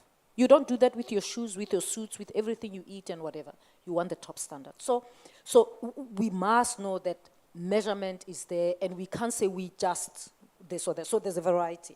Now, so it's not as bad as you say. And by the way, there's also different rankings. The THE, for example, has got graduate employability rankings. We've been in the top 100 for the past 5 years. They've got the most international university. We've been number 36. You know, so there's many things. So it's just that there's one that shows overall, you know. So I'm gonna ask, sir, that you educate yourself on the different rankings. What we do at UCT, what we do every year when the rankings come, we don't plan for the rankings, but when they come, I give my research department, there's an analytics room. I say to them, they analyze. How have we done against ourselves in the rankings? And how have we done against everyone else? And then we look, did they change their criteria? Did they whatever? We just to educate ourselves. They don't shape our strategy. Rankings don't shape our strategy. No. Our strategy is shaped by who we want to be. Our massive transformative purpose, which is about social justice. That's what shapes us. We look at that just to educate ourselves so that we know, why is UJ jumping up and down? Is it? And then we know when they just, you know. We look at them, you know, from that perspective. Now, the other question that I want to get to is the one colleague that Professor Boateng mentioned, incentives for academics. Professor Boateng, you'll be pleased to know we are the only university in this country that does not incentivize academics for publishing. And yet, we publish the most, and we are the ones leading the continent. And let me say something about incentivizing for publishing. They will sell it to you as good. I'm a scholar, by the way. I'm not a vice chancellor and JNJ. I'm a scholar, I'm a rated scientist. Here's the thing, it kills scholarship. Because what it does is forces academics to go for the lowest journal they can get to publish in, because it's on the list of South African. The list of South African accredited journals for us is neither here nor there. We go for the top journals in the world. We don't care whether South Africa puts them or not. And of course, all of them that we go for are on the South African list, but there are ones that are low quality that are not, that are there that we don't go for, that our academics won't go for, because we don't incentivize them. And my view, I have worked in other universities, by the way. UCT is not my first. I've worked in a university where we give, it's one of the top 3 when I checked, in giving incentives. It doesn't improve scholarship. It kills scholarship because people go for the lowest possible way. They start calculating how much they're going to get and what car they're going to buy, right? It's not about scholarship. And then it also doesn't produce the number of outputs you want. Okay, now, if you want rankings, I can tell you the simple things, and I've traveled many African countries, and I work with universities elsewhere on the continent. Here's the thing, there is no university in Nigeria that's going to hire me as vice chancellor. Even if my CV is better than all of them, no way. Why? Because in Igbo land, they only hire Igbo. You must be Igbo. In Yoruba land, you must be. Same in Tanzania. We are the only country that will hire foreign nationals to be vice chancellor. This is taboo to talk about in this country. Even Zimbabwe will never hire me to be vice chancellor. Never, ever, ever, ever. They love me. I've got relatives there. We can talk. They call me to help them. But they will never hire me. Tribalism and nationalism in this continent is big. Forget about rankings. It's got nothing to do with it. It's got nothing. Because here's the thing. Scholarship grows in a diverse environment. There's power in diversity. You know what diversity does? It makes people see things that others don't see. When I'm sitting with a Ugandan around the table, they have had a different lived experience. And we may be the majority of South Africans, right? But there's a Ugandan, there's someone there from the US. Their lived experience is different. They went to schools different. They ask different questions. They say things that I don't see. So this idea of just being nationally or tribalistic in hiring and whatever kills scholarship. Because you sit around the table, you smell the same things. You don't even realize that I at UCT have the problem of dealing with how can you set an exam during Eid? How can you? You don't have that problem in your universities. Not at all. I have to contend with Eid, Rosh Hashanah, Yom Kippur, all the holidays of all the nationalities. Do you know how powerful that is for my context, intellectual experience of our students? Seeing the Hindu students say to us, you are going to cancel this exam on this day. Just like we don't write exams on Christmas.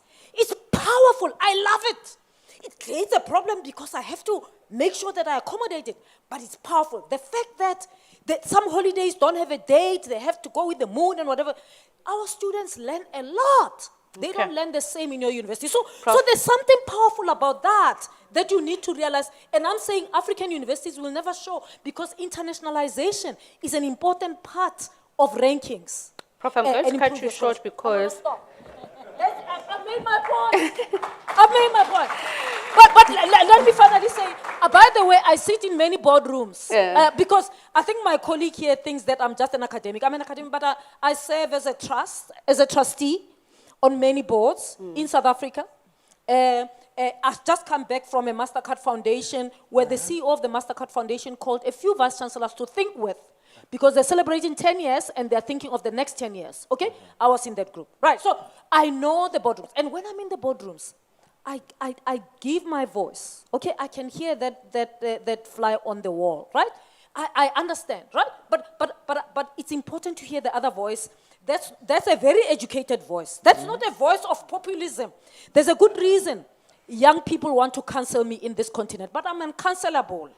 Because I agree with you that we don't focus on values in this continent. Okay? So when I say to them, it is much better to save that 200 rand. That 200 rand that you are going to do nails with. Save it and see what it will be. Just put it in unit trusts. and see what will come about. People say you are dissing people. No, no, no, no. I agree with you. There's something about, but it's, for me, it's, not, it's broad. Prof, It's I'm, about values. I'm going to truncate you for this reason. Professor Kenyeri did ask 2 questions, and I think I'm also keen to hear the answer to it. Revenue generation from the work that you do, and most importantly, this is very interesting. I think it's a teachable moment for all those who are here, whether you're from a funding perspective or for the university. The reasons why some of those trusts and funds defunded the university. Was it personal? Was it political? What do you believe the motive is? I think it's just to try and get perspective. I mean, I can tell you, I think for the Mellon Foundation, for example, which is an international grant, it's no secret. They've changed their strategy. They don't want to fund Africa anymore.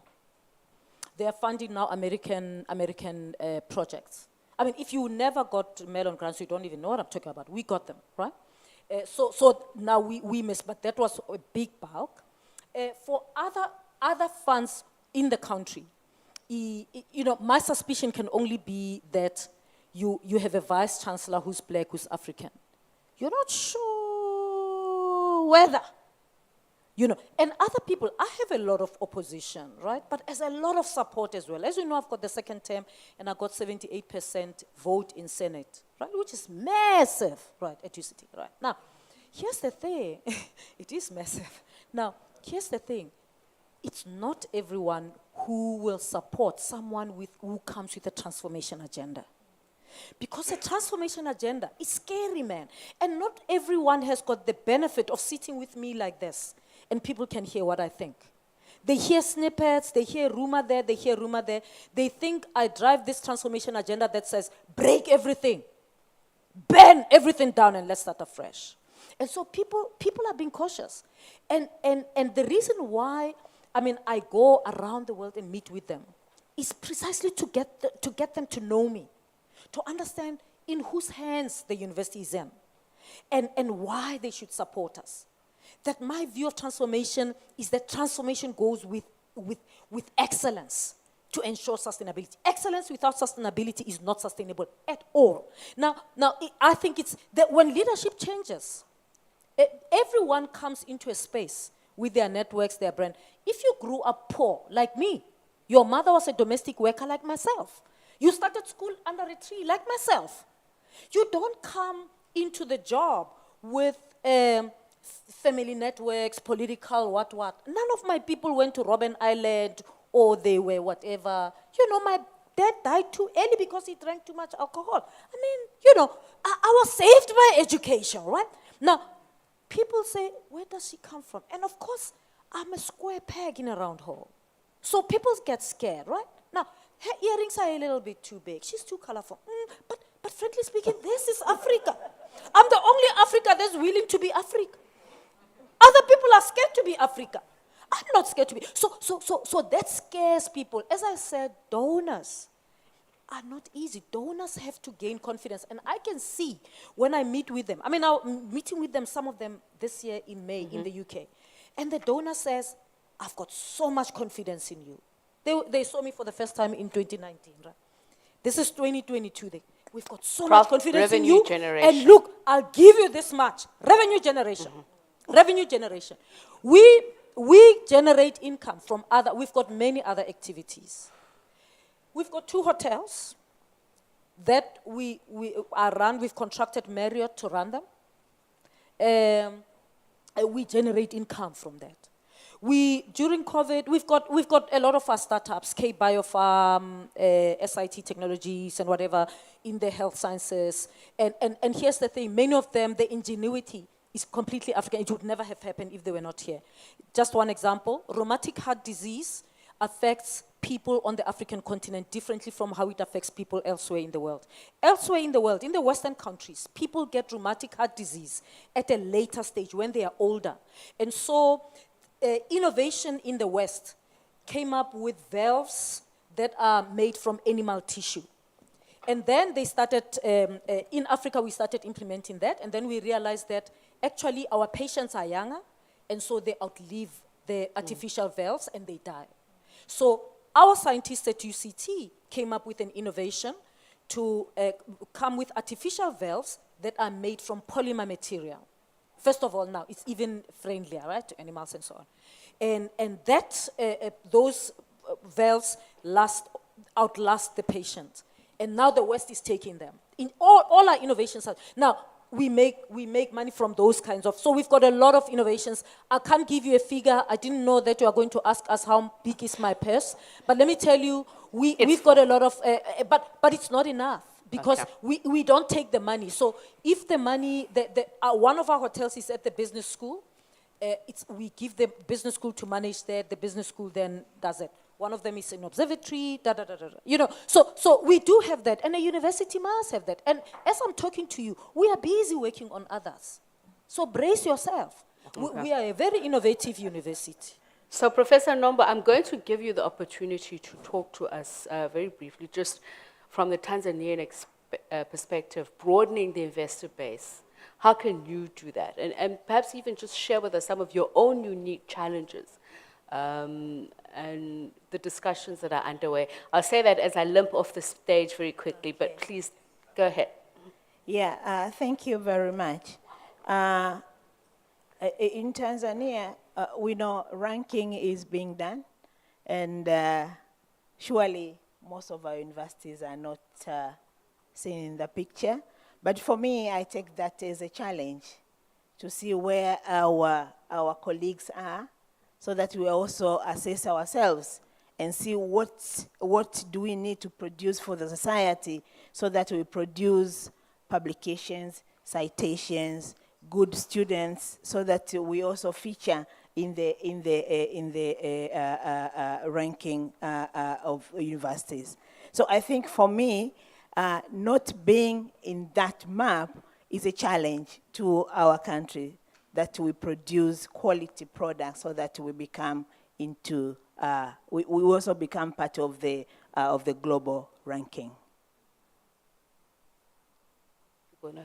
Okay, let's just, anybody who with final questions?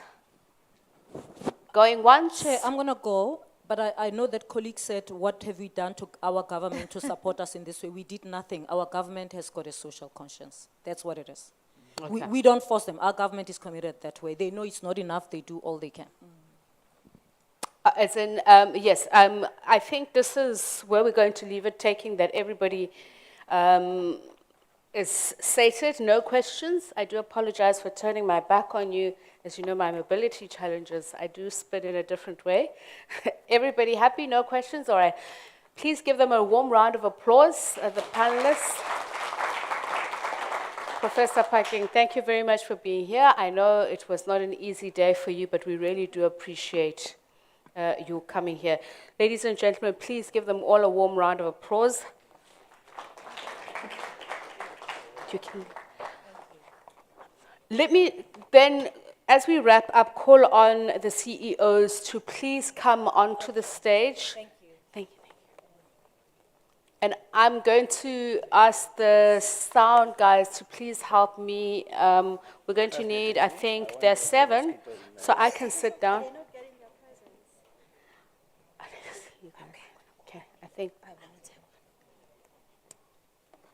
I'm going to ask the CEOs to please come on stage. Mr. Wanyama, Mr. Badru, Mr. Petekere, Mr. Nongoko is not here, President. If you could also join us, Ms. Sayinzoga.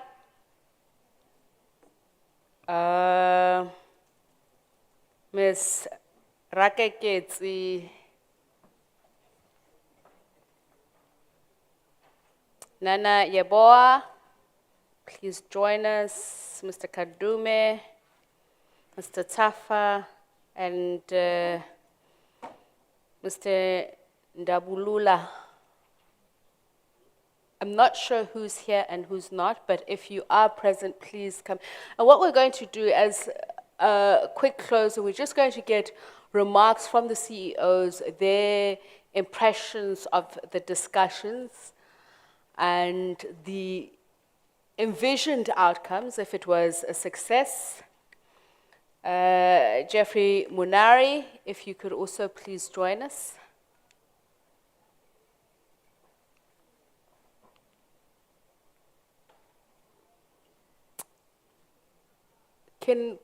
Okay, another chair is still coming.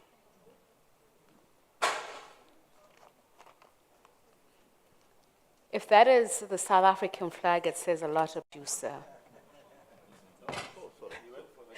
Oh, fortunately, he can't be arrested here. Okay, there you go. Okay, so I'm going to step off, and if we could just take it from this side to the end, and if you can just all share with us your impressions or even highlights of the various discussions of the past 2 days, and I know there's still another couple of more days where you're going to discuss other things, but the outcomes and perhaps areas where you feel that there ought to be more discussion as well. So if you don't mind, I'd like to step out of view of everyone and allow you to go ahead, please. I think let me open the discussion. Thank you. My name once again is Michael Nyama. I'm from Uganda, and I would want to appreciate the program director, the two of you, for the very good work that you have done. I want to appreciate all the delegates in this room for coming.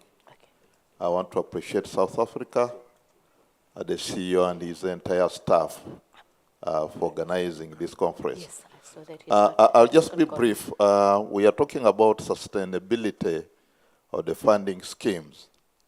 And I just want to summarize it that we all are aware we are living in a VUCA world. I think all of you are now familiar with the word VUCA. VUCA stands for volatility, uncertainty, complexity, ambiguity. We are living in a world that has a lot of demands, and it requires a different approach to way of doing things. I think we need to be agile in the way we are doing things. And for me, my main focus, I want to put it on resource mobilization by the scheme, the loan board scheme. You realize that all our discussion has been centered on mobilizing resources from government. But government has a lot of competing demands on the money. When you look at the resources that the loan schemes get, it's quite outpaced by the demand from the learners. And many schemes in Africa are leaving out the students who desire to get this money. So I think much effort should be on resource mobilization by the schemes. And then agility in terms of how do we use the resources that are at hand. I just want to challenge my colleagues and find out, maybe tomorrow we shall be finding out, how many of them have developed a robust resource mobilization strategy. And I think our colleague from the MasterCard was alluding to that. Because in a way, we should be now thinking outside the box, that we cannot only rely on government, but we need to create strong collaborative partnership with donors to convince them there's a need to move from basic education to higher education, because these people have attained higher education that are going to change the way we do things. These are the innovators, these are the creative people. We have not explored things like endowment fund, where we can start fundraising. We have quite a number of alumni. Many of these schemes have been in existence for a very long time. Have we thought about just a small contribution from the alumni in terms of putting some small resource in this endowment fund? What about the issue of creating a revolving fund? How much are we, collecting back from those that we have given? There's a lot of money lying there, but maybe we just don't have enough robust strategies in terms of collecting this money from there. So for me, my word, and the very last one, is that we need to move away from thinking government has enough money to fund the students and rely on other different approaches in terms of collecting the funds to finance the scheme. Thank you so much. Thank you so much. I also wish to start with thanking the President and the Council for organizing this function, the conference, and also our South African hosts for making everything work properly. My take is on, I think, the targeting of the funding. I think when we started, there was a discussion of the programs that are financed. It's both to the countries, the industries, and also the beneficiaries. In terms of the financials, government and the higher education institutions, there should be deliberate efforts to ensure that programs which have got market are the ones that should be focused on. Of course, not neglecting the other programs as the discussion reviewed, not leaving anyone behind. But there must be emphasis on programs which will bring value to the countries and also in turn enable the students when they finish their education to be able to get into employment easily and be able to repay their student loans. Unlike a situation where a student is sponsored through a 4 years, 5 years program, they finish, but their degree doesn't get them a job or self-employment. Adding on to also expanding the base of the funding. Government has got many responsibilities, so we should, as those charged with the responsibility of financing higher education in our respective countries, find other ways, like onboarding the private sector. We have got industries like the mining companies in Zambia who employ a lot of graduates, engineers in various fields. If they could be attracted to be part of the financing, where they take on students from maybe second year, if they want to be sure that those students they are financing will make it through. Government could take the students at first year. Once they get to second year and above, there's an assurance that they will definitely graduate, and the risk on the part of the private sector is minimized. Thank you.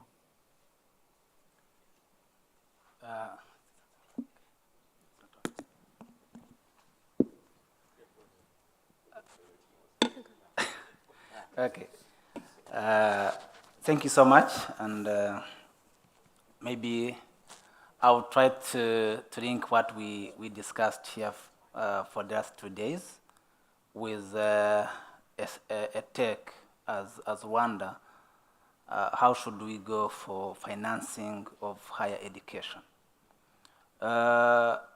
Actually, the issue was yesterday, how should we get the limited resources we have on higher education? My take on this, we should go with what are the government priorities, first of all. And then, if we have limited resources, now we need to link it with what do we need.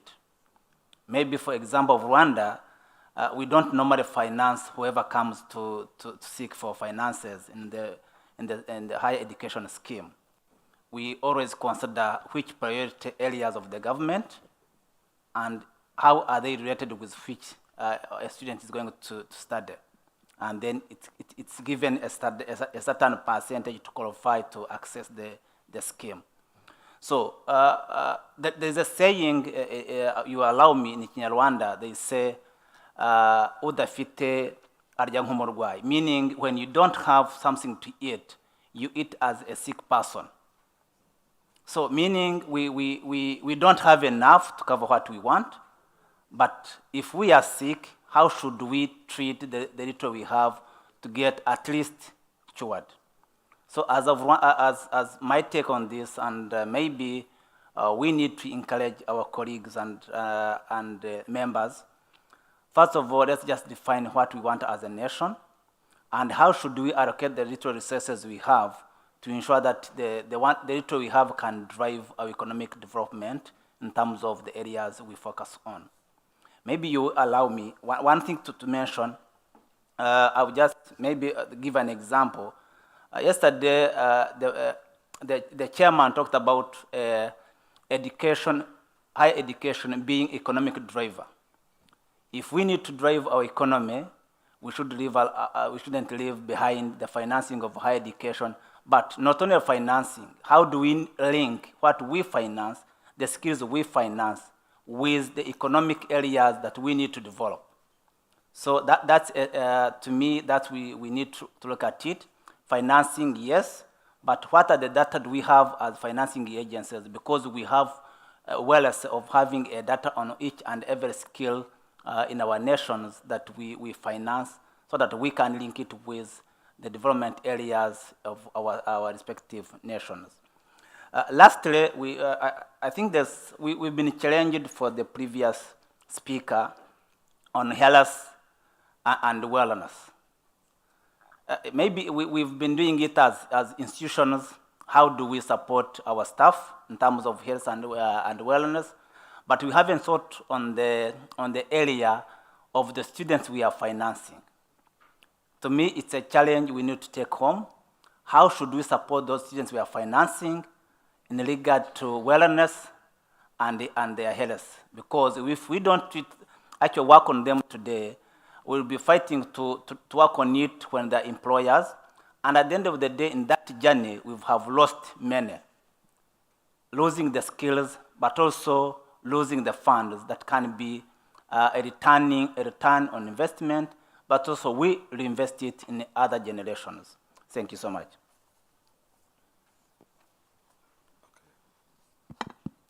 Yeah, first of all, I would like to thank President of AHEFA for organizing this conference. I would also like to commend the organizers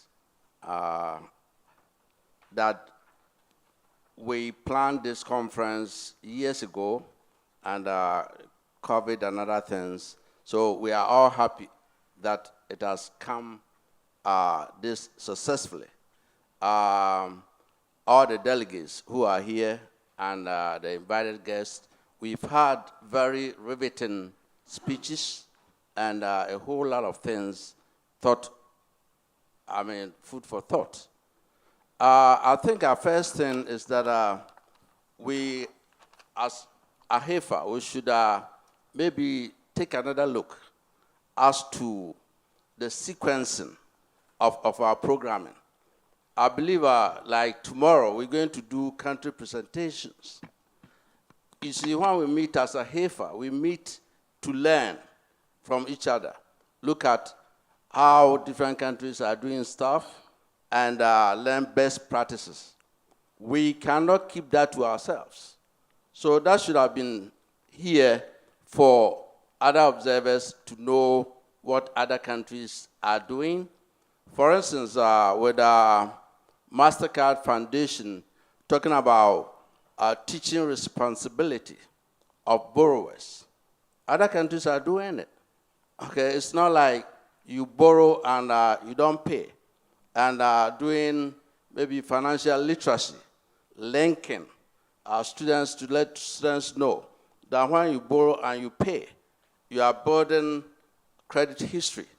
Okay, so probably if we've done country presentations, then those who are not part of AHEFA will know what other people are doing. But overall, I mean, we learned a whole lot. And the issue of financing higher education is a global problem. It's not only limited to Africa. We can know what's going on even in the United States, Biden problem, and all that. So with COVID and what is happening in Ukraine and other things, financing higher education is increasingly becoming problematic. And that is what AHEFA is set out to do.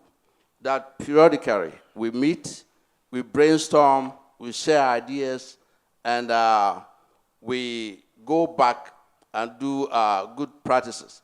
And even before any conference, we can do visits.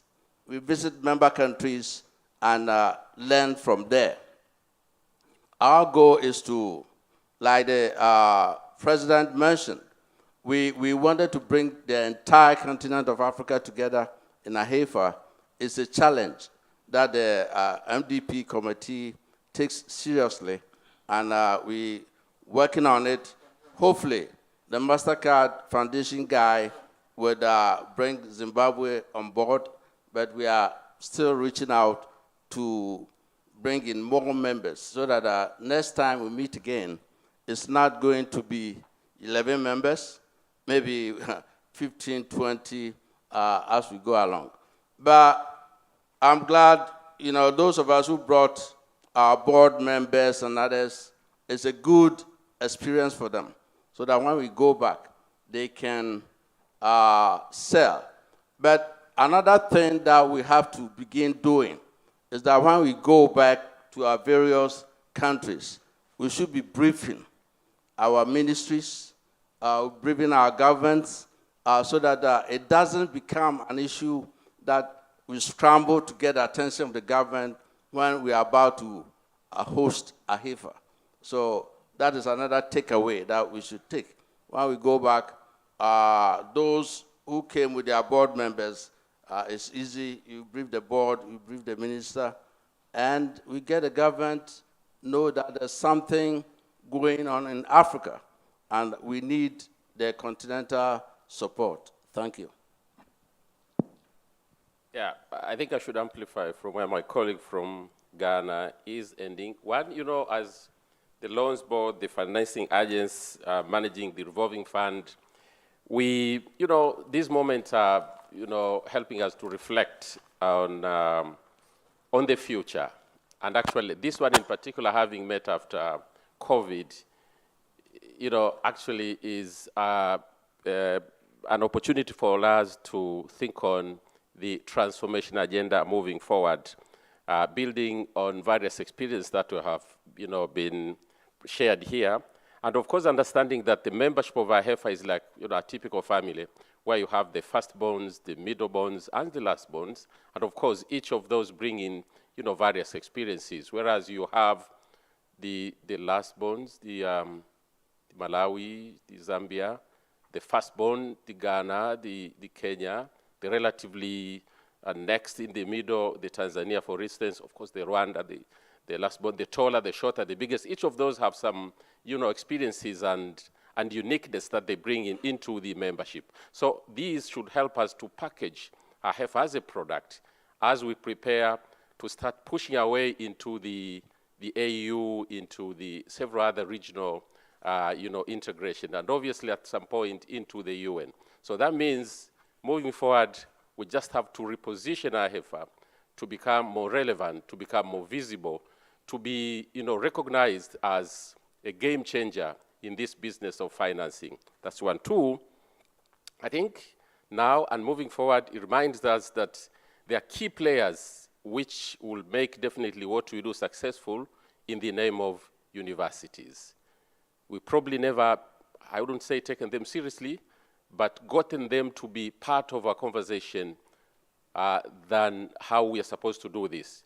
Listening to the sound coming from the universities relating to relevance, how we look at them, how they're looked at by the market, and how they're looked at by the university themselves, it tells a lot on how we should be thinking about the appropriate, products as in financing in the future. I am not sure if you could continue treating financing universities in the context of the UCT. I like the professor, the way she's, positioning UCT. Obviously, it's like, don't treat me like the Bush University from Limpopo, I would just say. Limpopo sounds like too rural. Tumbuktu, there was another name like the Kapasa Mapasa we had in Zambia. Even the name sounds too rural, so Matuba, yes, of course, there you are. You don't want to treat UCT as Matuba, Kapasa, Makasa, and Limpopo. They're unique, and that will mean a lot into what we design for them. And being these loans, you know, why not? Why not buy what they sell? They sell world-class products, buy them. If Kapasa Makasa says the basics, give them what they want, because in the end, probably in the market, this is how they're treated. So that again is another, you know, message we should get and which we have to think about, you know, moving forward. Lastly is, you know, to organize ourselves to into the space of the national governments on what they do and why we should have more space in the value chain. But otherwise, it's been a pleasure, and I think I wish we should bring in more of the private sector and businesses into the future, you know, conferences to get their perspective on the whole equation. You could see how MasterCard and would bring in, you know, different voice, different experiences, which are very important into what we do moving forward in the future. Otherwise, it's been a nice experience, once more time to reconnect, meeting and share experiences and collect more energy for the future. Thanks.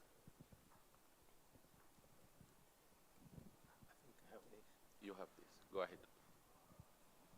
Thank you very much. My name is Prince Pwetekele from the Republic of Malawi. As a team, we are attending this function for the first time. We are new members in the organization. Suffice to say, Malawi is one of the least developed countries in Africa. And as we were kindly reminded by one of the professors yesterday, that our access to higher education is about 3%, if not 0.3%. And our government is working so hard to increase access to higher education. On this note, I would wish to share that because of that low access to education, higher education, and the intention to expand access to higher education, we are running this scheme on a loan basis. And as a result, being a poor country, we have so many people who would wish to have this loan. So on a yearly basis, we have an increase of needed students who would want to have access to the loan fund. And in view of this, we started running the scheme way back in 2015 as an organization. And at the moment, some of the students who have graduated have now matured their loans and would wish to start recovering the loans. Unfortunately, we are facing challenges of locating these beneficiaries so that they can be paying back the loans. So as we go back home with an experience from this conference, we would wish to engage the private sector as well as the industries to come in and help to finance higher education. So as a take home, I would like to concur with the representative from Ghana that we would wish to engage government as well as the board of directors and brief them what we have gotten from this conference so that in the future we should be able to bring them to such kind of conferences in order for us to work together in as far as soliciting finances to our higher education is concerned. Thank you. Good afternoon. Yes, my name is Kennedy Kandume from Namibia. The conference took place typically in the IFA spirit of fashion of each one teach one. I know Dr. Rose spoke about each one teach one, or each one reach one and teach one. The IFAs, from the first time I attended the IFAs conference and the meeting, that has been always the spirit of that you get to learn and share experience among your peers. I think that is what I have observed here. The theme is talking to sustainabilities of the funding agency. One would like to believe that with such a theme, you talking about how do these agencies develop and move forward from being mere conduit of the government subvention to self-sustaining. He spoke about recovery. Perhaps just just one of the way that we can make this agency sustainable. Michael spoke of resources mobilization. Perhaps there's other resources that we can reach out there as agencies. I would like to believe that the founding fathers, if you like, of these agencies, what they have in mind is something like development financial institution, focusing on human capital development. That there should be an agency like this that is responsible for providing financial assistance to citizens of this country so that they access education, be it in Harvard of this world or be it wherever that education is accessible, so that African countries become competitive. They access best education, if there's such a thing. I would like to believe so, because if it wasn't, we wouldn't have a ranking.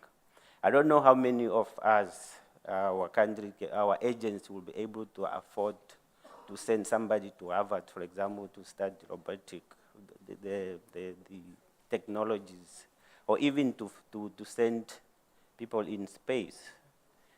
Those kind of studies, I would like to believe it is very expensive, but if this agency were self-sustaining, I think we will be able to do that. A time, I don't know whether that's the experience in your agencies as well or in your country, but the time I think there is a confusion between student funding and the university funding itself. The two are not the same. When you're talking about the student assistance, financial assistance, it goes toward the specific individual to access higher education. There is a tuition fee that need to be paid. There is upkeep that need to be paid. But the universities themselves, more so the state-owned or government-owned universities, also need to access some funding from government. What we provide is basically just to pay for the tuition fee for a particular student and the upkeeping of that student at that particular institution. So sometimes when we're talking about access to higher education, I think we tend to mix the two, and in the process, a confusion is then created. The first 2 days of the conference is in my view, is meant for policy influence or policy development, if you like, to say, how do I, from here, go back home and develop policies toward sustainability of my institution, for example, of my agency, and more so to how do I go back and talk to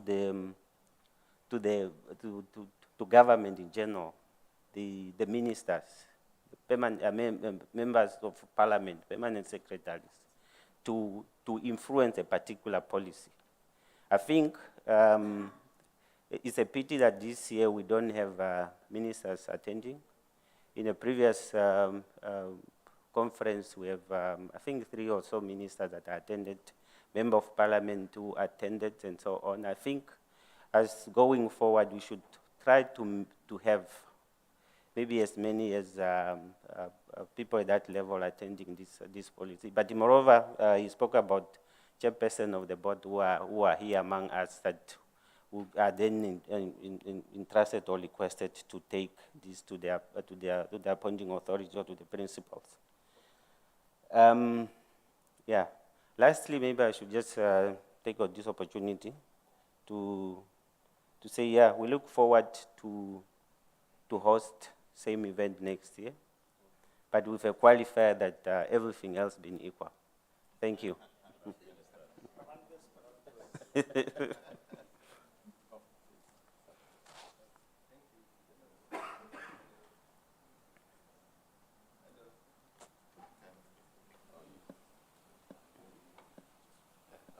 Hello, can you hear me now?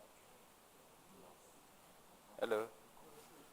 Okay, thank you very much. My name is Geoffrey Monari, the CEO of Universities Fund Kenya. I'm here this year as an observer because previously I was here as the Chief Operations Officer of Higher Education Loans Board. And it is always exciting to be here because you get to hear new ideas and to understand what other countries are doing. I only have two issues to talk to. Number one is the issue of IFAS as an institution. You can see it has grown. It is bringing out more and more people as we continue every year. And I think it's important now, after all these years, that we are almost a teenager to start running. So we need to be able to ensure that as we bring in new members, I know there was a lull of about 2 years, but I believe that that speed we will be able to kick in and ensure that we are able to achieve what we aspire to achieve so that we can get new experiences and share much more with other countries. The other issue I'll want to talk to is on the issue of universities mainly, because it is apparent that the golden years of university education and universities is long gone. The days when you could go to universities, and many of you who are here could go to universities, and it was like a reward. Because when you go there, you are actually supported by government. You find that you have been given good food. I remember in the University of Nairobi, even when they could miss meat pies, they could go on strike. But now, when you look at the university education in Kenya, in Africa as a whole, all these things have changed. And they have changed because, especially in Africa, the biggest challenge we have is the growth of population. And you see, we are comparing ourselves with Europe, where the number of young people is not the same as Africa. We have got a high number of young population who are accessing university education. And the universities are overstretched. And all these universities and the sector are all looking at one source of income. That is the government. The same government has got a huge responsibility. If you look at the basic education and the tertiary education, the number of Africans in those two sectors is huge. And as a government, when you look at the numbers, is when you ask yourself, do I continue supporting universities the same way, or do I support the basic education so that more of my citizens are able to at least get basic education so that they can assist themselves? Therefore, we in the university sector, we need to think outside and see how do we support ourselves and how do we ensure that the number of students who come to the universities are also supported. It means that we have to think outside government support as we move. Because this government support will never be the same. If you look at a basic indicator of population alone. In Kenya alone, if you see the number of students who qualify to university, and the policy is 100%, before even you go there, if you see the number of students who qualify for tertiary education, that is secondary school, and it is 100%, you will see that currently the number of learners is so high that you even pity the teachers who are there. Classes that used to take 35 people are now taking up to 70. Now, when you move to university, the same thing is happening. It's 100% transition. Then the funding that has been going, for example, in Kenya, in two parts, where you are funding in terms of student loans, and then you are funding universities, the facilities are overstretched. For me, it begs the question that it is now time that we started funding those who really need the funding. The ones who really don't need in this sector, I think should be able to support themselves. Because as much as we want to say 100% universal funding for all students, and yet there is a good number of students in our population who can be able to support themselves and are taking up chances for the ones who cannot support themselves, then it begs the question, are we proposing, do we have equity in funding university? So as I finish, I think we need to have equity in terms of funding university education, especially the students. Equity means you fund what is required for a particular students, not you fund because the student has reached university. Because of the facilities we have. Therefore, we have to give the most need the most support, and the ones who really don't need that support should be able to support themselves. Thank you very much, and I wish everyone a good evening.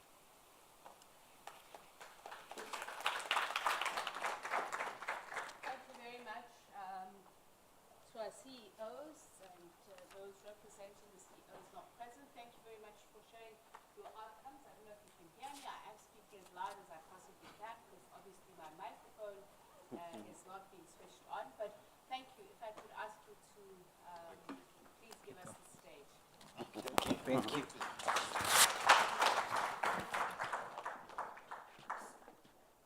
Okay, so I know a lot of you. Okay, so there we go. Finally, something goes on. A lot of you are anxious to end the day so that you can get changed and look fabulous for our dinner later on. I say this with great hope, and some of you are looking at me like, what is she on about? Yes, we're expecting you to show up and show off. So before we ask the president to come up and give a word of thanks, I'd like to ask our previous speakers, I do apologize, we weren't able to call you on stage to receive your gifts because, as you saw, it ended rather abruptly, and my apologies for that. So I'm going to ask Professor Nombo, the Deputy Permanent Secretary, Ministry of Education, Science and Technology in Tanzania, to come and join us. Mr. Tujuro, who's the chair of NESFAF in Namibia, Cuthbert Tembedza, MasterCard Vice President, Head of Government Engagement, so that you too can receive our token of appreciation. I'm not sure if Mr. I know. Mr. Tembedza, is he here? Perhaps he stepped out. Okay, so JJ, please come and help us adorn our guests. Mr. Tujoro wants to know if he can wear just this to the dinner later on, and I don't know.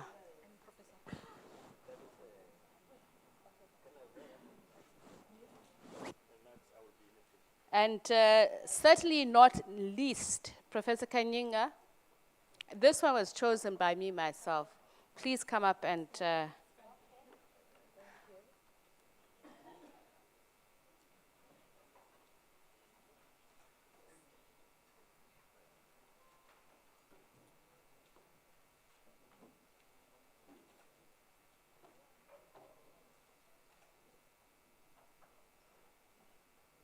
you know, I must make an observation. I've been wondering what is in the water.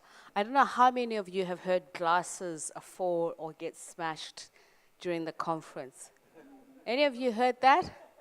Even I dropped my crutches a number of times, and I've had some of the water, so maybe we should take it easy on the bevs later on. What do you think?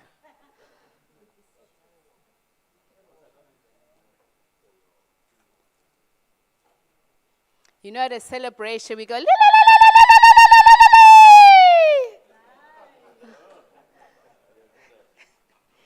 li." None of you do that in your countries? So I'm going to do it in my version of it. 1, 2, 3. A little bit better than that.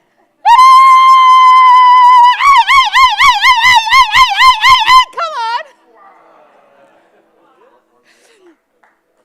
Yes, we've got a gift for you.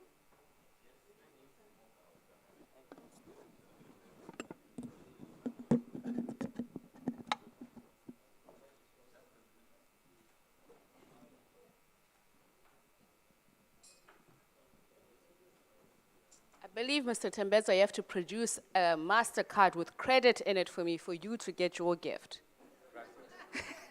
Then you may alight on the stage. Oh, yes. Prof, just, we need to find the requisite uncles for you to speak to.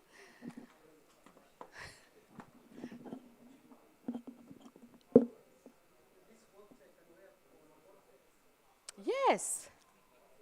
If the uncles you need to speak to approve, then yes.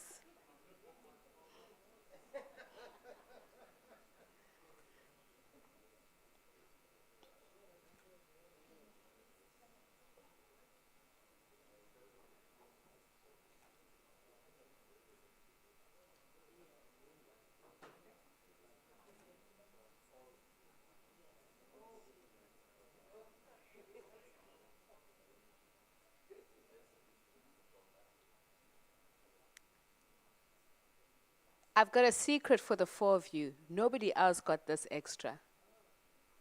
They were just in the wrong crew. You're with me. You get these.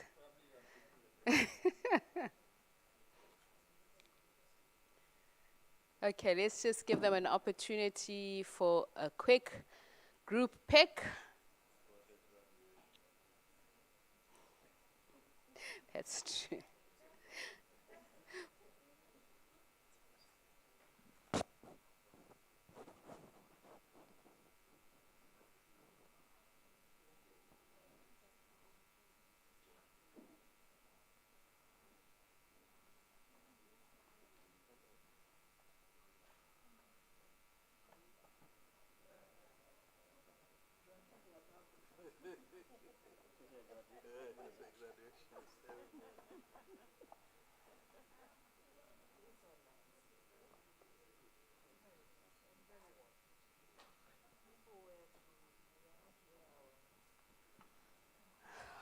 All right. Let me not take up too much of your time. Must be excruciating for you guys watching me limp from one side to the other. So let me bow out and say thank you very much for inviting me to your house.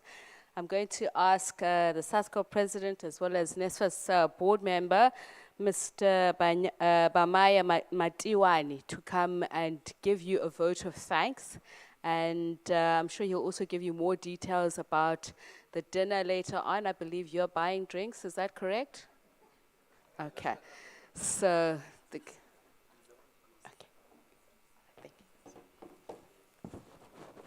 Thank you very much. Am I audible, ladies and gentlemen? Thank you very much. Now, firstly, let me send my greetings to the President, the delegation, the leadership at large, and to the most special people who are hosters, NSFAS. So generally, we are here to welcome you in South Africa and probably say that you must feel free. Obvious, I'm given an opportunity to just give a vote of thanks, which is a very easy thing but difficult. Because you might end up, if you don't mention A or B, that particular person goes out very bitter because you did not thank him or her. So if I don't mention you, probably I would not want you to feel offended, but to understand that there's many of you who have contributed, and there's many of you who are still going to contribute to this transformation agenda. As introduced, my name is Bamanye Matuane. I serve in the executive committee of the NSFAS board, but I happen to be the president of South African Student Congress. So meaning I'm in charge of both the universities and colleges in South Africa. As I was listening from the reflections of the CEO president, there is an understanding and a passion that this conference must be able to speak and internalize the issue of the resource mobilization strategy.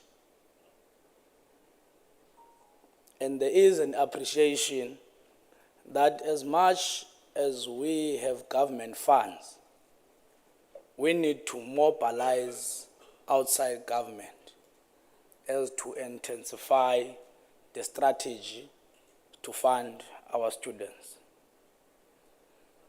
There's an outline as well that generally we have an interest of positioning IFA to be the game changer and redirect the finances of our continent. Obviously, we redirect our finances with an understanding that was raised by the president in his opening, if you check the book, where he emphasized on the human capital. Because there must be a sense of appreciation and to retention of the human capital. We can't, when we send students to institutions of higher learning, we attach a price tag to them. But there must be a sense to say, when we send you to an institution of higher learning, you have a responsibility to come back and develop society. You have that responsibility because there is an understanding and an appreciation of the dialectical relationship between an institution and a society, and a worker and a society. Therefore, these contradictions can't be outside of each other. Therefore, they need to work together. The growth of population, as highlighted, there is a growth of population generally in the African continent. And there must be an analysis of what is the cause of that growth. What can this conference reflect to make sure that they mitigate the processes that we find ourselves in? So I was highlighting through the conversation, the analysis, and the submissions that were made by the CEOs, which I think was very fruitful, and want to thank you for that. The speaker raised issues onto the commercialization of higher education, which in our country, there are many contra views on the commercialization of higher education. One, onto the issue that institutions of higher learning can never be used as profit-driven because they effectively, negatively impact on the development of our countries. There is a resolution that was taken in South Africa a resolution that speaks unto free quality education. Obvious, taking that responsibility, understanding that the motive forces of our country that were subjected to the apartheid ruling, that were subjected to a white supremacy ruling, has impactfully affected the black child. I think we are here with an understanding that we all have a responsibility to defend the black child. We all have a responsibility to defend the continent that we are in, which is why you will find a reflection that says, we must formulate an understanding that the reason why we are here, we have an interest of becoming game changers, not only in few countries, but in the whole continent largely. So I want us, all of us who are here, to understand, because we are going to be in a position where we no longer see students as people who are misusing funds, or we no longer see students as people who must bring back funds, but we see them as people who are going to contribute to society. Because as soon as we change the curriculum content to speak unto that, we will go far. There need to be an appreciation as well that we need a single coordinated education. We can't always want to compete about university and colleges. There must be a standardization. We must have a way to limit funds, to broaden up access, even to those who can't enter institutions of higher learning. We need to have a position on how are we going to redirect and direct our skills revolution for the betterment of the continent. So I felt that let me come and do a vote of thanks, because what you colleagues are presenting is a revolution,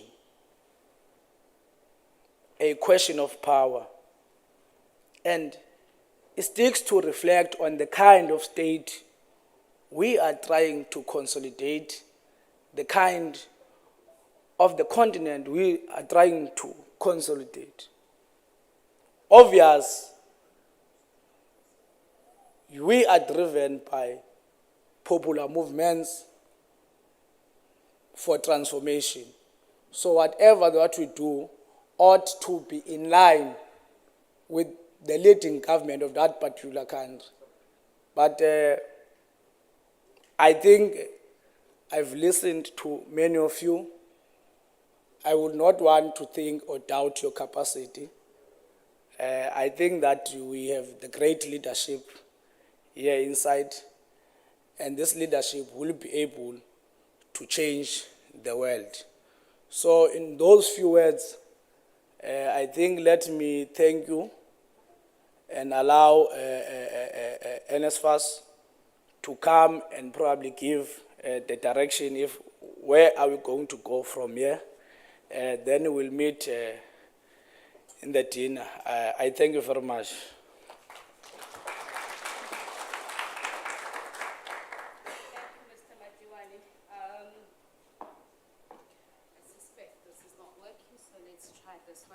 Thank you very much, Mr. Matuane, for that word of thanks. Let's finally wrap up the conference. The President, Charles Ringera, is here to give you a lovely send-off and prepare you for the dinner and the next couple of days.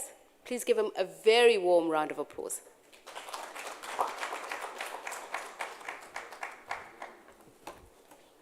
And thank you, Sepiso, for the invite. First of all, I want to say I'm out of protocol, because when a board member and the host country talks, then I should not be coming back to talk.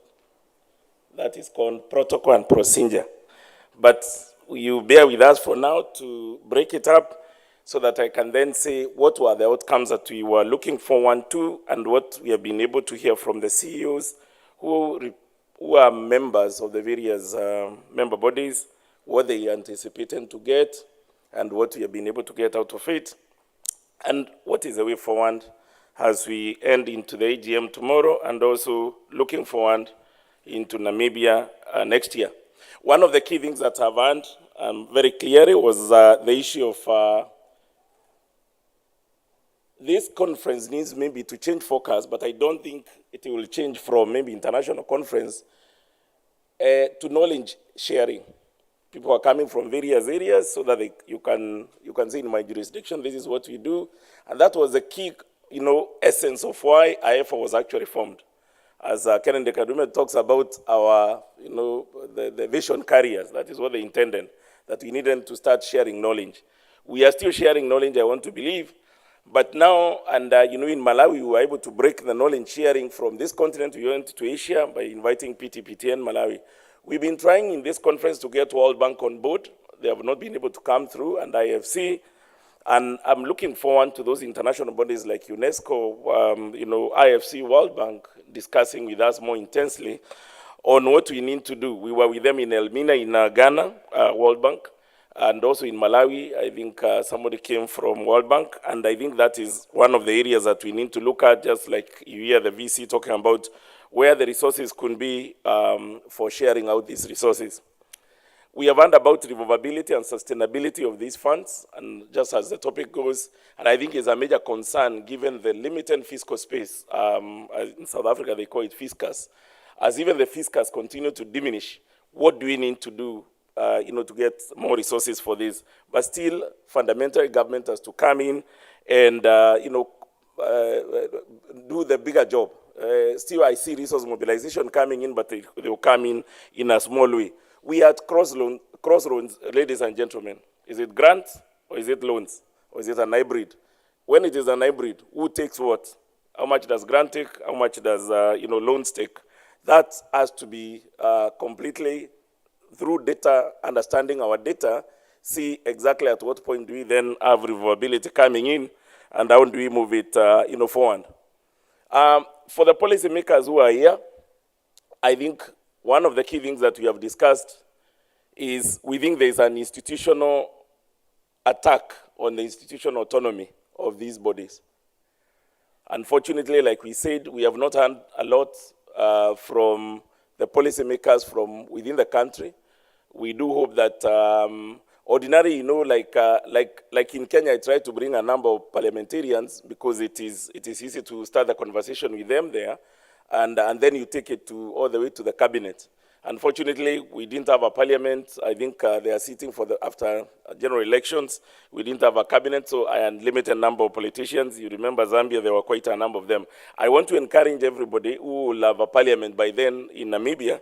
We see how we can be able to bring them up, and we show and demonstrate the institutional attack in terms of, clawing back on some of the progress that we have already been able to achieve so far. And of course, it was demonstrated, like the discussions going on in Uganda, discussions going on in Namibia, in regard to kind of clawing back on what we have been able to achieve in terms of institutional autonomy through a legal framework that is backing these organizations. And as IFA, I want to tell you, I'll be standing with you in a country that requires us to come and share with government the knowledge that is necessary in terms of the most efficient way to run this, and they can also copy from other international bigger bodies like PTPTN of Malaysia or the Chile one on how they do this business. I think we're happy to bring such resources to share with the various governments. The issue of resource mobilization, I think, cannot be overemphasized. I think it has been emphasized enough. Why? Because we are saying government is not enough. They will not be able to get this. And again, how do we expand to other for maximizing inclusivity? You heard about the missing middle in this country where they couldn't actually be struggling in terms of, getting, the facility. And again, most of the other countries is insufficient funding, portfolios that you are getting from both exchequer or loan recoveries. So again, how do you get resource mobilization? You do remember in 2019, Kenya brought in one of the persons we have been working with in terms of, using your balance sheet to leverage and release some cash flow to go to the student through what you called issuing an edu board.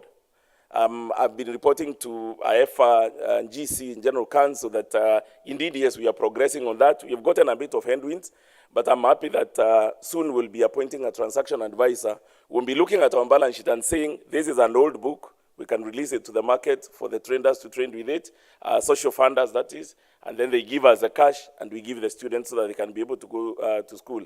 Such areas of how do we, try to, learn from that, it's important that we come together because the mistakes we have made, the mistakes we will make before we get that person on board, I don't think any other country should go through the same mistakes. And as we said at the beginning, Africa solutions will be found in Africa. The other prescriptions you might get outside there, they may not be the prescriptions that will work in Africa. So it's important for us to look at what is working in Africa and what is not working, we cut and, leave it out. Today we end up quite a bit of digitalization. For what reason? Why are we digitalizing these organizations? One, of course, is service delivery. Big component of how we deliver our services and also the developing area of how services are being delivered digitally again to these students. Remember, they are agile. They are not waiting for you to be able to calculate your numbers. They want to get the result of their MTI now and then. They apply and you give the MTI. And also don't tell them our funding cycle starts, I don't know when, because we have not gotten money from Treasury or the systems are down or whatever else is down. Them, they say, I will marry when I want. I will go to school when I want. We think digital space can help us to allow the student to marry when they want or they go to school when they want. Then the aspect of efficiency in terms of turnaround and how we issue that money outside there. I think today Prakash talked about data analytics. And actually, if you remember that, data will be the next oil for, for most of the companies. We do believe that with that data, we can do a lot with that data, including even commercializing it within the principle, of course, of GDPRs. So again, how do we start, gathering that data and using it in the most meaningful manner? I didn't express my concern yesterday about expansion into Africa. We are now at 20%, and really at 20%, you cannot say you are a Pan-African body. We have quite a number of areas which are left behind. And how do we, because nobody is safe until everybody is safe. So if you think that in the north countries, because you have oil, you are safe and you don't have a lending body, when the oil disappears, what will you do? Or when we move out of fossil fuel and go to other renewables, what are you going to do? And then there is no sovereign fund for you, what are you going to do? So I think it is important for us to make sure that we have such agencies across Africa so that everybody should be safe when everyone else is actually safe outside there. We are thinking intensely at a governing council level on how do we make a penetration to AU. We want to see what some of the changes in education committee of AU that are there, and then we try to see how MDP can be able to help us in terms of accessing AU, and then our voice will be heard at AU, and then it comes a declaration maybe from AU, which then percolates down to member countries. Fifthly, I'll be looking at funding quality. Do we fund numbers, values of money, or the outcomes that come out of there? When I think Professor Karuchi Kanyinga was yesterday saying that biotechnology engineers are still looking for jobs in the street here, so maybe we are not funding for outcomes. And for me, that's why we need to engage faculty. Funding for the right skills that are required in the market today. Not useless, we agreed, not useless skills. There is no skill that is actually useless, like it has already been resolved here. So again, how do we start getting into that space, making sure that faculty is also producing what the market is actually required. And that way then we know we are putting our coin where it matters, applying 20% to reap the Pareto rule of 80% back. And finally is the emerging risks, and I think I've already talked about it. They say government eats its own people. And when they want to eat you, they say you are smelling like a goat. And then say, hyenas feed on goats, so they feed on you. Because you not understand why, for example, Malawi, I think Zambia is the latest one. Why they would go and create, Zambia independent body and all of a sudden they start taking it back again to the stomach.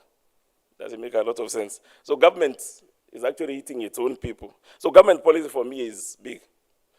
Today we have learned about mental health and of course higher education health. Our death claim experience in Kenya is out of the TVET and universities that we are funding, about 230 TVETs and 75 universities that we are funding. Our death claim experience is about 5 students per month. That's quite a high mortality. So if you don't have insurance safeguards to be able to help on you, and maybe you couldn't have saved these children, and we started this conversation Ramnik was talking about earlier on, so that we can see how we can be able to help them. When they die, they put your fund at risk, because that man does not come back. At least Kwaku has done well. He has insured against credit risk. But there are these others, they don't die, they are surviving, but they are no longer in school.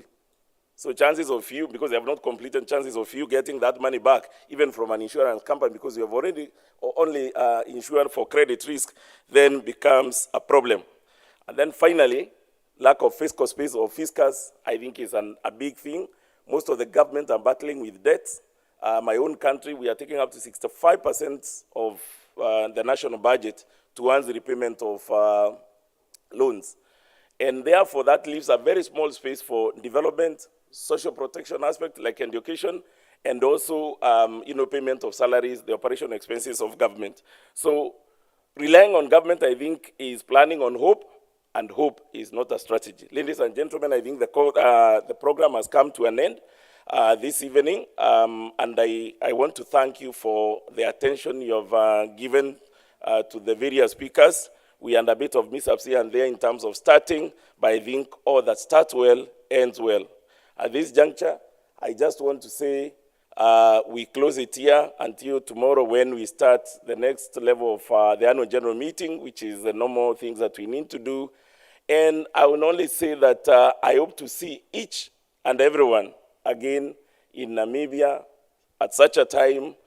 I don't know, is it Ventok or Swakomo? Huh? That one. You'll tell us where it should be. And I hope by that time we'll have expanded beyond what we are, so that then we really become a true African voice. Please send our love and greetings to your loved ones back at home, to your own citizens, to the students that you fund, and tell them we are thinking intensely about them, and that is why we do these conferences. They are not even cheap to be able to be held, but because of our love to them and wanting them to succeed as the future citizens of the various countries, so that we can be able to build Africa. As they say, Africa is ours, Africa is our business, and we know Africa. So I'll leave it there and wish everybody else a very good evening, and also the next few days that you're around here. I hear there are some administrative announcement, Sipiso, so if you could come and announce them. Thank you very much, and goodbye. Okay. I am announcing something. Somebody's about to tell me. Dinner, where are we going? Okay.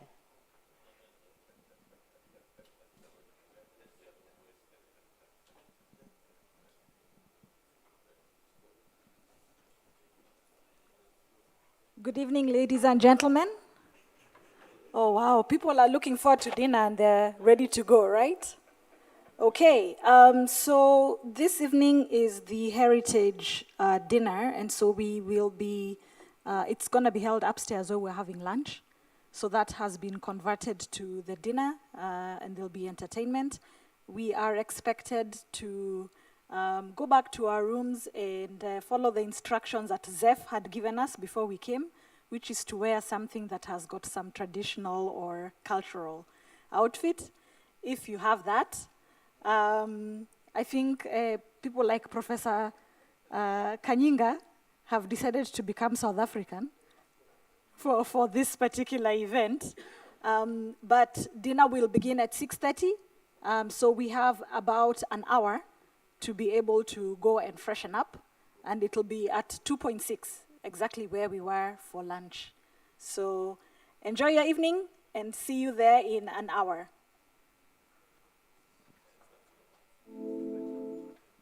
Oh, but it's still upstairs, right? Okay, all right. At 6:30, see you then.